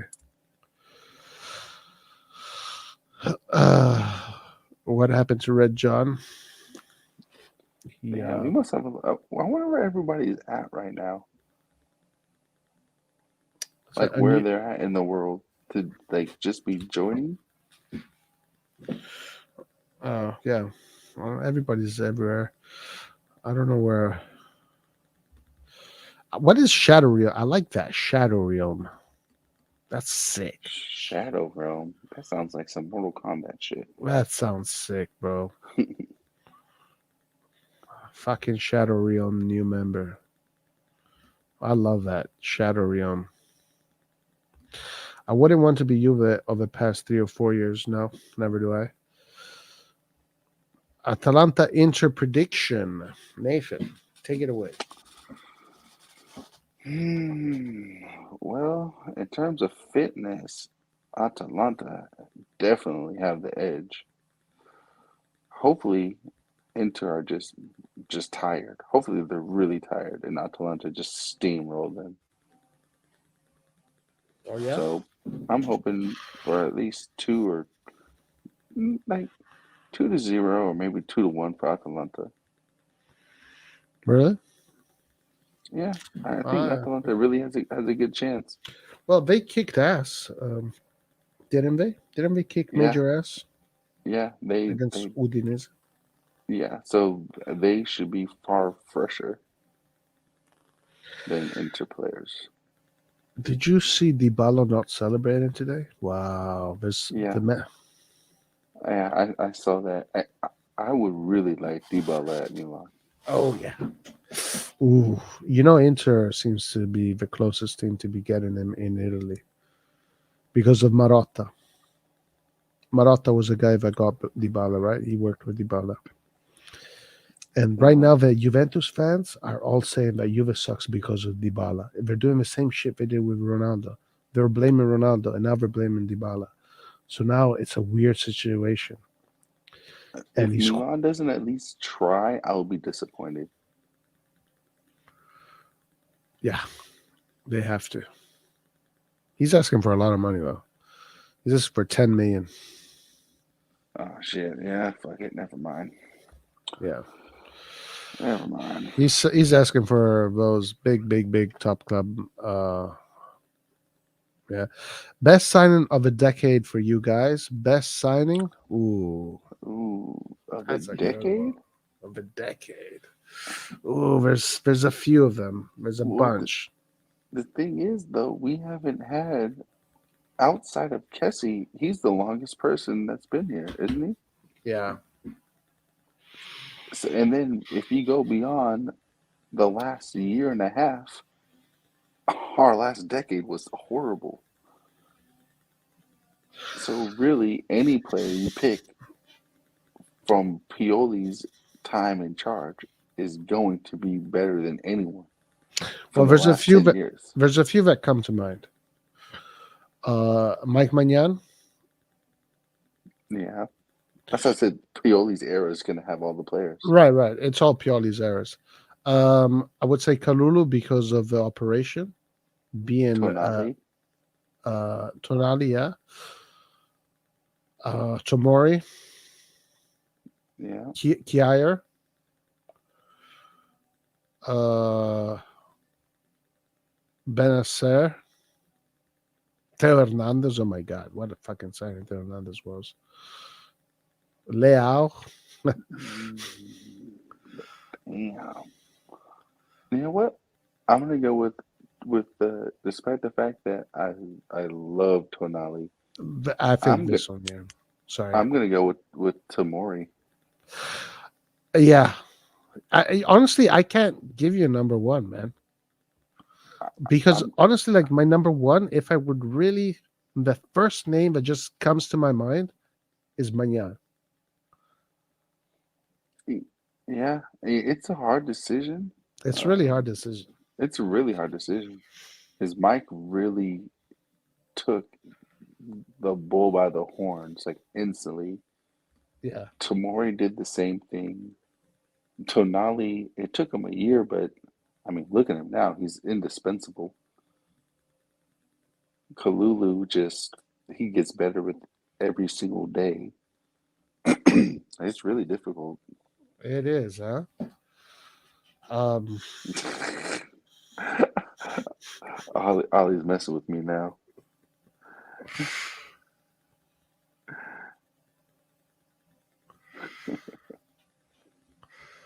yeah. Look, if I were to pick one, I think I'm gonna say Magnan. I'm gonna say Magnan. And you know why I say Magnan? Because I really did not expect it. I really did not expect it. I told you, Roy. I told you he was very, very good. Like he's a champion. Magnan is a champion. He's a champion in and out. Like he's a Yeah, champion. No you don't two ways about it.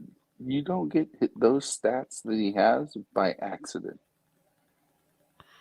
Yeah, yeah. Numbers don't lie. Numbers don't lie. I love his attitude, man. His personality, his character. He's like a rock. It's very comforting. Yeah. And in football, having that a goalkeeper that gives you that kind of psychological impact is essential. Yeah, And and then you have Dita, training him up. yeah, yeah, yeah, Dida, yeah, that's a good one. World Cup I winner. mean, like Donnarumma is I still think is the best, but we made him that good. Yeah, yeah, yeah. No, Durham is still great. Still great. It's a hard one, man, because Donnarumma now is not a Milan player anymore, so it's like I don't care anymore, to be honest with you. Right. But I do care for the Italian national team a lot, a lot. So I So do do I. care about Donnarumma. But Yeah. listen, I cannot complain about Magnan. Like Magnan is my favorite AC Milan signing of the last decade. Yeah, I'll give it to Magnan.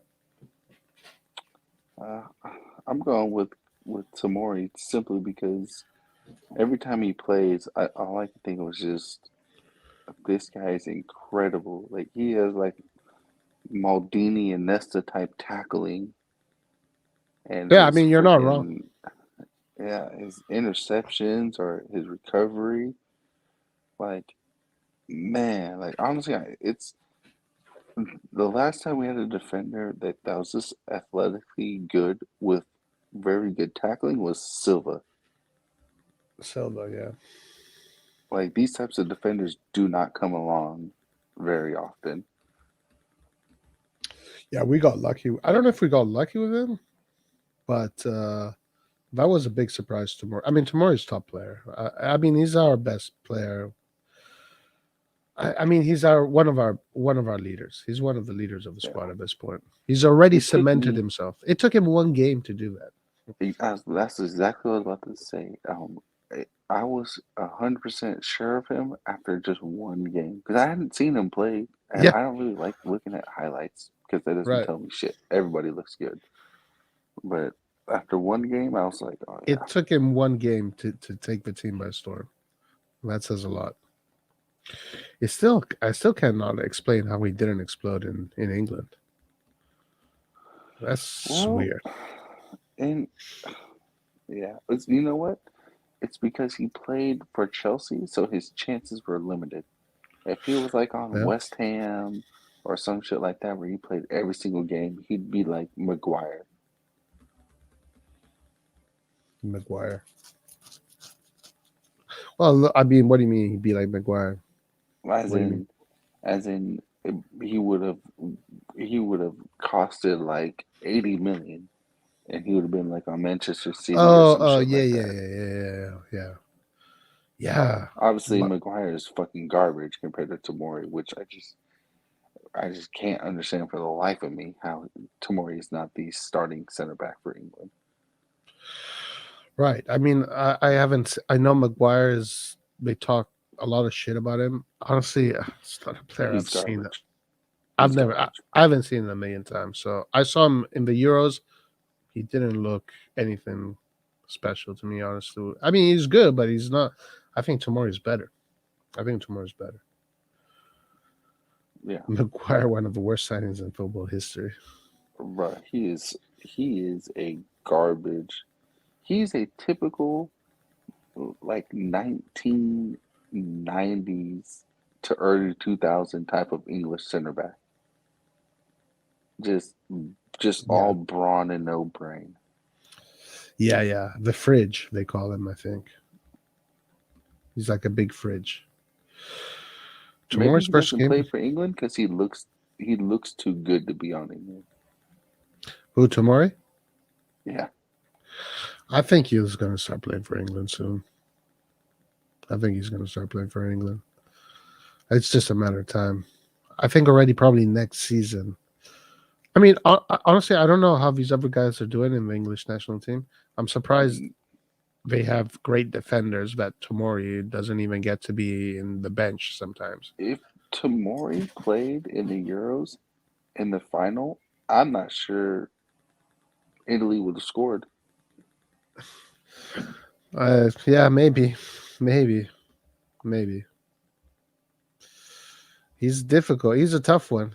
I'm glad he wasn't there. Let me say this. I'm glad he wasn't there. Yeah, me too. Um, yeah, man. Fuck. Instead of making João Pedro Italian, they should make Tomori Italian. Hey, you ain't lying, man. You ain't lying. Dude, we Hey, if there's England doesn't, and I saw it in one of the messages, but you guys kind of skipped over it. Yeah, England, they just don't respect Serie A. yeah, yeah, And they, man, can you imagine that? Making Tomori Italian? dude, They'd be that'd be so amazing. pissed. They would be so pissed. It'd be so funny. I mean, it's too late now. It's too late because he's already played for England. But so they're saying we don't have strikers, but honestly, Italy doesn't have many defenders either right now. So No, the we don't. case could be made. We missed out on that one. We missed out. Let's see. Tomorrow with England is same as Teo with France. Both teams would have been way more competitive in Euros had they been selected. True. True, Nathan. So true. I'm not sure Things I watched Maguire Leicester and he was actually decent. Never 80 million, but very good. I think those price tags fuck those players up. Rohit. Rohit is here. Why did Red John get banned? Because he was Man. saying some stupid shit, man. Like he Hey, was just saying some stupid shit. I couldn't take it anymore. real quick, Roy, I like these these podcast lives that start like at 12, 1 o'clock in the morning for me and you, because we never get to see Rohit. Right, right, Rohit right. used to be on all the time, but usually at like 1 o'clock in The the last time morning. Roy was here, it was when he had a big fight with you about Kissy. What was it? What was it again? It's about Kissy and his contracts. But Rohit has come here and there. Yeah, Rohit needs to come back, man. You got to come back on there, bro. He needs to make more appearances. Antonio was here earlier. You missed Antonio. Yeah, I know. As soon as I came in, he left, and he had just asked about me in Yeah, one of the other. because Red John wanted to start a fucking shit fest. Oh, So he needed some help. Antonio and I were having a decent conversation. Um, Antonio and I were having a decent conversation about Milan, and here comes Red John, who wants to start a fight because he loves to fight, and then he went off with the whole Dortmund thing, so I had to ban him. I had to ban him. I had no choice, guys. I had to ban him. Right. Tomorrow should have played for Nigeria or Canada.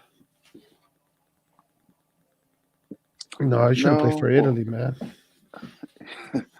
Canada's one thing, but the only reason I wouldn't want him to play for Nigeria is because then we would lose him for the AFCON. Mm. Yeah. Like the African players would be a good market to get into. It's just if that player happens to be like super super good, like Benacer and Kessie, then it really hurts when you have to lose them for that 2 months. Yeah. True. That's literally the only downfall.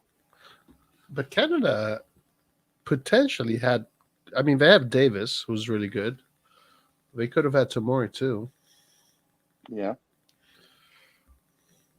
Red John is replacing Lucas. I don't think Lucas pisses me off as much as Red John does. I think Red John is worse than Lucas, guys. Like, way worse. Antonio was like, fuck that, I'm going to go to sleep. I haven't been able to follow matches either. Damn, that sucks. Sorry, man. I'm having some connectivity issues at home. Damn. Nigeria doing pretty good in Afghan so far. What about when does Algeria play again? I don't know. I'm They not gonna tied. lie. I'm not gonna lie. I'm selfish as fuck. I want them to lose so Italy can keep that record. Yeah, me too, to be honest. That's why it's probably not going to happen. Yeah. Maybe they tied, though, their last game, and Benacer was not played. That's interesting.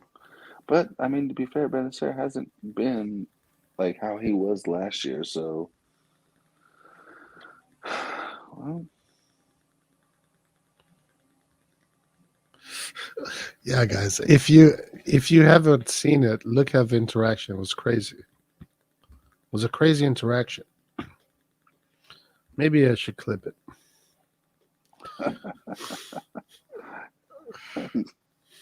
it was about what 3 hours ago. Somewhere above that. 3 hours ago, Yeah. yeah. Hey, I'm always up for a good fight, man. I never pull back or whatever.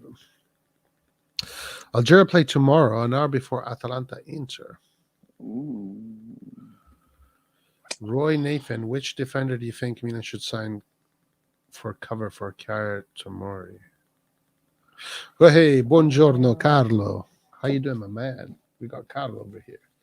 I think I would go with Bremer. Bremer? Yeah, because all the other defenders they're too important to the team, and Torino will still be mid-table even without Bremer. Dude, I have no idea how this player plays. So let's just see his highlights. Because, I mean, he's this player that is always in the news, whatever. I have no idea how this guy plays. Like if I had to choose, I think it would be him. He's already used to Serie A, so we don't have to. It's not like we have to experiment and hope and pray.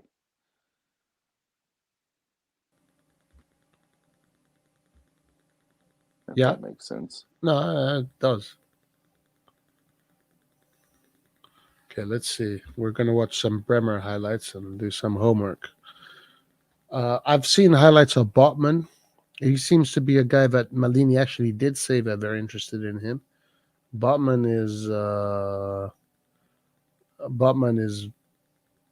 is good. He's like a Stam. He's like a Stam. You should make it a short and post it. Was funny. We should do a watch along for Cassie versus Benacer game. When is that happening? Nice. I would do that. Yeah, I'd totally do that. We'll have an open line for that one. What's Exactly, Paul. This is good for people to have a difference of opinion. what does YH mean? I think he meant yeah. Like it was probably just like a small typo. Like yeah, Oh, this is a that's what the fucking great channel. idea right here. Dude, that's a great idea. That is a great idea. There's a Damn, that should lot. have been done. That should have been done since the beginning of the year. That'd take a long time now. Yeah, there's so many. Uh, there's so many. That's why I kind of took a break from the forum, to be honest with you. So yeah, that's what the channel is for. Though it wouldn't make sense if we all always agree. No, guys. I like disagreements, but sometimes, honestly, like with me, you can take it super far. Like you can take it super, super duper far. Like if you disagree with me and you want to fight against me, I welcome it. But he was saying things that are just not true. Like, so what's the point in the? There's no argument. There's no conversation in there. So whatever. So let him think about it. Let him think about it. Batman won't come before the summer. They'll still be in the museum. Means I still need him. Roy, you guys should. Yeah, Bremer is definitely the best option. Even though I like Botman, but Lille is a Messiel and will not come in January. True. On the 20th, Algeria versus Ivory Coast. Okay, we'll do it. Kangu must have had clipped and Sylvan ready. All right, let's see if this is ready, this clip here.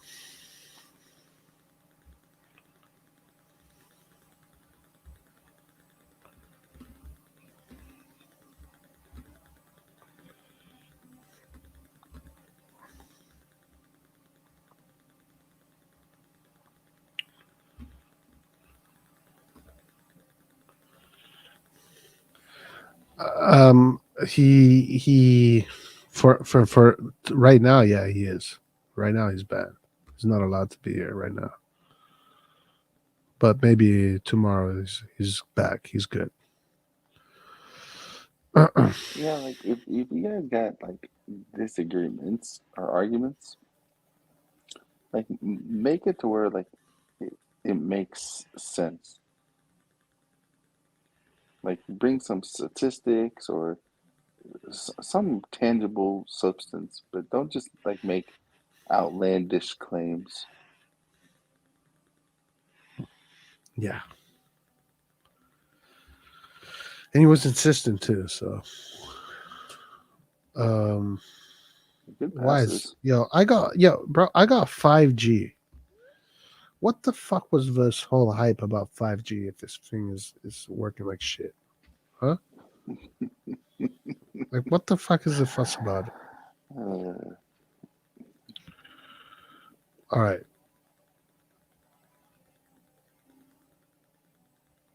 Okay. he does have good timing, and his passing does seem good. He's got an interesting body type. Who would you compare his body type to? Um, like Christian Zapata. Really? Mm-hmm. I can't think of one player. It's weird. Because Zapata was a big defender, but he was also lean. But does he look big? He doesn't look big to He's me. he's he's kind of tall, but he's lean. He kind of You looks got like him, but he kind of looks chunky, bro. He doesn't look lean. nah, he looks lean, Look at lean. that. He's a chunky. Nah. Lean doesn't mean like skinny. You can be muscular but lean. This guy is gonna blow up in 10 years, dude. Did you see Lingard? Have you seen Lingard? What he looks like? Jesse Lingard? Yeah, bro. Lingard, like when he hits his 40s, he's gonna be like Ronaldo, thick. Did you see his previous pictures? Nah, I didn't. Oh, it was spicy, right? Okay, so anyway, this is him.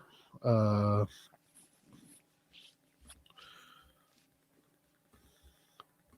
I don't know what to make out of it. I mean,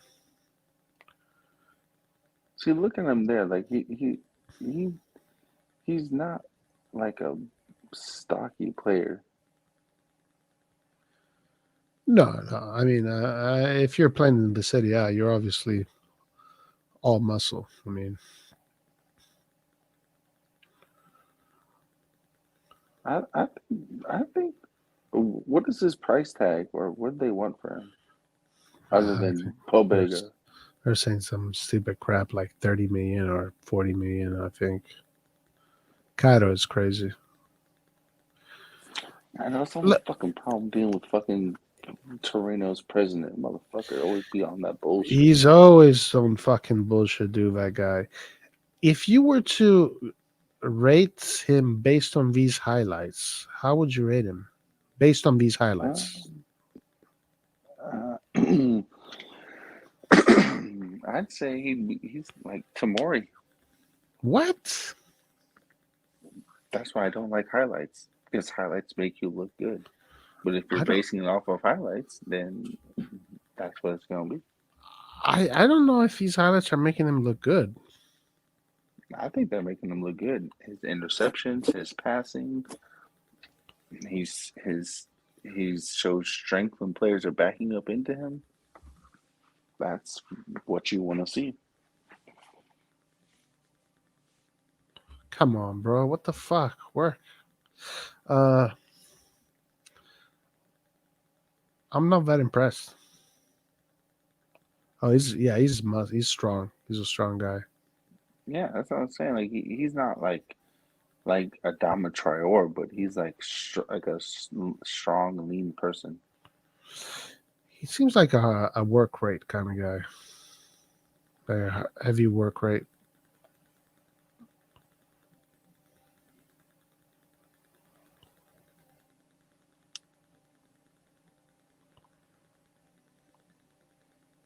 One of my one of my friends from the army, I was able to convert him into real football.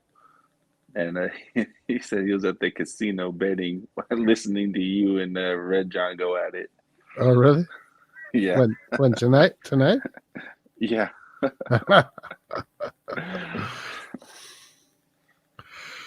That's funny. Yeah. No, Red John will be back, guys. Don't worry about Red John. Liarts got put him back in the chat. Damn, he must have been mad if he just left like that. Oh yeah. Yeah, it was fun. It was a fun moment. Yeah, it's hard to say about him, you know. Giroud said great things about Bremen. He mentioned that he was very hard to play against. Okay. I heard Romagnoli is Romagnoli is deluxe. Is it true? Romagnoli. What? Fuck. Sorry, I'm trying to read two things at the same time. What is this message? Oh, that message was deleted. Thank you, Eastbourne, for doing that. I heard Botman is Romagnoli's deluxe. Is Romagnoli deluxe? Mm, I think they're different kind of players. Botman is a stam. It's like a stam. Romagnoli is not like a stam. I think the PSG guy Diallo. Yeah. Yeah, he looked good, man. Like, he was good.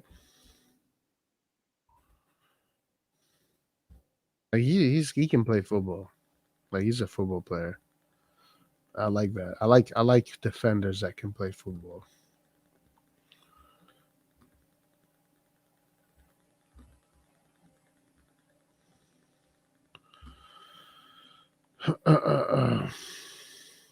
Someone should do worst of on YouTube, not just best of.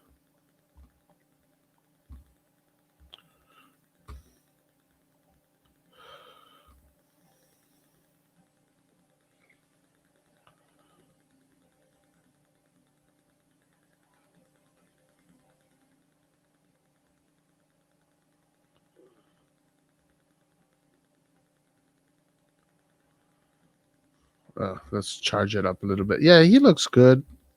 I don't know if he's available. His position and read on the game is really good. He also good on one with strikers, and he's good on the air and on set piece. Reynolds doesn't get carded a lot. He tackles clean. Hey, I mean, they're saying, some people are saying, whether you believe it or not, Pellegatti is saying that he's actually Milan's number one choice. Bremen. Yeah, I'm pretty sure they know what they're doing. If Bremen is a guy, Bremen is a guy. Did you see earlier? Eastbourne put hashtag free Red John.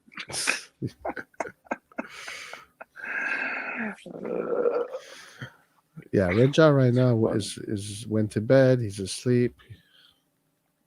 Maybe took a few shots. Yeah, took a few Calmed shots. himself down. Oh, nice field. Damn, look at that pitch. Why is this And that's fucking working? That's what Sincero pitch needs to look like. Yeah, But you can't have that when you have two teams playing on one field. especially Right. Inter. Right. Just Inter alone is just fucking our field up. And they're fucking the team that runs the most. Dude, did you see? So I was watching the Genoa stats, the stats for the Genoa game. Genoa run like 10 kilometers more than Milan.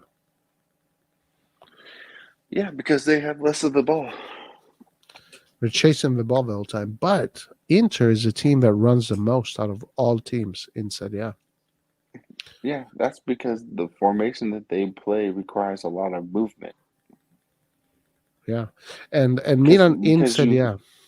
yeah, because you have so much of the ball, especially in the middle of the field where it starts getting cramped, you need players to move off of the ball constantly, which is a good thing. Yeah, no, I'm of the belief that the ball, you got to make the ball do the work. But it's an interesting stat that Inter is has that,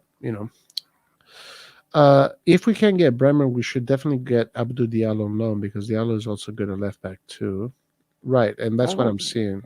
He's got a decent cross. See right there, he's on left back.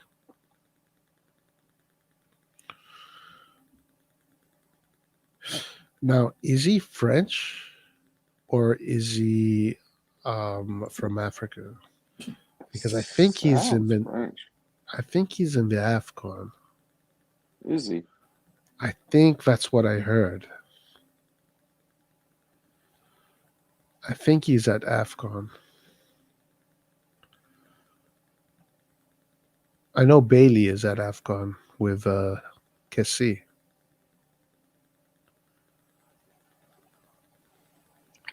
Yeah, I do know Bailey is injury prone, so I just don't think that's a good idea.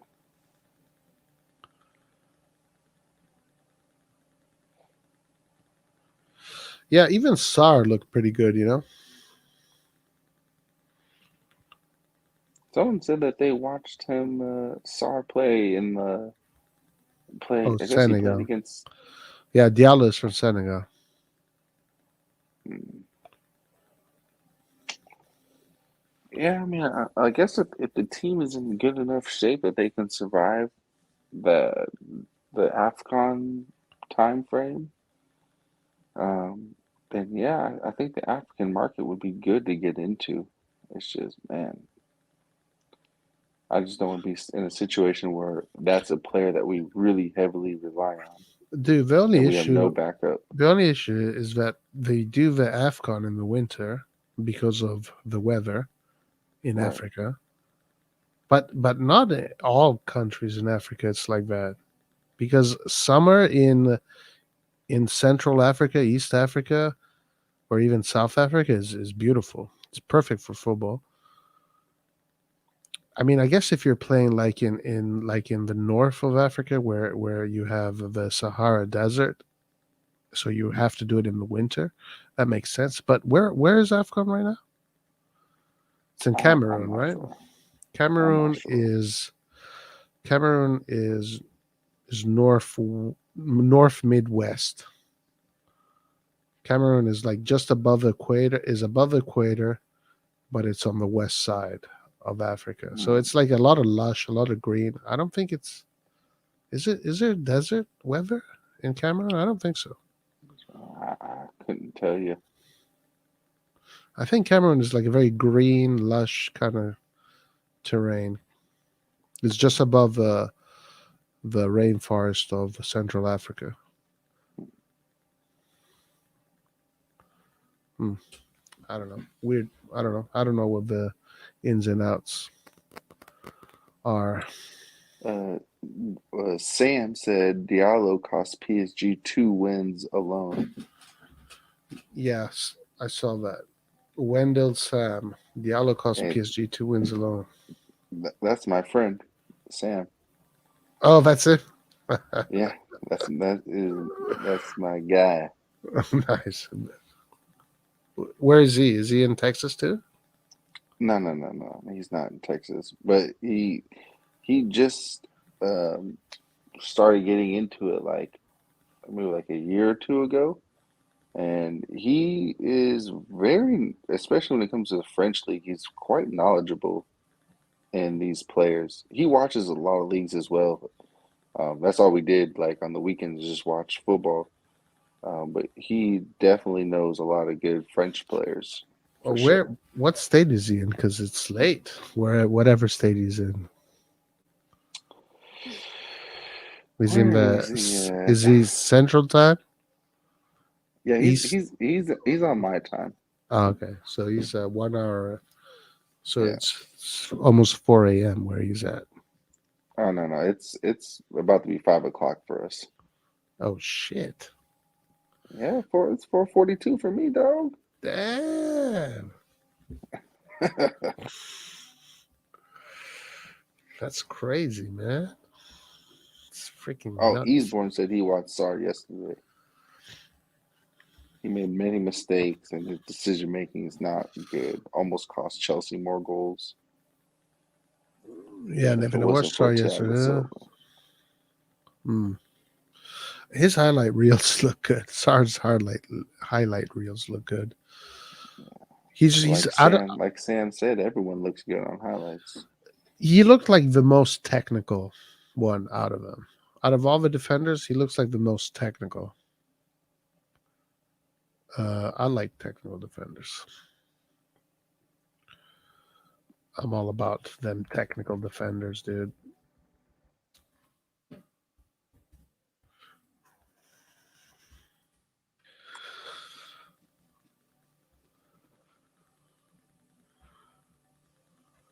Yeah, that's why I don't normally like commenting on players that I don't actually watch.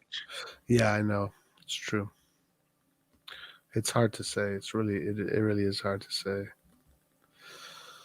Skiller said even Krunic has a highlight reel. Yeah, Cronin Shiloh Reels looks pretty good actually. Have you seen it? He looks like a champion. even Krunic has a highlight. Fernandez cost us 2 games too. So what's your point? Balotelli was horrible in the derby. Diallo is better than Balotelli. My favorite back and forth is Aaron Hickey from Bologna. Now I always hear this name, Aaron Hickey.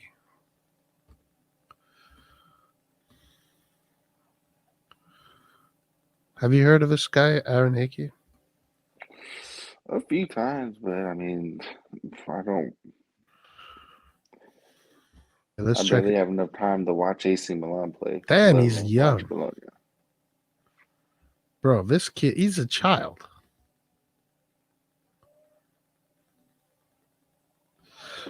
Krunic is a champion. That's 100% true, Paul. 100% true. Bro, he's a child, dude. Well, He's a fucking kid. What?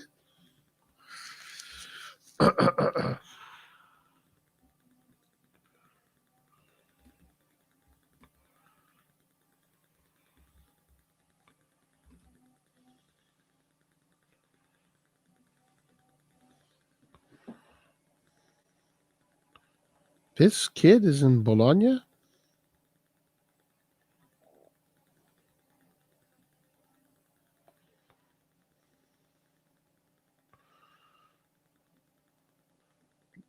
damn. I'm reading some news right now. It says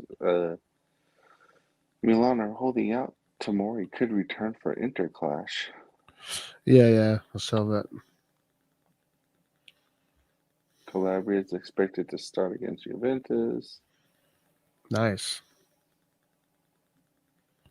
Oh, come on. Charge. Gabbia will not leave this month despite Sampdoria links. Yeah, you shouldn't. Mm,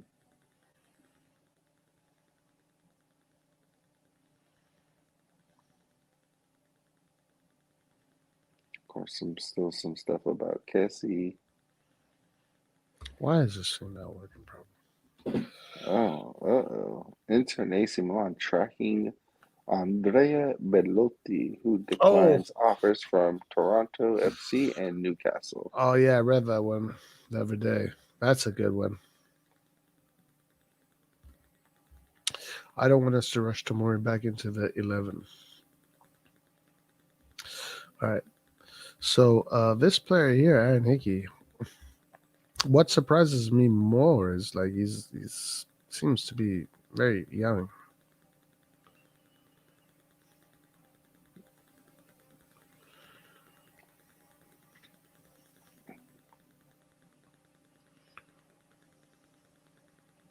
You see, I saw that Shevchenko got fired. Yeah, Sheva got fired. It was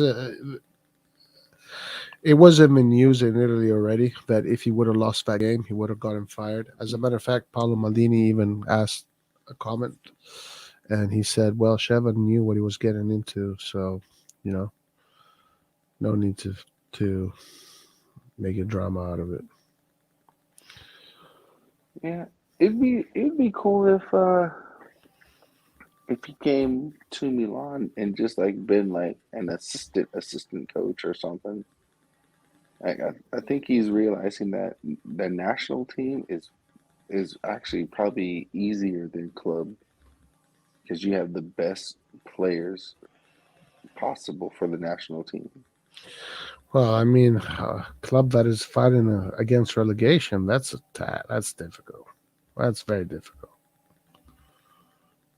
Like, that's a difficult task to get a team to fight against Right. relegation. That's what I'm saying. Like he's used to players who are of a higher quality with the national team. He's been spoiled essentially. Yeah, and he did good with his national team. To be honest with you, like in the Yeah. Euros, he did really good. I think it was the first time Ukraine ever qualified to the quarterfinals in a Euro. Okay, let's see if this is. Let's wait for this to charge a little bit. Well, Guys, how bad is it? Amir, I just read that the doctors are on a suicide mission for us again. Right. They want him to come back The soon. yeah. In fact, Paul was saying, to wait a little bit. Um, yeah, it could be bad. It could be good. It doesn't. It's not like a terrible injury. It really isn't. It's not like snapping your ACL. Snapping your ACL is a whole different story. Yeah. Yeah. ACL means you're done for the year. Yeah. So ACL is the tendon that is literally inside your knee, the one that Yeah, in your holds. right in your kneecap. Yeah. So this is one of the tendons that is on the outside inner part of a knee. All right, listen. It is almost 3 a.m. here, 5 a.m. in Nathanland, and I live in the future, Roy. That's what you have to you live in the understand. future. Barisi didn't have a ship medical team. Guys, Antonio is back. That's good news, right? Antonio's back. Lucas is going to be back. Oh, let's see. So 65% have voted Red John should be unbanned. 35% have voted that Red John should stay banned. Damn, what do those numbers come to? Like who? How exactly? How many? I'm not sure. Hmm. But most people want Red John to come back. Most people that voted. Yeah, I agree. No, We all he- agree he- on this.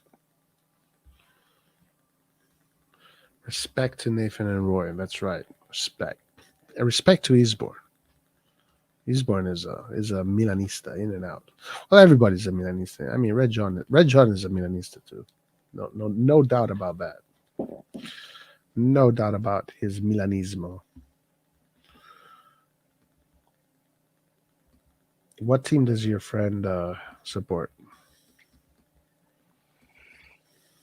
Oh, he's because he just started. Uh, I don't think he actually has like a team that he just. I mean, that he really goes with. I guess I can say. I guess I could say maybe Bayern. I Hmm. think he likes the way that Bayern operates, which is, I mean, that's a good team if you are new and you want to know something. Um, Are you still thinking they're going to win the Champions League? yeah, I do. There's, don't get me wrong, PSG is good, Manchester City is good, but Bayern Munich, man, they're one of the few teams that when they decide that they're going to score a goal, that's what they're going to fucking do. Mm. And there's not much you can do to stop it. Yeah, they look good. Them and Liverpool look really good. I don't But think you Liverpool will do it. They've shown some defensive frailty. really? Are they not doing too Yeah. well? I guess we're not doing that well in the EPL. Well, I mean, Did City Milan is. just get carried away with the hype of Liverpool? Did they just see Liverpool as just? It wasn't more just the hype.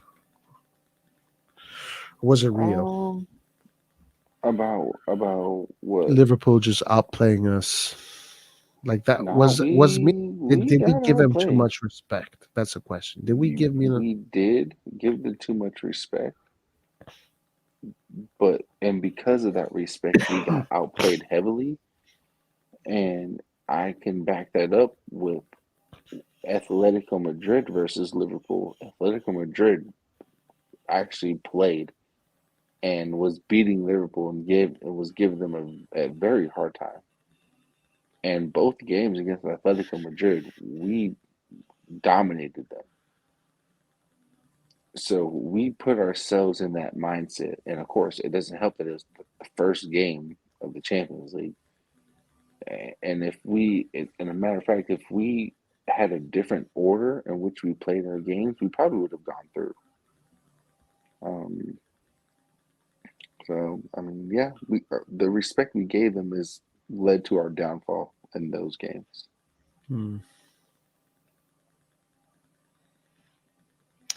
Um, check it out. Shevchenko might be the new coach of Poland. Really, that's interesting. Do you know who Thorsby is? I do not. Inter about looking to sign Thorsby. Okay, it's like an exchange. Sensi Thorsby. Diawara, Valencia wants Diawara from Roma. Mariki. Yeah, nothing interesting here. Nothing interesting. Upichala. Nothing official. Milan players like the experience to compete with Liverpool. True. I think Man City will win it this season. If Inter beats Liverpool, do you think they have a chance to win the Champions League? Look, if Inter beats Liverpool, then Laird is really a prophet because Laird gets a lot of he he gets a lot of these games right. Like all these weird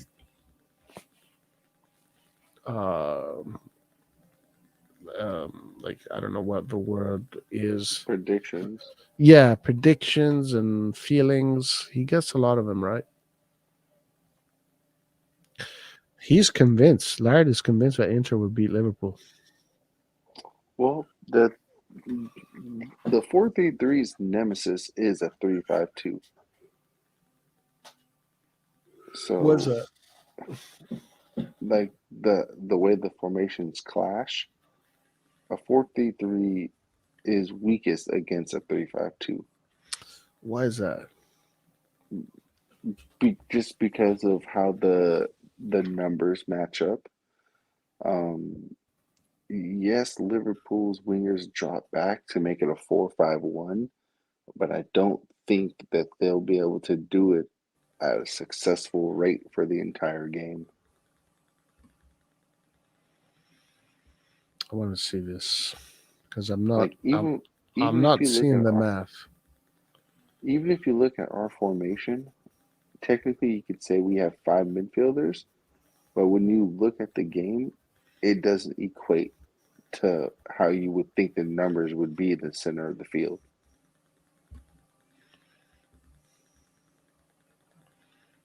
Use. I'll do it like this. You remember when Spain played Italy in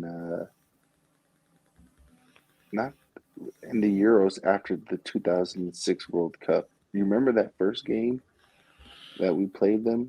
Uh. Italy played a three back formation. Oh yeah. Well, that was 2012. Yes, yes. Yeah, yeah, yeah. And And in the final, we played we four of it back. and we got raped in the final. Oh yeah, But in the first game, we tied them, yeah. Played pretty well too. and Spain is the best user of a 4-3-3. Yeah, I know. We So it naturally a 3-5-2 is the nemesis of the 4-3-3.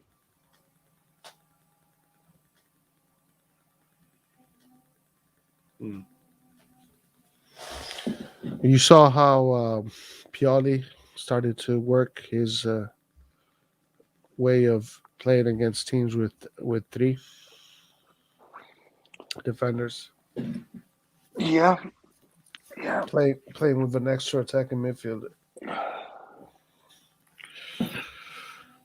Well, that's the only way to do it. Like you got to take control of that middle. If you don't, and that's with any formation. If you don't control the midfield, you don't control the game. Yeah, the midfield is always the Skillet. most. No one talks about Damsgaard because Sampdoria is not that good, and his price tag is too far out of our range for us to even bother. 21 votes so far.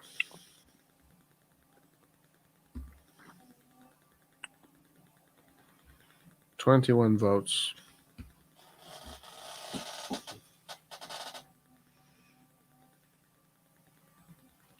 All right, I think I'm gonna go to bed. All right, Nathan. It was fun. Thanks for joining. Yep. As always, I'm trying to make myself available. Nice. I'm going for the blue wrench. That's what it is. Yeah. The Blue Wrench. Hey, it's season. It's the season of the Blue Wrench. Nathan put his name out there, guys. There Hey you man. go. There you go. Blue Wrench season. There will be a new blue wrench before the end of the mercato. Okay. Well, listen. I guess gotta see what happens.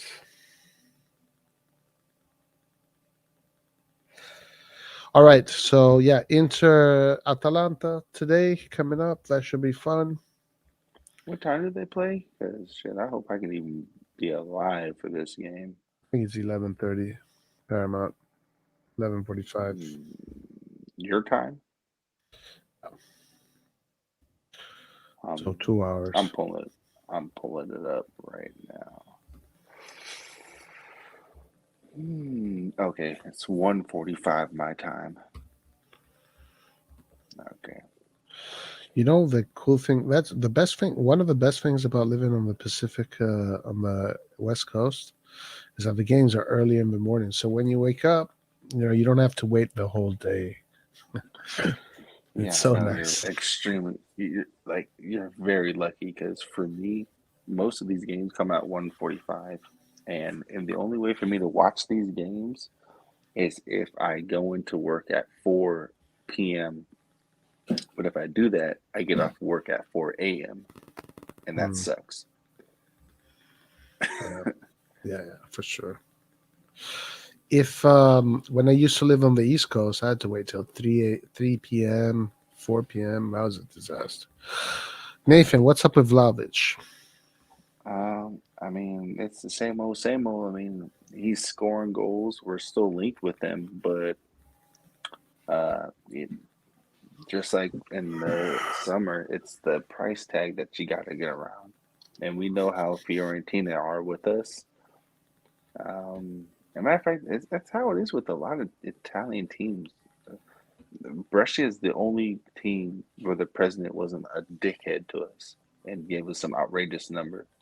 Yeah. So yeah, it's still the same thing.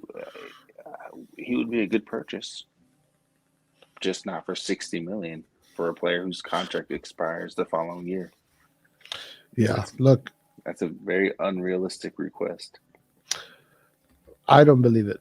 I don't believe we're getting it. I don't believe it. It will be if it happens, it will be this summer. I wish it could have been, you know, earlier, but it is what it is.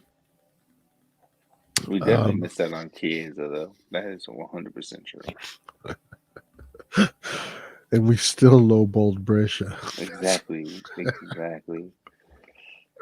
And That's it is funny. funny, Roy. It is funny because we're always talking about how, Juventus and Inter be acting like gangsters in the transfer market. Right.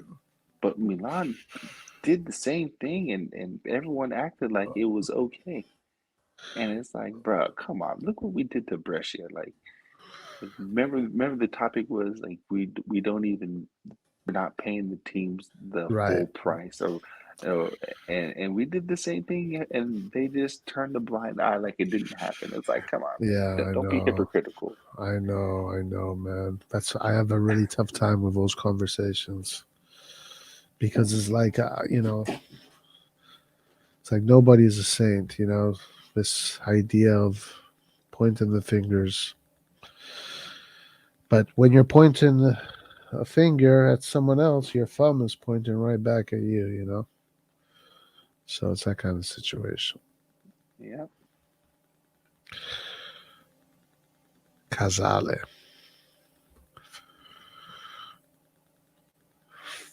So Calabria is back. Favre says Favre goes further away from Milan.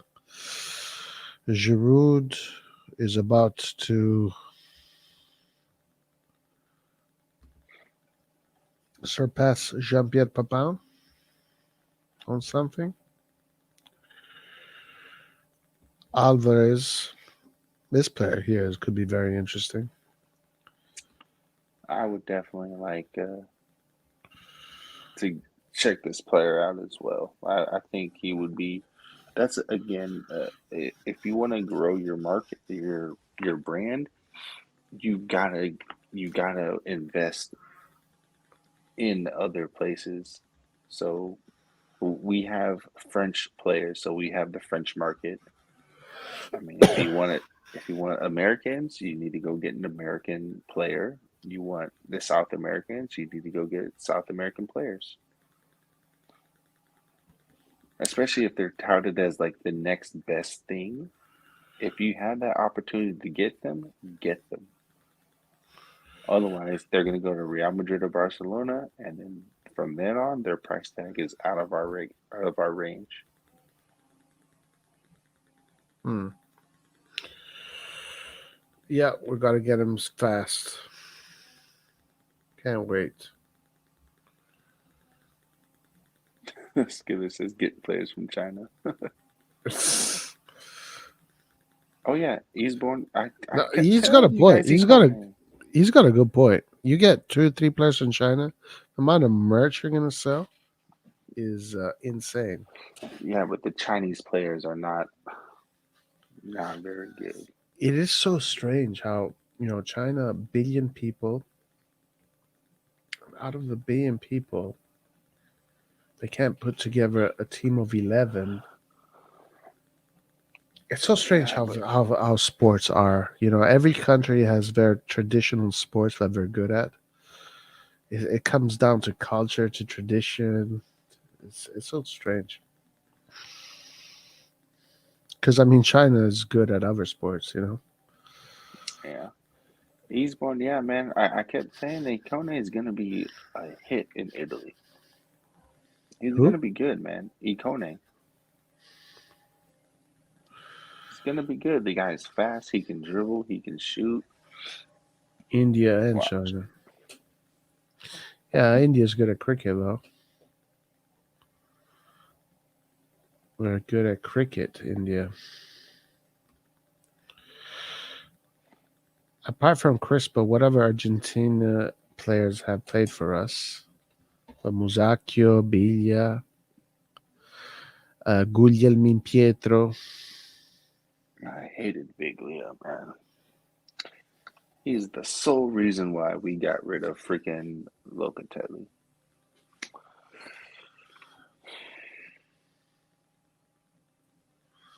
I know there's more. I can't remember who. I can't remember names. Um, But that Alvarez guy, he's already played on the national team. dude, others. Do you know how much it costs? He wasn't a lot, from what I Guess. remember. Um, Shit, but I don't know. Couldn't even tell you. He's got a fucking release clause of 20 million.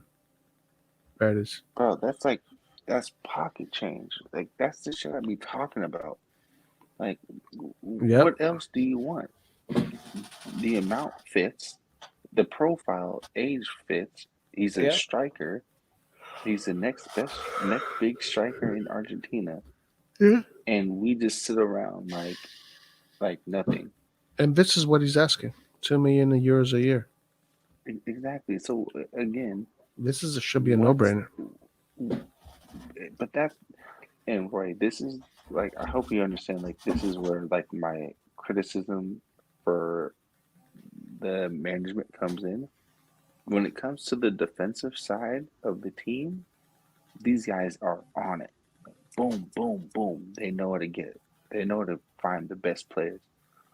But when it comes to the offense, these guys move slow as fuck. Like they move slow, man. Alvarez, Luca, fucking Berardi. Like, what the fuck are we? What are we doing? Yeah, no, look, this one here, this 20 million release clause for the next Aguero or whatever Argentinian he's going to be is a steal. So here I'm going to agree with you, and I'm like, yo, what are you guys waiting for?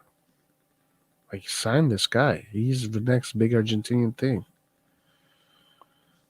Like, sign him. Like, well, don't even wait for it. 20 million, you can afford that. 2 million, and you know what's the best thing about this player?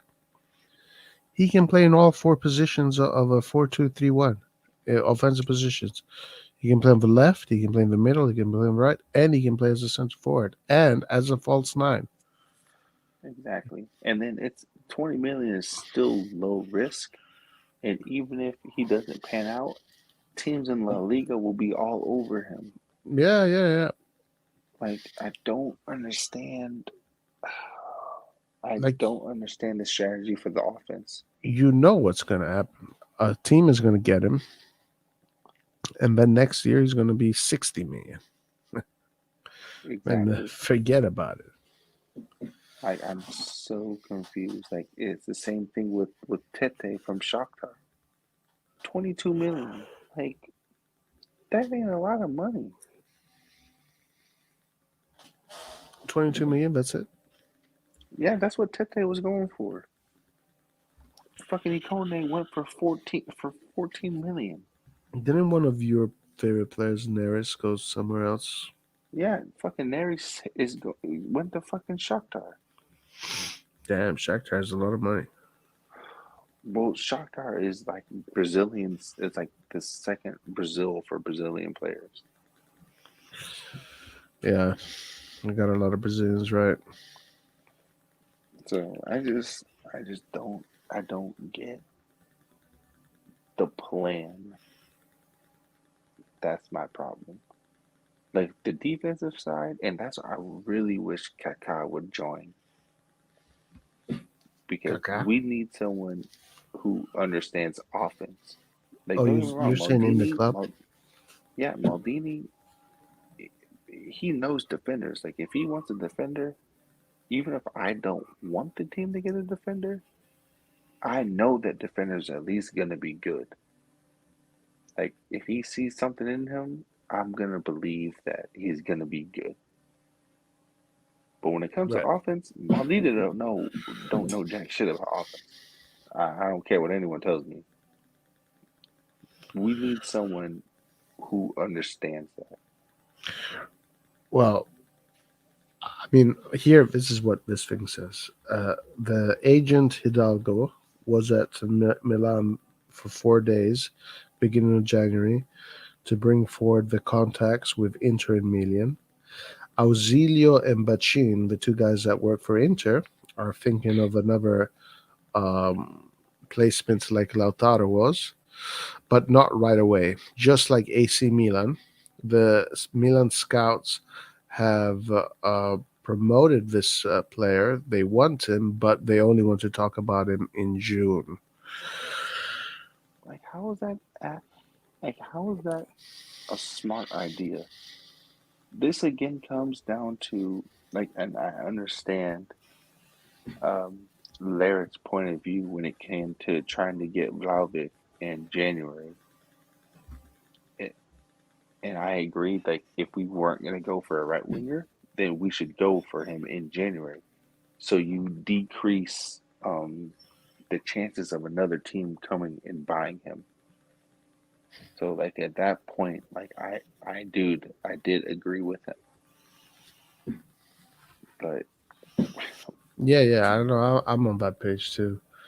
So look at this history in the making. Skillard actually yeah, chose Jose, Krunic over yeah. someone. Over who? Bilia? Krunic or Bilia? Krunic for Wow. sure. I hated Biglia with a fucking passion. Well, I didn't hate him, but I did. I could understand why we were playing him over over Locatelli. I mean, he was playing for the national team, you know. But yeah. Yeah, but he was washed up, injury prone and washed up. I mean, he didn't have a great time at Milan. You know, it is what it is. Exactly. And we sacrificed a player who is now on the national team over a has been who was on his last strings with the national team. Hmm. Anyway, look about this player here. He says the player is fascinated of the idea of playing at the San Siro. He likes he likes Milan over City. No, I loved Montolivo, dude. I was so pissed off at Milan for how they treated Montolivo. I fucking love Montolivo. L'inserimento del Napoli, prostitution. So Napoli is in the race for this guy too. Gasperini is in the race for this guy. Yeah, because you gotta think of it. Napoli with Maradona, like the Argentinian connection is, Yeah, and that's the thing. Like, at what point are Milan gonna take their marketing seriously? but check this out. Atletico is interested in him as well. Yeah, Yeah, he's well, Argentinian. La Liga. I mean, and not only that, but Atletico have De Paul as well too. So now he has a friend there that he can, help get used to the life there. Right, right, right. DePaul. See, like these are the things like we don't have the leverage that other teams have.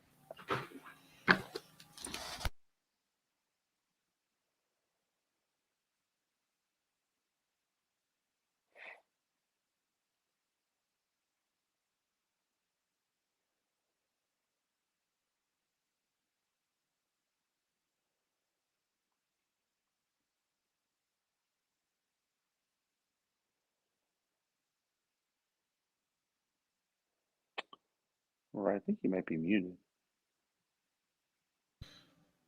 I said I'm gonna go to bed. Oh, all right. Yeah, I should probably go to sleep too. All right, 5:16 in the morning. all right, guys. Listen, thank you everybody for joining us tonight. It was fun. Check out the fight we had with Red John. That was a good moment and a great conversation with Nathan. It was fun. Nathan, see you Yes, next sir. time for joining me. Thank you for joining us. Always, I always got to come in and get your back, Roy. Yeah, yeah, man. You and I, we're always like 99% of the time we're on the same page. Sometimes we're not, but 99% Yeah, we are. yeah, All right, man. Have a good night, bro. yeah. Forza Milan, and again, for anyone that's new, join in sometime, man. Have some fun. Join in. Yeah. Get out of your comfort zone and join in the live. All right. Have a great one. Forza Milan. Until the next Forza one. Milan. Oh, guys, tomorrow actually there's a live with G from Red Devil Studio. So join us for that one. All right, guys. Have a good night. Bye. Alla prossima. Ciao.